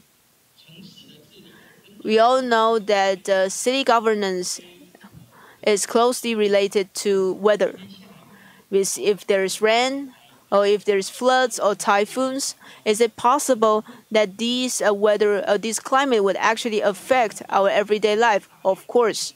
So all these data have been widely used in real-time decision making and real-time management. So I think this is what weather coming can provide. Trade lanes is a very important mechanism for us in managing our supply chains. It helps transportations worldwide. With the better transformation platforms, we are able to make our supply chain more smooth. These are very good foundations that help us help our cities, smart cities, move to the next stage. We also are encouraged a green to grow solution, a G to G solution. What exactly is G to G? Last year, in ESG solutions, we acquired a company called Envizi. Envizi focuses more on carbon emission calculation and report. So such mechanism is helpful for us developing smart technology. We can go from green to grow, and we can actually develop a sustainable development. These are some of the use cases in smart cities. Actually, there are so many different use cases. I just want to give you some examples so that you can actually feel closer to these applications. First is Stockholm's. I believe that in Taiwan, our ETC system, our traffic management system, we are already doing well.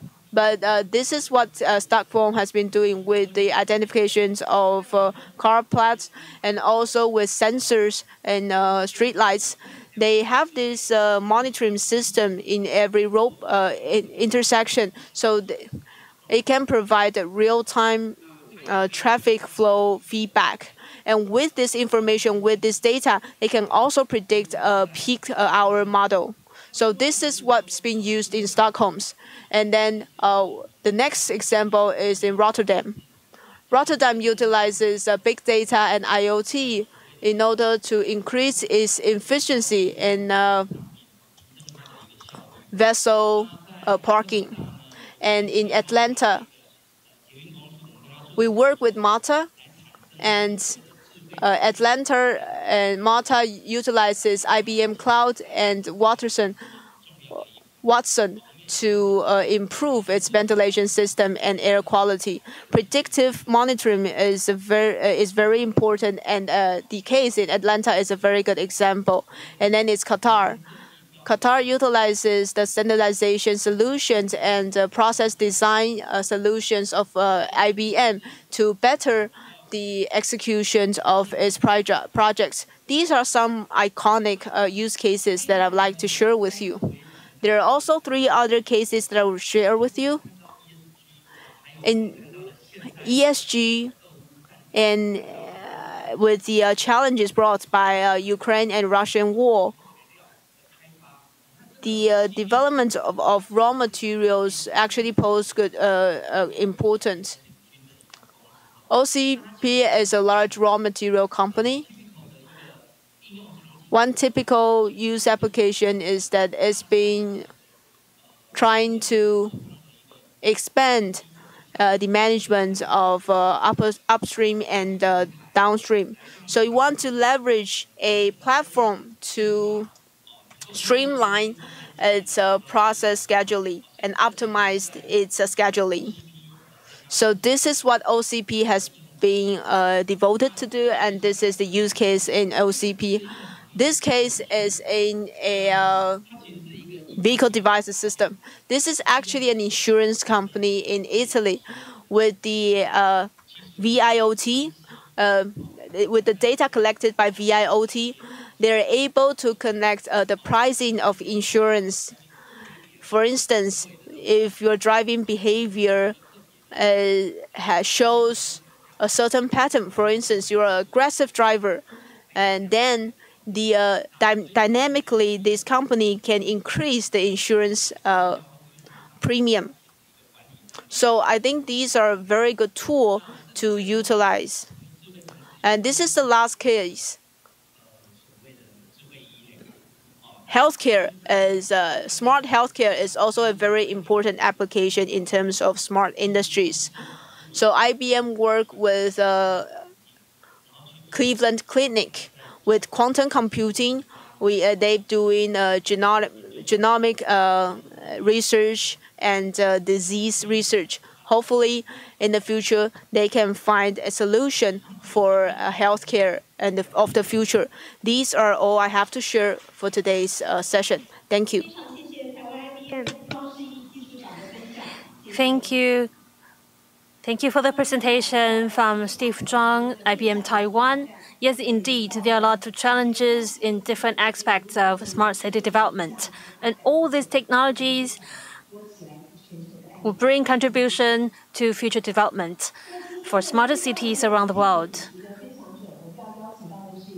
The next speaker for the same topic will be from Far East Tones, Mr. Hu Deming. He is Executive Deputy General Manager of Communication and Digital Transformation Technology Division, FET. So today, as I look into the topic, yes, we saw a list of speakers. We have Lianhua, Advantech, and Delta Electronics. They are speaking about use cases, and we have IBM for methodology. So what should I say? I mean, what should I share about? I'm not going to tell you how to dial a phone call or make a phone call. So I have this old experiences, old stories to share with you. So it's all about the last mile. The last mile means, okay, we need the technology to be implemented, and also the scenario, the context.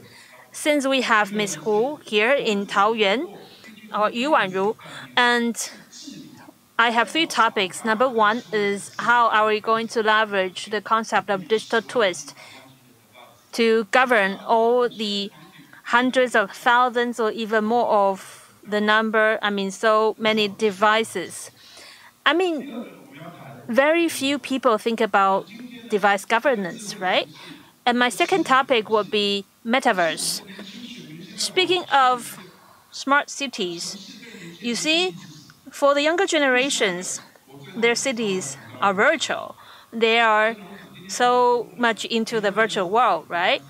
So today, the topics I'm bringing to you have never been spoken or shared in other occasions, but here I would love to share with you. So first of all, let's look at the pain point for telecommunication industry. You see, we have so many devices, and think about it.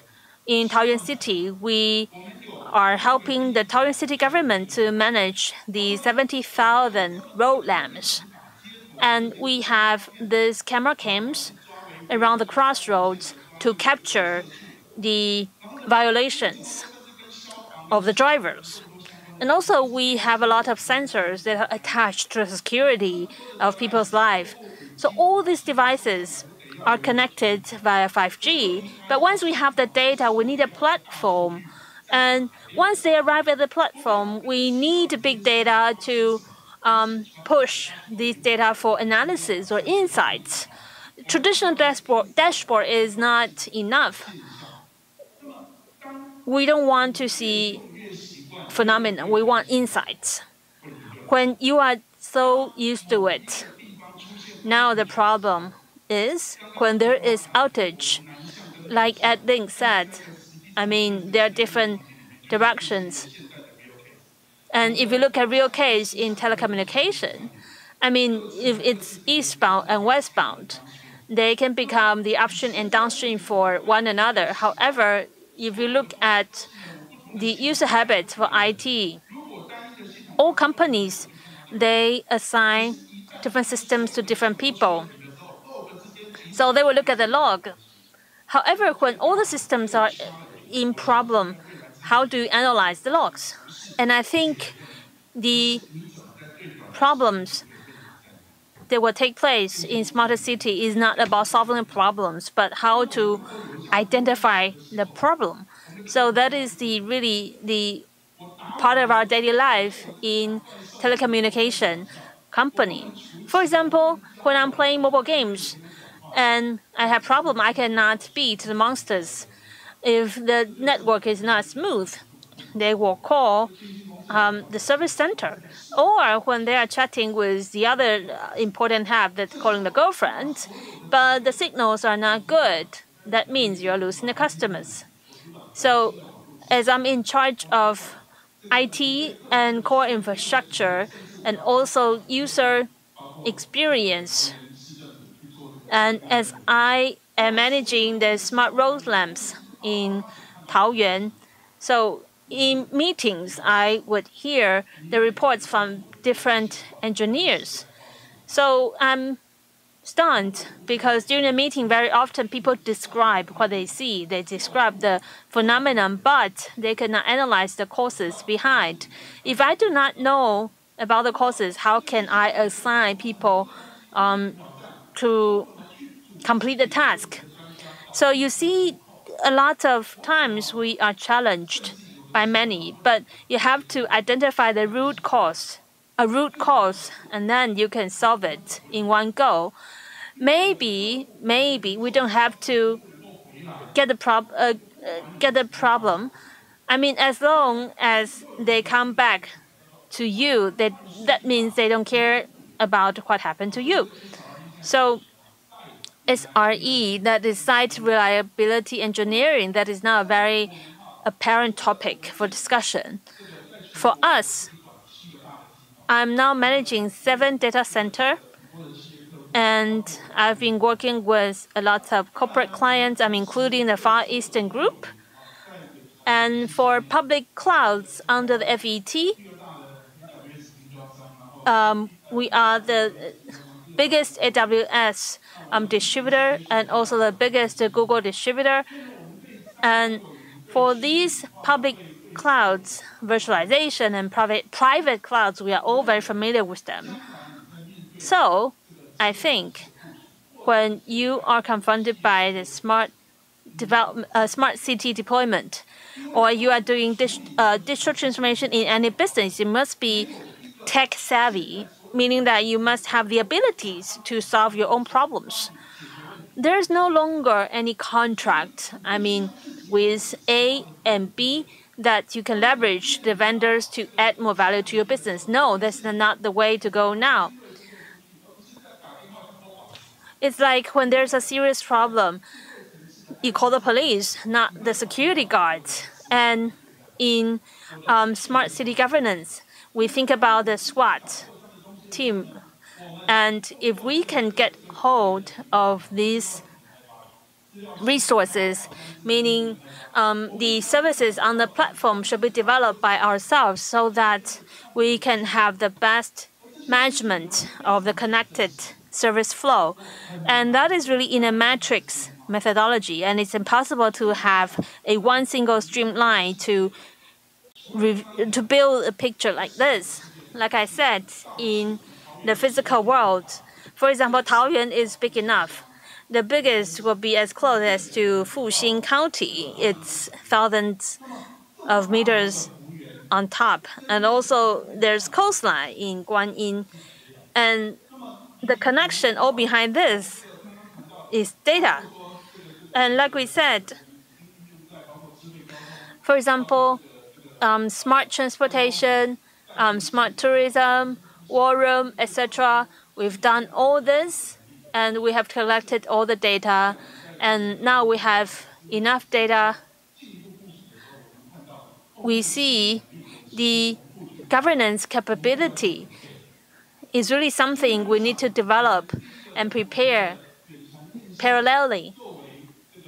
In FET, as a member of the digital team of Taoyuan, the first contribution we have is the methodology of day in, day out questions.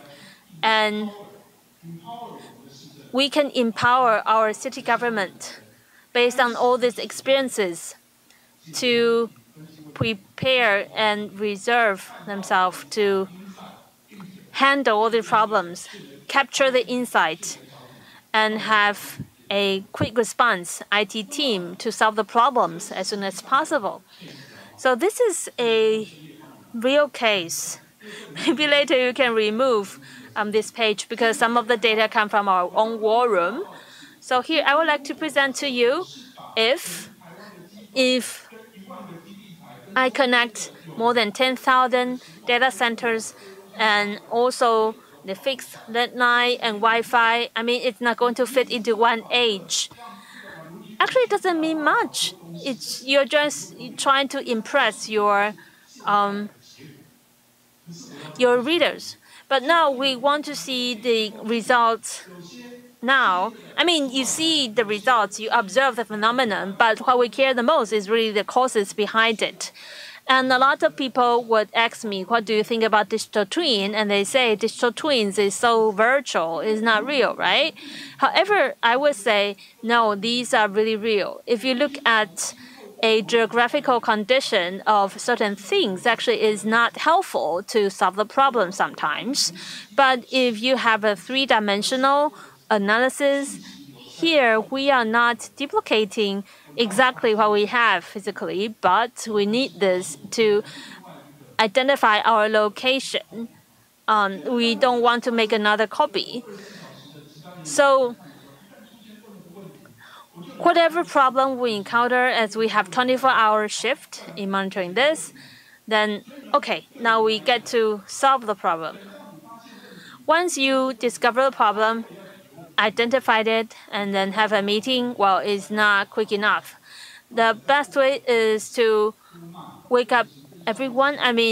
Since you are racing against time, and you can have a communication platform. And when you see if there's a service or the parameter bidding too high, since we have assigned employee held accountable for certain service, that means once the things inside break down, we have certain employee to take care of it. And even if you fill it with tens of people, but they are not qualified or they are not ready yet. However, I do not look at the titles. I prefer to value a person by their know-how. So very quickly, they build up this business because of A, and then you B, and then C. So now we are comforting the client C level, but at the same time, we need to resolve the problem of client group A. So that is in the era of metaverse, in the era of smart city, these are the raw material and also methodology we have. And as to smart city, there are frameworks that we can never do without.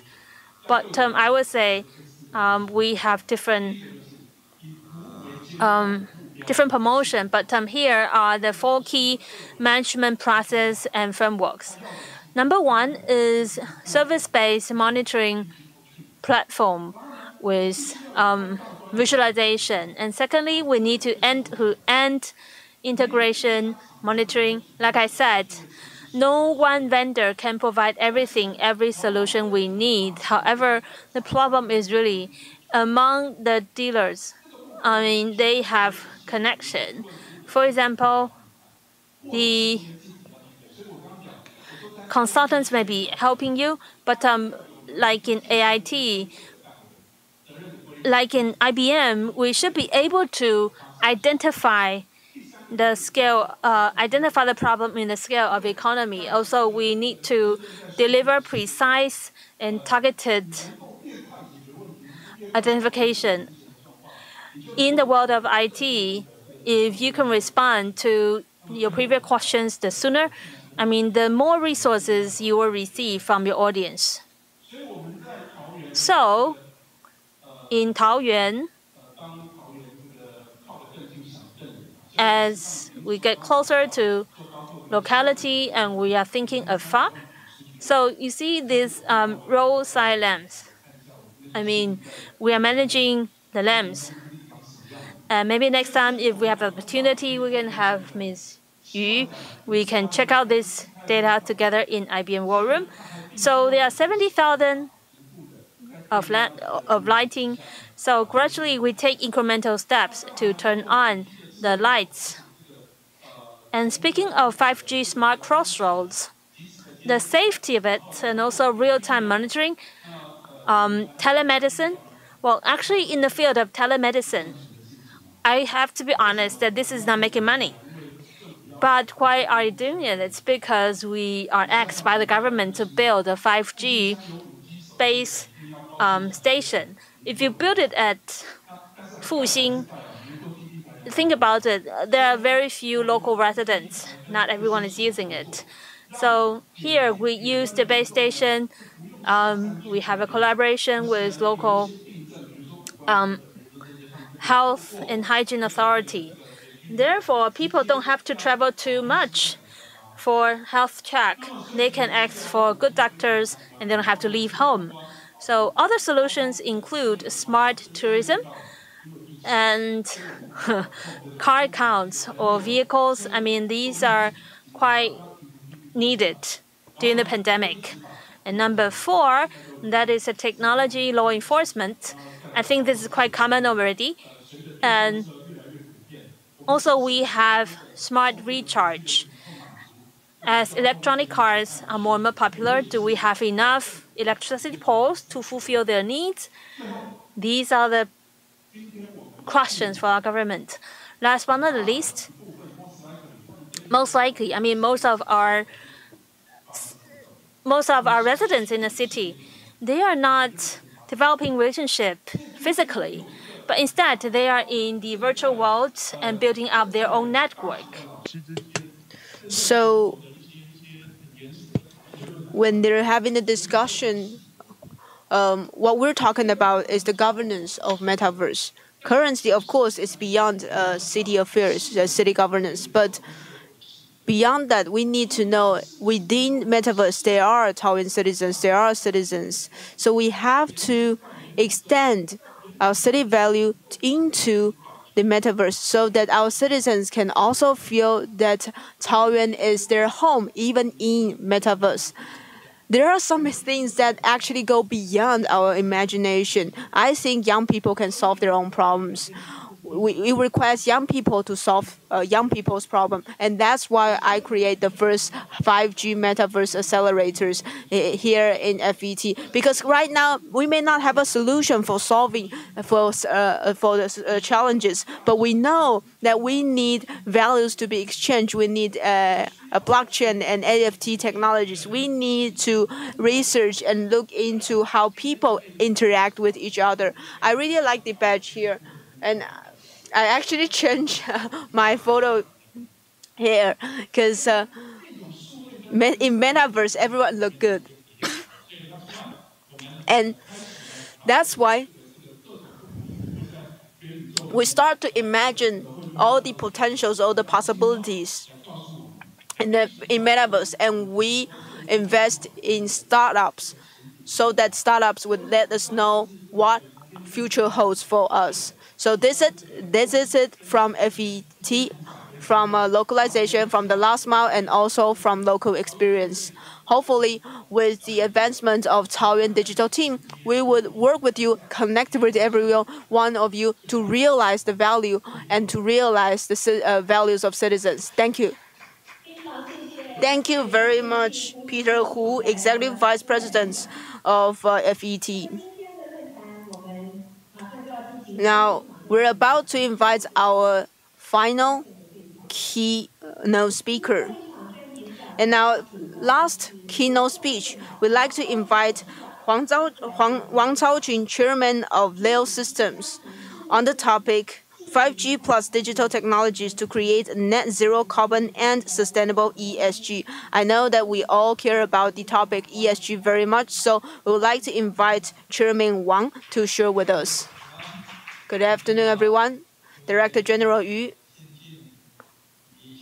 distinguished guests, friends here and online, good afternoon. As a final speaker in this forum, I'm under a lot of pressure. But actually, from the very beginning, we heard what Mayor Zheng just said. Mayor already said that digital drives in Taoyuan, the driver of these digital drives is that in 2020, we were awarded the top one in ICF Smart City. In Taiwan, we have 24 5G and IIoT projects ongoing. And Minister Gong also shared that in Taoyuan is a very important IIoT manufacturing base. We have already produced 2 trillion capacities to localize and realize 5G projects. So that means that we need to build a vertical solution. Now, and then afterwards, Minister without portfolio Guo mentioned that the key here is to shape, to create our digital DNA. And platform economy and data economy is key in this DNA. Minister without portfolio Audrey Tan mentioned that we are already in metaverse era. She mentioned that digital is also about life. It's about multi-universe. It is the age of multi-universes. We also have Commissioner Sun at NCC sharing with us about digital twins. She explained very clearly what digital twins are. So I changed my presentation a little bit to adjust to the previous presentations. So we want to know how 5G plus digital technologies can create net zero and sustainable ESG. This March, National Development Council announced the target of achieving net zero by 2050. We are an export-oriented country. Our export value achieved as high as $446.3 billion US. So how exactly should we achieve net zero by 2050? In terms of electricity, in 2019, we emitted about 139 million tons carbon emissions. By 2015, we need 20% more electricity. So with the industry that I'm in, Leo System is a system integrator. A big part of our clients is petrochemical clients. So how exactly should they decarbonize? And I think this is a very important topic, and that's why I want to focus today. Since the Paris Agreement in 2015 to last month, where Taiwan announced the goal of the roadmap of carbon net zero by 2050, we see some important milestones. By 2030, countries should really provide their targets of carbon emissions. So how exactly should we utilize digital twins, 5Gs, and AIoT so that Taoyuan can actually become a team, create a team, digitally driven team to lead such development? We need to lead carbon emission. We need to lead a net zero emission and also energy saving. Now, with the roadmap provided by National Development Council, what we can do is decarbonize investment decarbonization and global partnerships. With the Thai power leading the way, we can actually invest decarbonization. But what we can do here as a company, what I want to do is to lead the way for the collaboration. I myself is the head of System Integrator Association Alliance, and I'm also a chairman of 5G Alliance. So that's why we want to create a collaboration mechanism to promote our technologies and services of carbon reduction so that in the future we can unlock more business potentials in net zero globally. We now had a crisis. We need to achieve net zero, but how can we turn this challenge into an opportunity? How do we grasp this opportunity? In the past few years, Taoyuan secured 24 5G plus IoT projects. These 24 projects covers all these areas from city security monitoring, industry safety checking, automatic checking, robotics, all the way to other industries.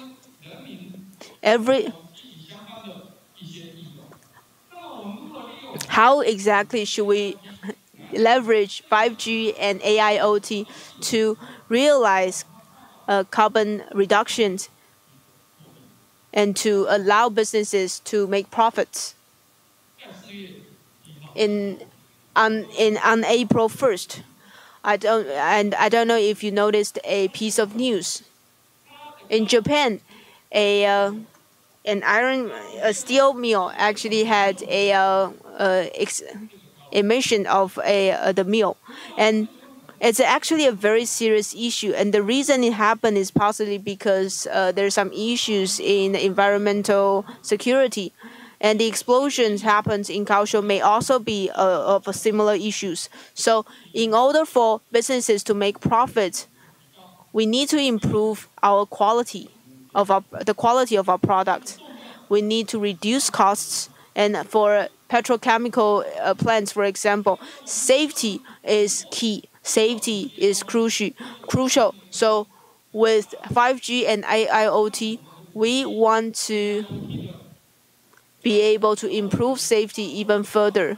There are a lot of manufacturers in Taoyuan, but we want to create a local environment so that vertical applications can be realized in the local content. For instance, for smart city, we can combine smart cities, exhibitions, and smart campus solutions together.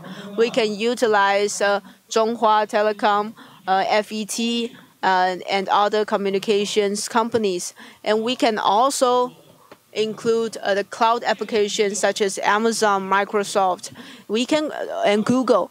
Together, we can create a testing project in 5G and build a very good solution for these companies, so that these solutions can be verified here in Taiwan, and then further exported to to the international community. I think that would be an important part in realizing a digital transformation. Commissioner Sun mentioned digital twins, and I think digital twins would be key to help us realize these use cases. Commissioner Sun mentioned that Mercedes-Benz, BMW, they all utilize the 5G and AIoT technologies in order to realize digital twins. How exactly should we do in terms of petrochemical plants? We want to further utilize every company here with us, be it a 5G company, operators, AIoT and IoT companies. We want to combine everyone's capabilities to realize smart transportation, smart traffic, and smart healthcare.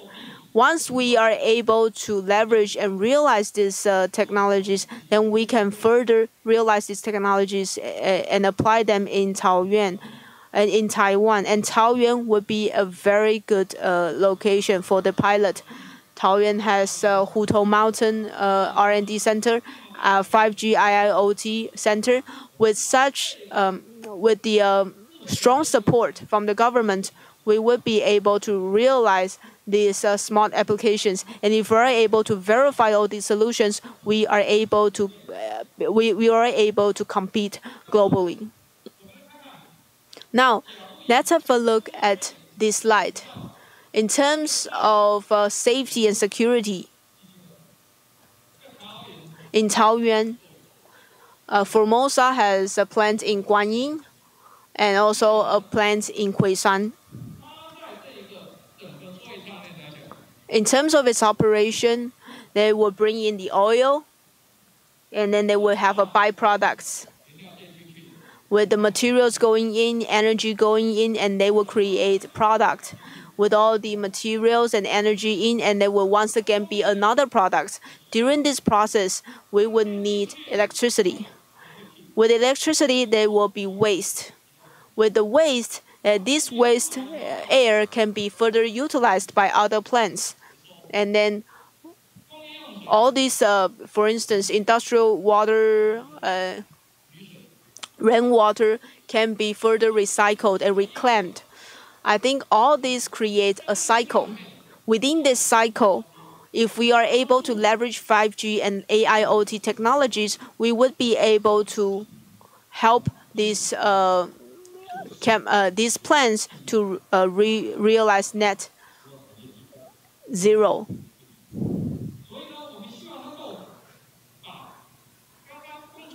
That's why we want to realize what Minister Gong shared with us, that is international collaboration. We work closely with Slider. Last year, Slider was awarded Corporate Knights as #1 in top 100 sustainably development companies. So you can see that all these applications have been realized and completed in this field, and the efficiency is actually very good. Commissioner Sun also mentioned, talk about digital twins. He said that engineering designs or predictive maintenance can also be realized with digital twins. Digital twins can be built in a computer with AI. All these machines can further be processed. The data in the past decades, after they are being collected and processed with AI, this data can be revitalized and be further used. This is the spirit of digital twin and digital AI, so that we can optimize our processes and realize energy saving and carbon reduction. So here we can push the data from DCS to the cloud for further computing. This is almost impossible in the past when there was no 5G or IoT. And today, especially in the vertical trades, we want to save more energy and reduce carbon emission. In the manufacturing field, all this data here, especially the carbon emission process, is recorded, and we can reduce the cost of data collection. So if we look at this digitization and toward ESG journey for manufacturing plant, first of all, we correct the miss or review without error for past data. That's number one. And then we process the data, build up digital ID, etc. That means we can reuse the data again and again. Like I said, in a petrochemical plant, the most important is the quality of product. So if you have high quality product, it means you can reduce cost for sure. However, occupational hazards are important issue. How can we leverage IoT to reduce the occurrence of occupational hazards? For example, in a plant, we feel the most of erosion, leakage, or noises in the engine. So you see, even though we have people walking around, still there are myths. That means, yes, we are human beings, and naturally we have myths. And some people, they have only partial data of the event. And there are also time differences. So that's why we had a new design. So for the policemen, they can use digital devices and have their hands free. And on the helmet, the 4K, and as you know, in the control panel, if only 4G, without 5G, it's impossible that you deliver the 4K image via 4G. And for a smart helmet, as you can see, the yellow one, that's really a early one. It's made very simply, meaning we attached the camera to the helmet. And now, as we are optimizing the technology, like Minister Guo said, platform economy and also manufacturing economy, that's really our key highlights. That's why we have developed a smart helmet. And for the control panel, anywhere you can access the every move of the supervisor, of the person who is visiting the plant. So here, our decision making can be reflected, implemented in whichever plan you prefer. And here we have made in Taiwan E2E network appliances. And once we detect any event or error, it's reflected to the system and we can make instant decision. At the industry level, peer competitors will join the competition, meaning that it will promote advancement of the whole industry. And it is our hope by 2050, we can have zero carbon emission.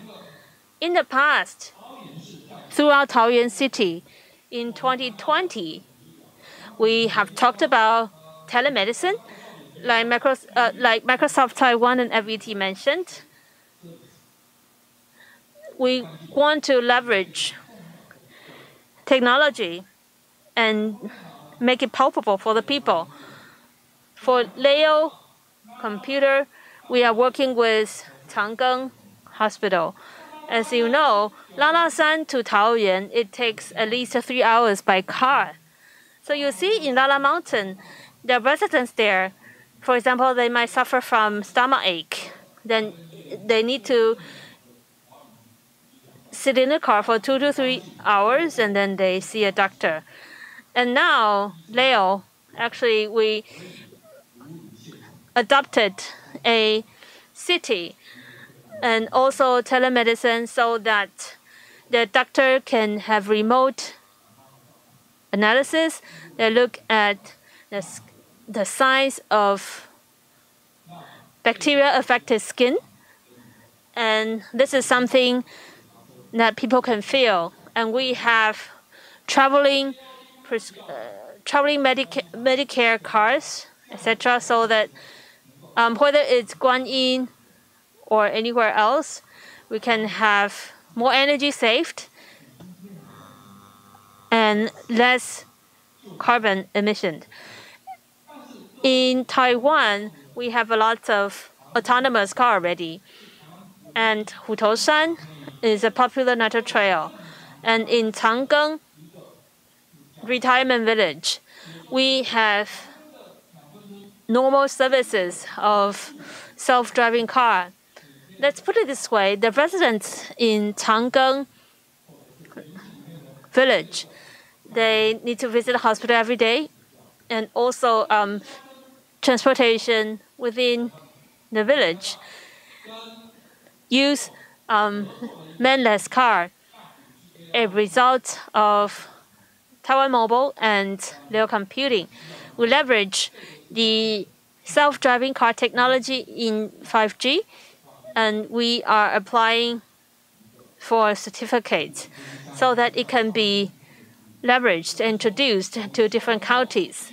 And it is our hope that by leveraging 5G, AIoT, and ESG, we can build up a national digital transformation team. Maybe it's not that much related to 5G, but for these applications, I think these are palpable or acceptable for people. Think about it. Someone is suffering from stroke, lying on the bed, and every 2 to 3 hours, he or she needs to turn around. Otherwise, if he or she lays on the same position for too long, there will be inflammations or some open wound. Meaning that for the skin around the bones or around the muscle, it's under pressure for 3 to 4 hours. There will be bacterial infection. It's under the clothes, so sometimes you cannot tell at first look, but it needs to be removed or be prevented. So together with Yuanzhi Daxue, we invented a smart pressure bed, and there's more than 400 flexible wires, and each wire becomes a pump. It fills and captures the pressure from the patient. And then we would fit in more air. That way, we can prevent the occurrence of bacterial infection on the bed. And we can use APT, and that is very convenient for home care. You can also introduce sleepy mode so that you can reduce pressure for sleep and improve the quality of sleep. This is not directly related to 5G, but it's an important application of IoT. So before my concluding remark, this is what I would love to share with you. And by this note, I conclude my presentation on behalf of Leo Computer. And with 5G and IoT, we are building and supporting digital transformation in Taoyuan. And this is my presentation. Thank you very much. Thank you so much, General Manager Wang from Leo Computing. Today we have more than 2,000 viewers online. It means this topic is very important. The people yearn to learn from our experts in the field. And also here in Taoyuan, we are seeing a lot of collaborations, a lot of new ideas burgeoning from this collaboration. So again, I sincerely welcome all of you to join today's panel discussion. We have heard so much about smart city. Our next topic for discussion is sustainable future for smart city development.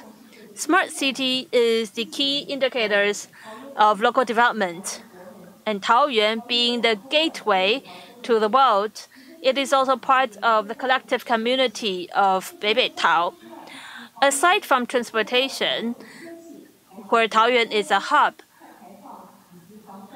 air pollution, carbon emission, these are topics that Taoyuan has been leveraging the power of technology to solve and to improve. Here in Taoyuan, we are building a need-based environment. Not only we are connected to the world, we are implementing the digital island strategy. However, certainly there are problems. And this is something we look forward to get answers in our next panel discussion, and we can work together. Now let's welcome the editor-in-chief for Business Next, Mr. Wang Zhiren. Welcome. And we have 3 speakers this afternoon. Let us welcome CTO from IBM, Taiwan, Steve Zhang, and also Peter Hu, Executive Vice President, Information and Digital Transformation Technology Division, FET, and also Chairman Wang Caoqun from Leo Systems.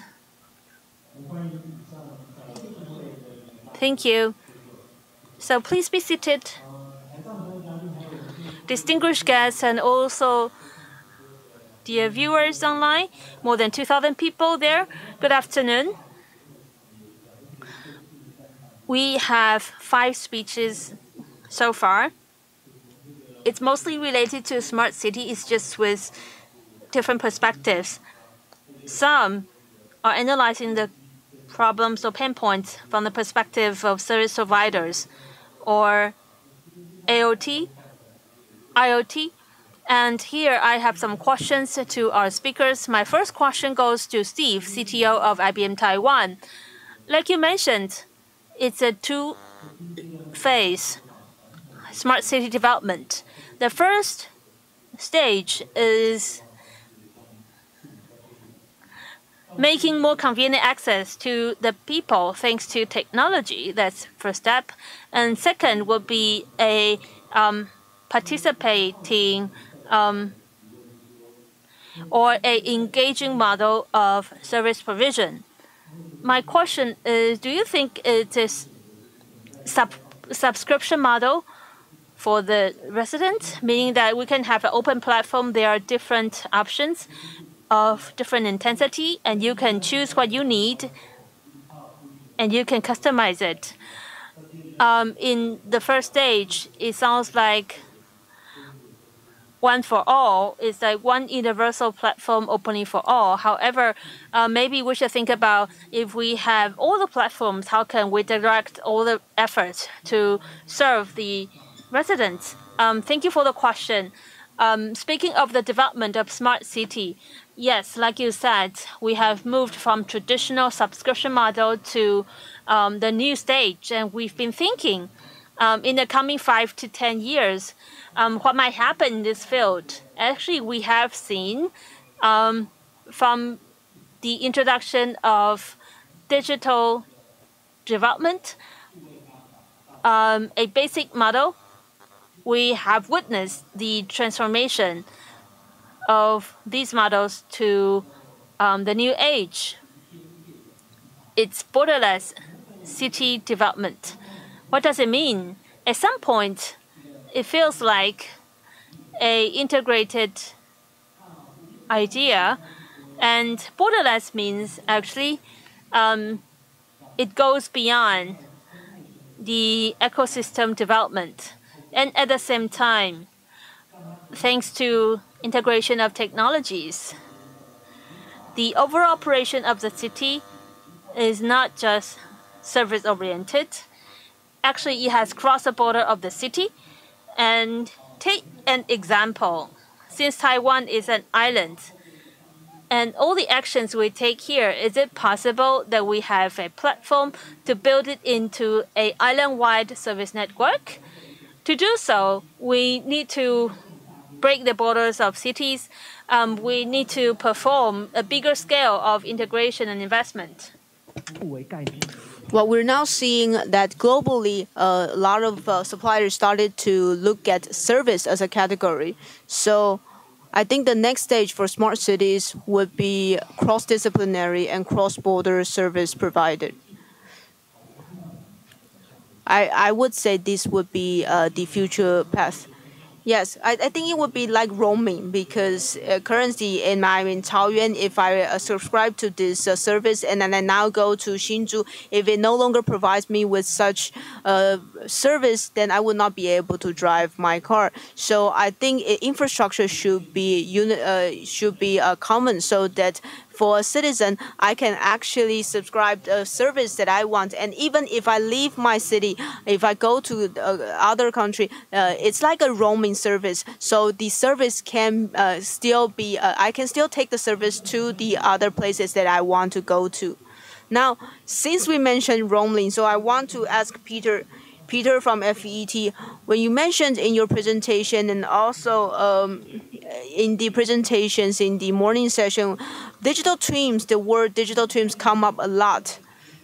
To be more precise, digital twins normally are used in IoT, or especially in smart manufacturing, because a lot of these components or devices or equipments, even though they're lifeless, but with sensors, all these signals have been sent to the backstage, and they are able to collect all this information in the war room and analyze all this information, and everything can be automatic. The concept of digital twins, if we actually apply it to smart cities, that means that our city itself can be a IoT scenario. And I think even though today, it's not limited just to the IIoT, but we continue to use such applications and concepts. In your presentation, you mentioned that there are still a lot of challenges that we need to overcome. For instance, if there's an interruption of services, you need to not only to identify reasons or find the reasons or find an excuse. What you need to do is to quickly prepare and repair your services and continue your services. Now, a lot of the users are our everyday users. They do have SIM card in their mobile phones. So in addition to sensors, they also have tablets or mobile phones that have SIM card inside it, and that would send signals, which would be easier for us to identify them. So that means that in the future, the services that can be provided, it will be way more complex. You need to analyze a lot more complex data. This means that we can potentially provide more services, but in a different perspective, it will mean that it will be even harder to integrate all these data. So how should we think about this from the operator's point of view? How do we actually provide these initial services, and what are some of the items or things that we should start take actions? Wow, that's a big question. Okay, let's go back to what a communication operators can do. It's not, you can't just say that we're communications operators, because we are transforming very rapidly. My challenge here is that I want to transform myself from a communications operators to a technology company, because the value of communication companies is actually being less and less. So the value lies on being a technology company. So let's first look at IoT. In FET, we talk about big data, because with the faster 5G, the rapid result is that we start to have an explosive of data. That would mean that the digital or video or audio, we have this lot of data flooding in. This is more than what we can process, and that's why we need AI. We need machine learning. We need AI to do the response. It not only needs to detect and understand what happens, it needs to react. Reaction is the hard part. And then we have the IoT. IoT, as we imagine, is still quite simple. However, in a smart city, if there are thousands of millions of devices, the data would be like a river. It's no longer in different dimensions. So for us, it's no longer in metrics. So smart cities is actually a data stream. So yes, for an actual city, for a real city, you have the flow of people, your flow of traffic, but the people's footprints in a virtual world is actually a signal, the flow of signal. So whenever we're doing, for instance, we can support the CDC when doing the pandemic prevention policy, because everyone, we have this stream, we have these locations, and it marks our movement. So everything to us is data. It's sort of like what happened in the movies, but it's real. So if we are going to do that, the investment will be large. It's not just one single city or one single country. No, it has the advancements of so many different technologies, and it has each has synergy. So where should we start? Communication companies and communication operations cannot go abroad, so we can only look what can be applied locally here in Taiwan. So in Taiwan, if I want to be aware of the pulse of the city, we thought we knew, but we don't know what we don't know. So there are a lot of things that we can be doing in sensors, but with sensors we can feel the pulses of our city. But where do these pulses come from? First, it can help us do disaster prevention and carbon emission. How do we predict and pre-arrange what happens? Under the pandemic, we already have a lot of big data computing and everything, so disaster prevention would be one crucial area. Secondly, from a safety and security point of view, how do we utilize and leverage these technologies?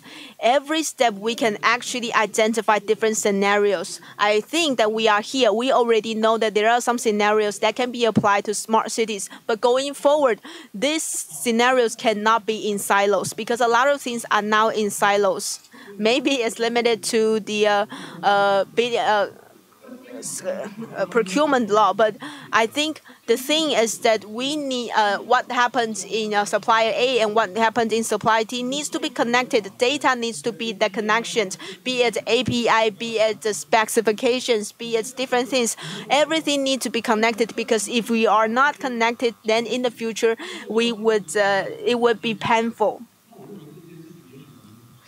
So I look forward to the Ministry of Digital Affairs having some guidance to let us continue with the development. In addition to scenarios, marketing is also very important, because citizens need to feel that technology actually brings them convenience. Technologies actually bring them benefits. They want to feel the power of technology and the power of these applications. I think there's also one other role that I believe Taoyuan city government can do. Digital gap would be enlarged. We still have a lot of grandmas and grandpas. They know nothing about 5G in addition to video calls and using line applications. So you need to involve them in this huge 5G cycle, and you need to provide the public services via these 5G. Metaverse seems like it's a stateless situation, but is it really? Maybe it's possible that I can extend my services into the metaverse. I think we haven't even started this. Imagination is limitless. The sky is the limit. So I think what's really touching and what really inspires us is only starting.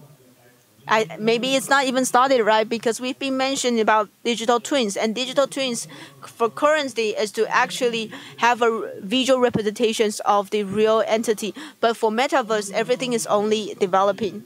And here I would like to actually say that going from 4G and 5G to 6G, communications operators are actually making a lot of profits. Actually, they're working very hard because applications providers such as YouTube, Netflix, Disney Plus, they are making more money, whereas communication operators, they are the one providing infrastructures and they are the one having it hitting it hard. So value-added services would be the key.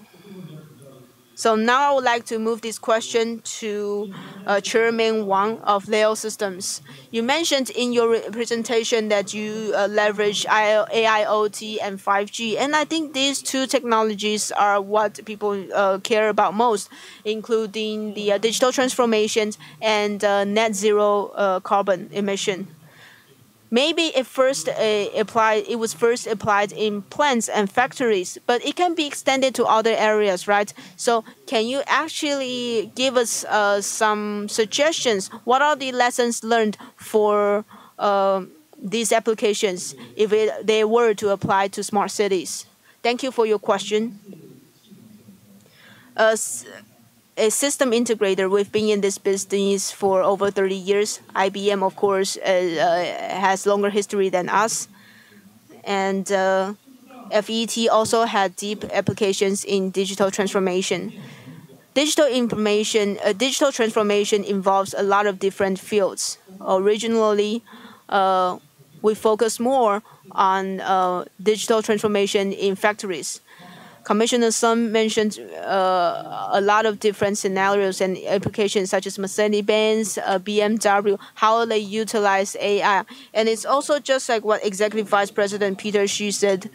If there is such applications, then you can open a war room and start have these applications. Yes, we do have such demand. What we are doing at Leo System is that with digital transformation, especially I also wear another hat, which is the chairman of 5G vertical application. In the alliance, they have over 20 or even 30 system integrators. So we need to provide a packaged solution. We need to leverage localization. In Taoyuan, there are a lot of IoT suppliers, and these IoT companies produce an output of nearly 2 trillion NT dollars. If they don't have such testing fields, then how do they export their services and products to the global community? So we want to be able to validate our applications and services in order to export it and expand our services elsewhere. As mentioned earlier by our speakers, grandmas and grandpas, when they were using 5Gs, they don't want extra services because for them, 4G is enough. But private 5G is actually the potential for 5Gs. In smart cities, there are a lot of different projects, and a dozen of them are in private 5Gs. Factories are only a part of it. In terms of a city governance, 5G can also be applied. I also mentioned environmental and safety and protection. The reason we have these accidents is because, for instance,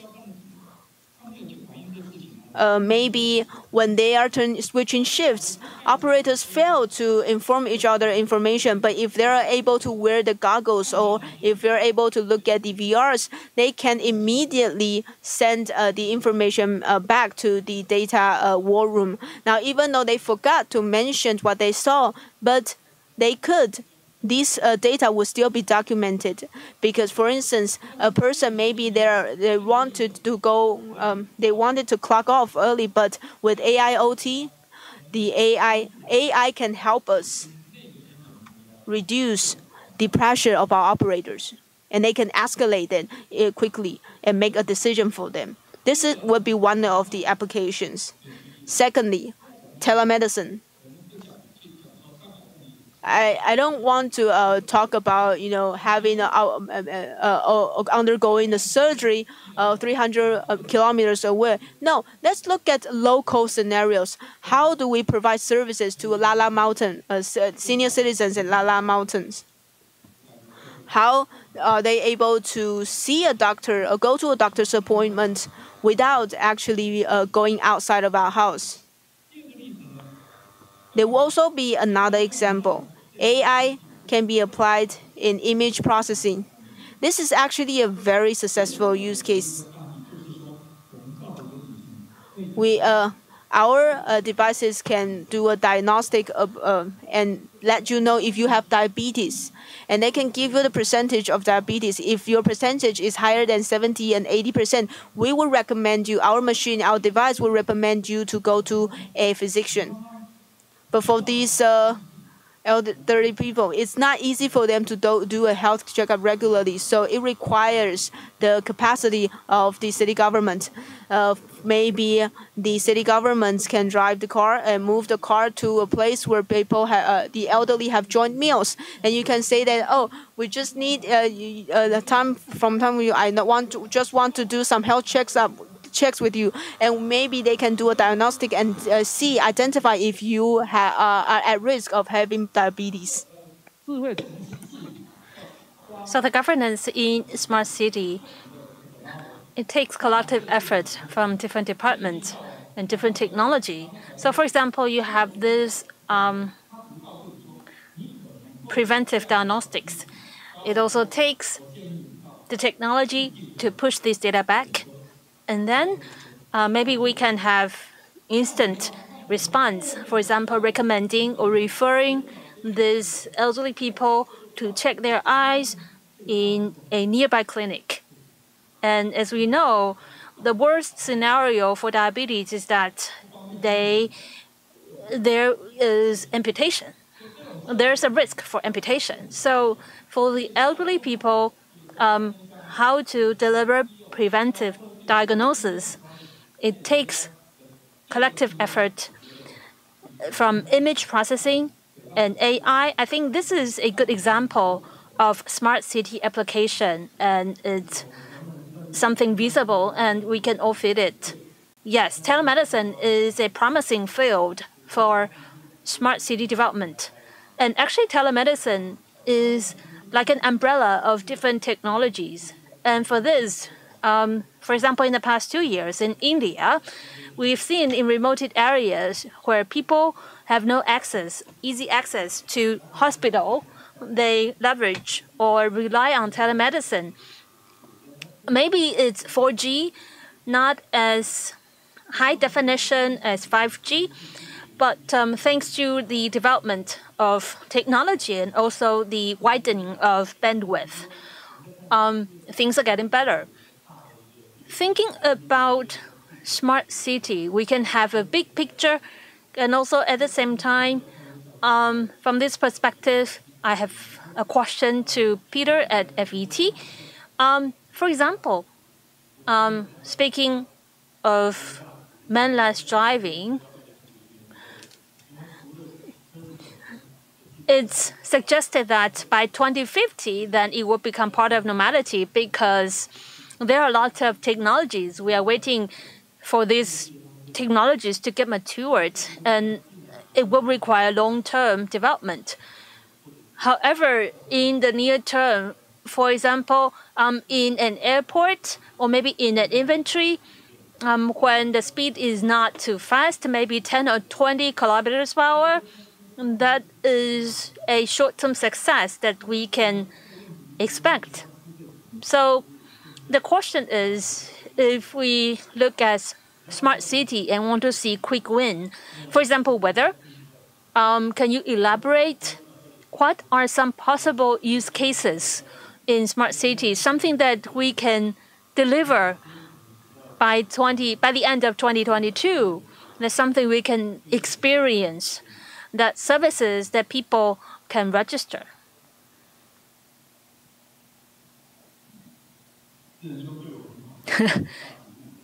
Thank you. This is really an interesting question, and I cannot find an easy answer. Well, like I said, I talked about 3 priorities in smart city application.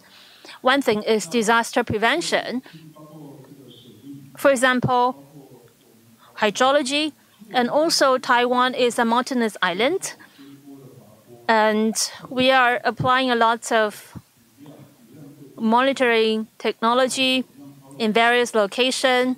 For example, how to monitor the impact of rainfall to the land stability. And also, when we look at the climate change, how does it impact local community? The more data you collect, the more you can predict. And such are the benefits that people can feel, that people can register.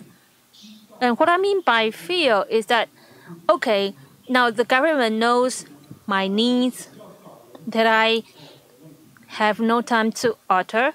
This is something that when I think of it, my problem is solved.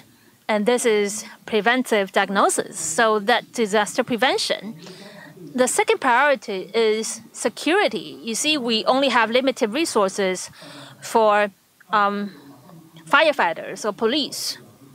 And for example, now, the popular topic is really, under the pandemic, do we have enough resources for people? If we need to have home care, or we need firefighters to take care of the people. Now that we have IoT, we have all this technology available to be deployed and take care of the people. Of course, that will make people feel safe.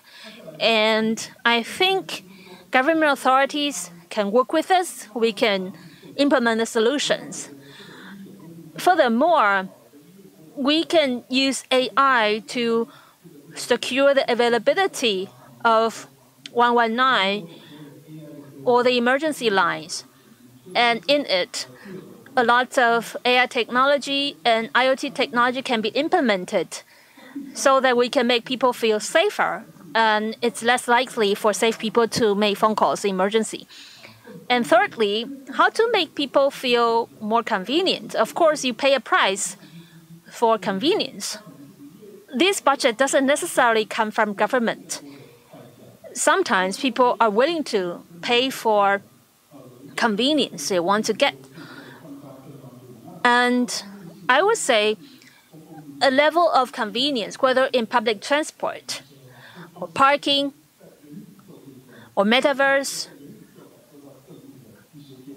how can we secure sense of convenience or easy access to different aspects? So my 3 priorities will be disaster prevention, security, and convenience. And for convenience, I think it can be shared by community. But for disaster prevention, I think this is something a government must do. And my question, same question goes to Steve. From your observation, what are the possible quick wins in smarter city development? I've been thinking, as we talk about smart city, one core topic is citizen participation. As we've seen in other countries, sometimes it's not mandatory. It's actually incentivized. So, speaking of quick wins, maybe we can start with the basic infrastructure of a city. We can have a careful review first. For example, in the public authority, speaking of smart city, we can have some readily available solutions for image processing. And disaster prevention, we can have image processing for bridges or tunnels, etc. These are all solutions ready to roll out. Also for sewage, I think there's also one sector that can be achieved with collective effort from the people. There's one impressive example in Singapore I would like to share with you. In order to introduce smart transport to the city in Singapore. In the past, they really have terrible traffic in peak hours, and yet they use a playful app and also interesting incentive program, and they successfully improve the load factor in MRT. Meaning, for example, elderly, those who are not going to work, they can receive bonus from the app if they do not go out in peak hours. That means it will be easier for the employees going to work. They don't have to suffer from traffic. And at the same time, it improves the satisfaction level of the MRT in Singapore. What I mean is that from this example, we need more bonus or more incentives instead of restrictions, and actually it works better and faster. And Mr. Wang, Chairman Wang, you also mentioned that in telemedicine, if you want to ensure a certain level of satisfaction, for example, speaking of diabetes or other detection or diagnosis of certain disease, we can have real-time or instant connection to the hospitals to register and have doctors review remotely. Or actually, we can arrange taxi drives to pick up the patient, sending him or her to the hospital. That will be interesting, right? Okay, my last question to you all. Of course, there are lots of possibilities in the future. However, from the perspective of enterprises, big enterprises and small startups, maybe they have different ideas. I think, Peter, you know so much about startup, but Mr. Wang, I think you know more about big enterprises. So my question is how to share the innovative services of smart city from big companies to connect local communities so that you can co-develop. This is a good question. I think the government has noticed that there are lots of room and space for application in 5G, and there's a government-sponsored program enabling startups to use existing infrastructure within the industrial park. It requires government intervention because the startups, they are so young with creative ideas, but they do not have the 5G infrastructure. 5G devices are not yet 100% ready for the campus. It's only available in other countries, but it will be really costly. So the government is now designating Chunghwa Telecom and Yatai Telecom to support the startup with 5G environments so that they can have better creation. Also, the government is encouraging the startups. For example, as we see in the World College Games, Universidad Games, they have a 5G campus. They have equipment available for free. So I fully encourage youngsters, for younger generations, if you have ideas, you can always apply to enter the 5G campus. You can try your creation and try the 5G application in this 5G facilitated campus. Like my fellow panelists mentioned, disaster prevention, that's a very good topic. In Japan, we see very similar topic. Japan is also a earthquake-prone place. Let's say when there's landslide, and it's quite risky to send vehicles to save residents, right? So you need some technology to detect whether the land is safe enough. And for 5G, because it's low latency, you can on the one hand operate the robot, and the robot is moving toward the landslides, and it could be 50 or 80 meters or 100 meters away, but it's purely robotic without a human driver, so it's totally safe. That's a good application for disaster prevention. Sometimes one valve, if you turn right, it's turning on, and if you turn left, it's turning off. But when disaster happens, you get nervous. But with 5G 4K video conferencing, the central room would tell you that, oh, you shouldn't turn it that way. You should turn it on the other way around. And I think that would significantly reduce a disaster and accidents from happening. And I think these applications can be applied to these scenarios. Now, when the vertical technologies are matured, then we can use overrun equipment. With all this packaged together, we can export it elsewhere. And I think this is what we can do for startups. So it's like a sandbox innovation, right? Yes. What about Steve?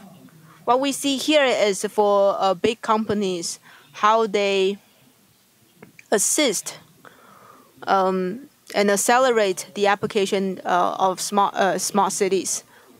Based on IBM's experience, we're sort of like a technology enabler.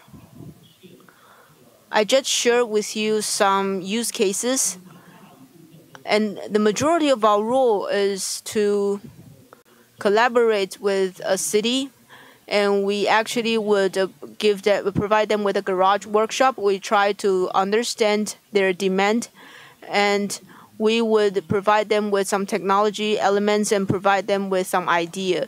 During the ideation, we would also co-create this concept with them. I think there would be two advantages that come with it.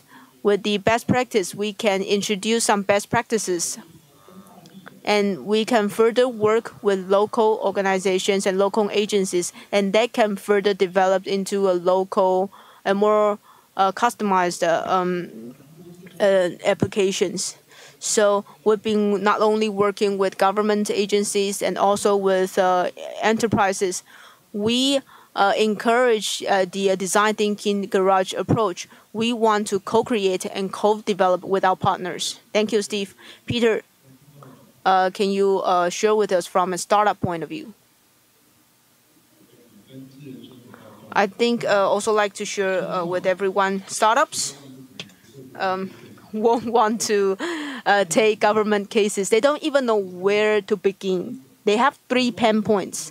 A lot of startups, they don't even have the qualification to actually get the government's cases and government projects. Secondly, they don't have the know-how and the technology to actually go to to close the cases. And also, in addition to competition, they are facing their peers who are already mature companies in the ICT industry. Also, as a officer in the government sector, they don't want to work with startups because they don't even know if the startup would survive, and yet the project needs to continue. So they are also, cybersecurity would be an issue. How do startups ensure that when they are using open source softwares, there will be no risks? Because we're not here to do a demonstration.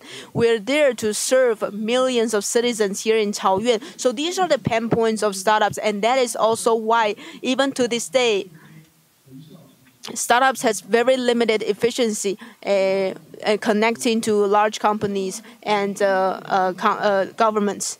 Over here is a supply chain. What we can solve and what Wenki offer for startups is, first of all, startups have idea, but they not only need to have a finance incubations, they need to have the solution ready.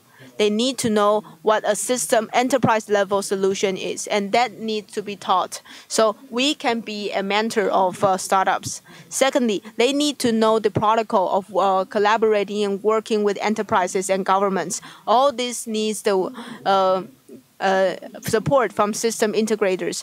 Now, system integrators need to be patient with startups because sometimes they don't know a lot of things. They don't know about the landscape. They don't know much about the field. So they need the system integrators to actually lead them along the way. A lot of system integrators, such as Dell Systems, see only startups as a customs providers. So they both hurt in this way.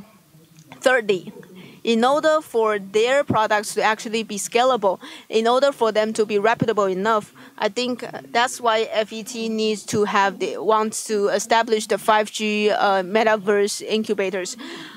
People may worry, our clients may worry that startups would not be able to survive, but you would not wonder if FET would survive, right? So at least if FET take the startup, and people would be confident because they know that even though the startup would not be able to survive, FET would still be there to serve them. So we together can work out and help promising startups to thrive.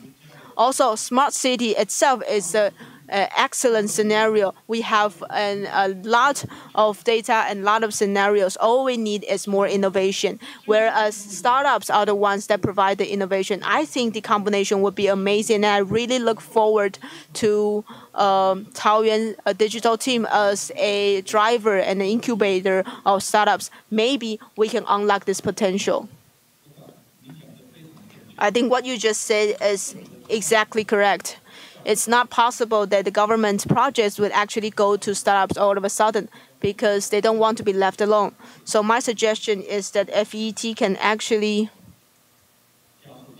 utilize your small and medium business incubators and 5G incubators, accelerators. So currently, Zhonghua Telecom actually had that. Maybe you should also apply for it because on the shoulders of a giant, they can easily be seen. Startups can easily be seen, and that is what the government needs to do. The government needs to support the startups so that they can be seen. We, as system integrators, we should work hand in hand with them so that they can thrive. Because with system integrators to endorse the applications, the contractors behind would be able to believe them because we can see them, because we can take them along the way. We've done this with a lot of different clients. And with the giants like IBM's everything, they would be able to allow them. So the governments have a lot of accelerators and incubators to support the applications of 5G and AIoT. I've been dealing with the government agencies for a long time, and I know the interface. So I know that there are processes to allow these startups to be visible. But of course, that would be a pain point. I still believe that there are solutions. Thank you. Yes, I think it's about time to conclude this session. Smart cities is not just a scenario for new technology applications or make the citizens to enjoy more convenient services. It also requires a different mindset. So that means that it will need to involve different resources. And it's a G2C platform. It's a government to citizen. So this model needs to be solid and needs to be sustainable so that future services can continue to develop so that we can actually realize the convenience that we all hope for. Thank you very much for your sharing, even though we don't have a lot of time, but I think we have some great insights shared in this session. Once again, a round of applause for our speakers. Excellent insights. Also, I would like to thank all our viewers online. Hope you like their sharing and their insights. They did provide us with wonderful input. Once again, I would like to thank the moderators and also for our moderators and our speakers to take a group photo. Thank you. Thank you once again, audience and all and viewers here and online. And also like to congratulations for the official forming of Taoyuan digital team. I believe that they would play a key role in realizing digital transformation. This is the end for today's forum. If you have borrowed the translation devices, please return the device to the registration counter. Also, please take your personal belongings with you. Thank you again for your participation. We'll see you next time.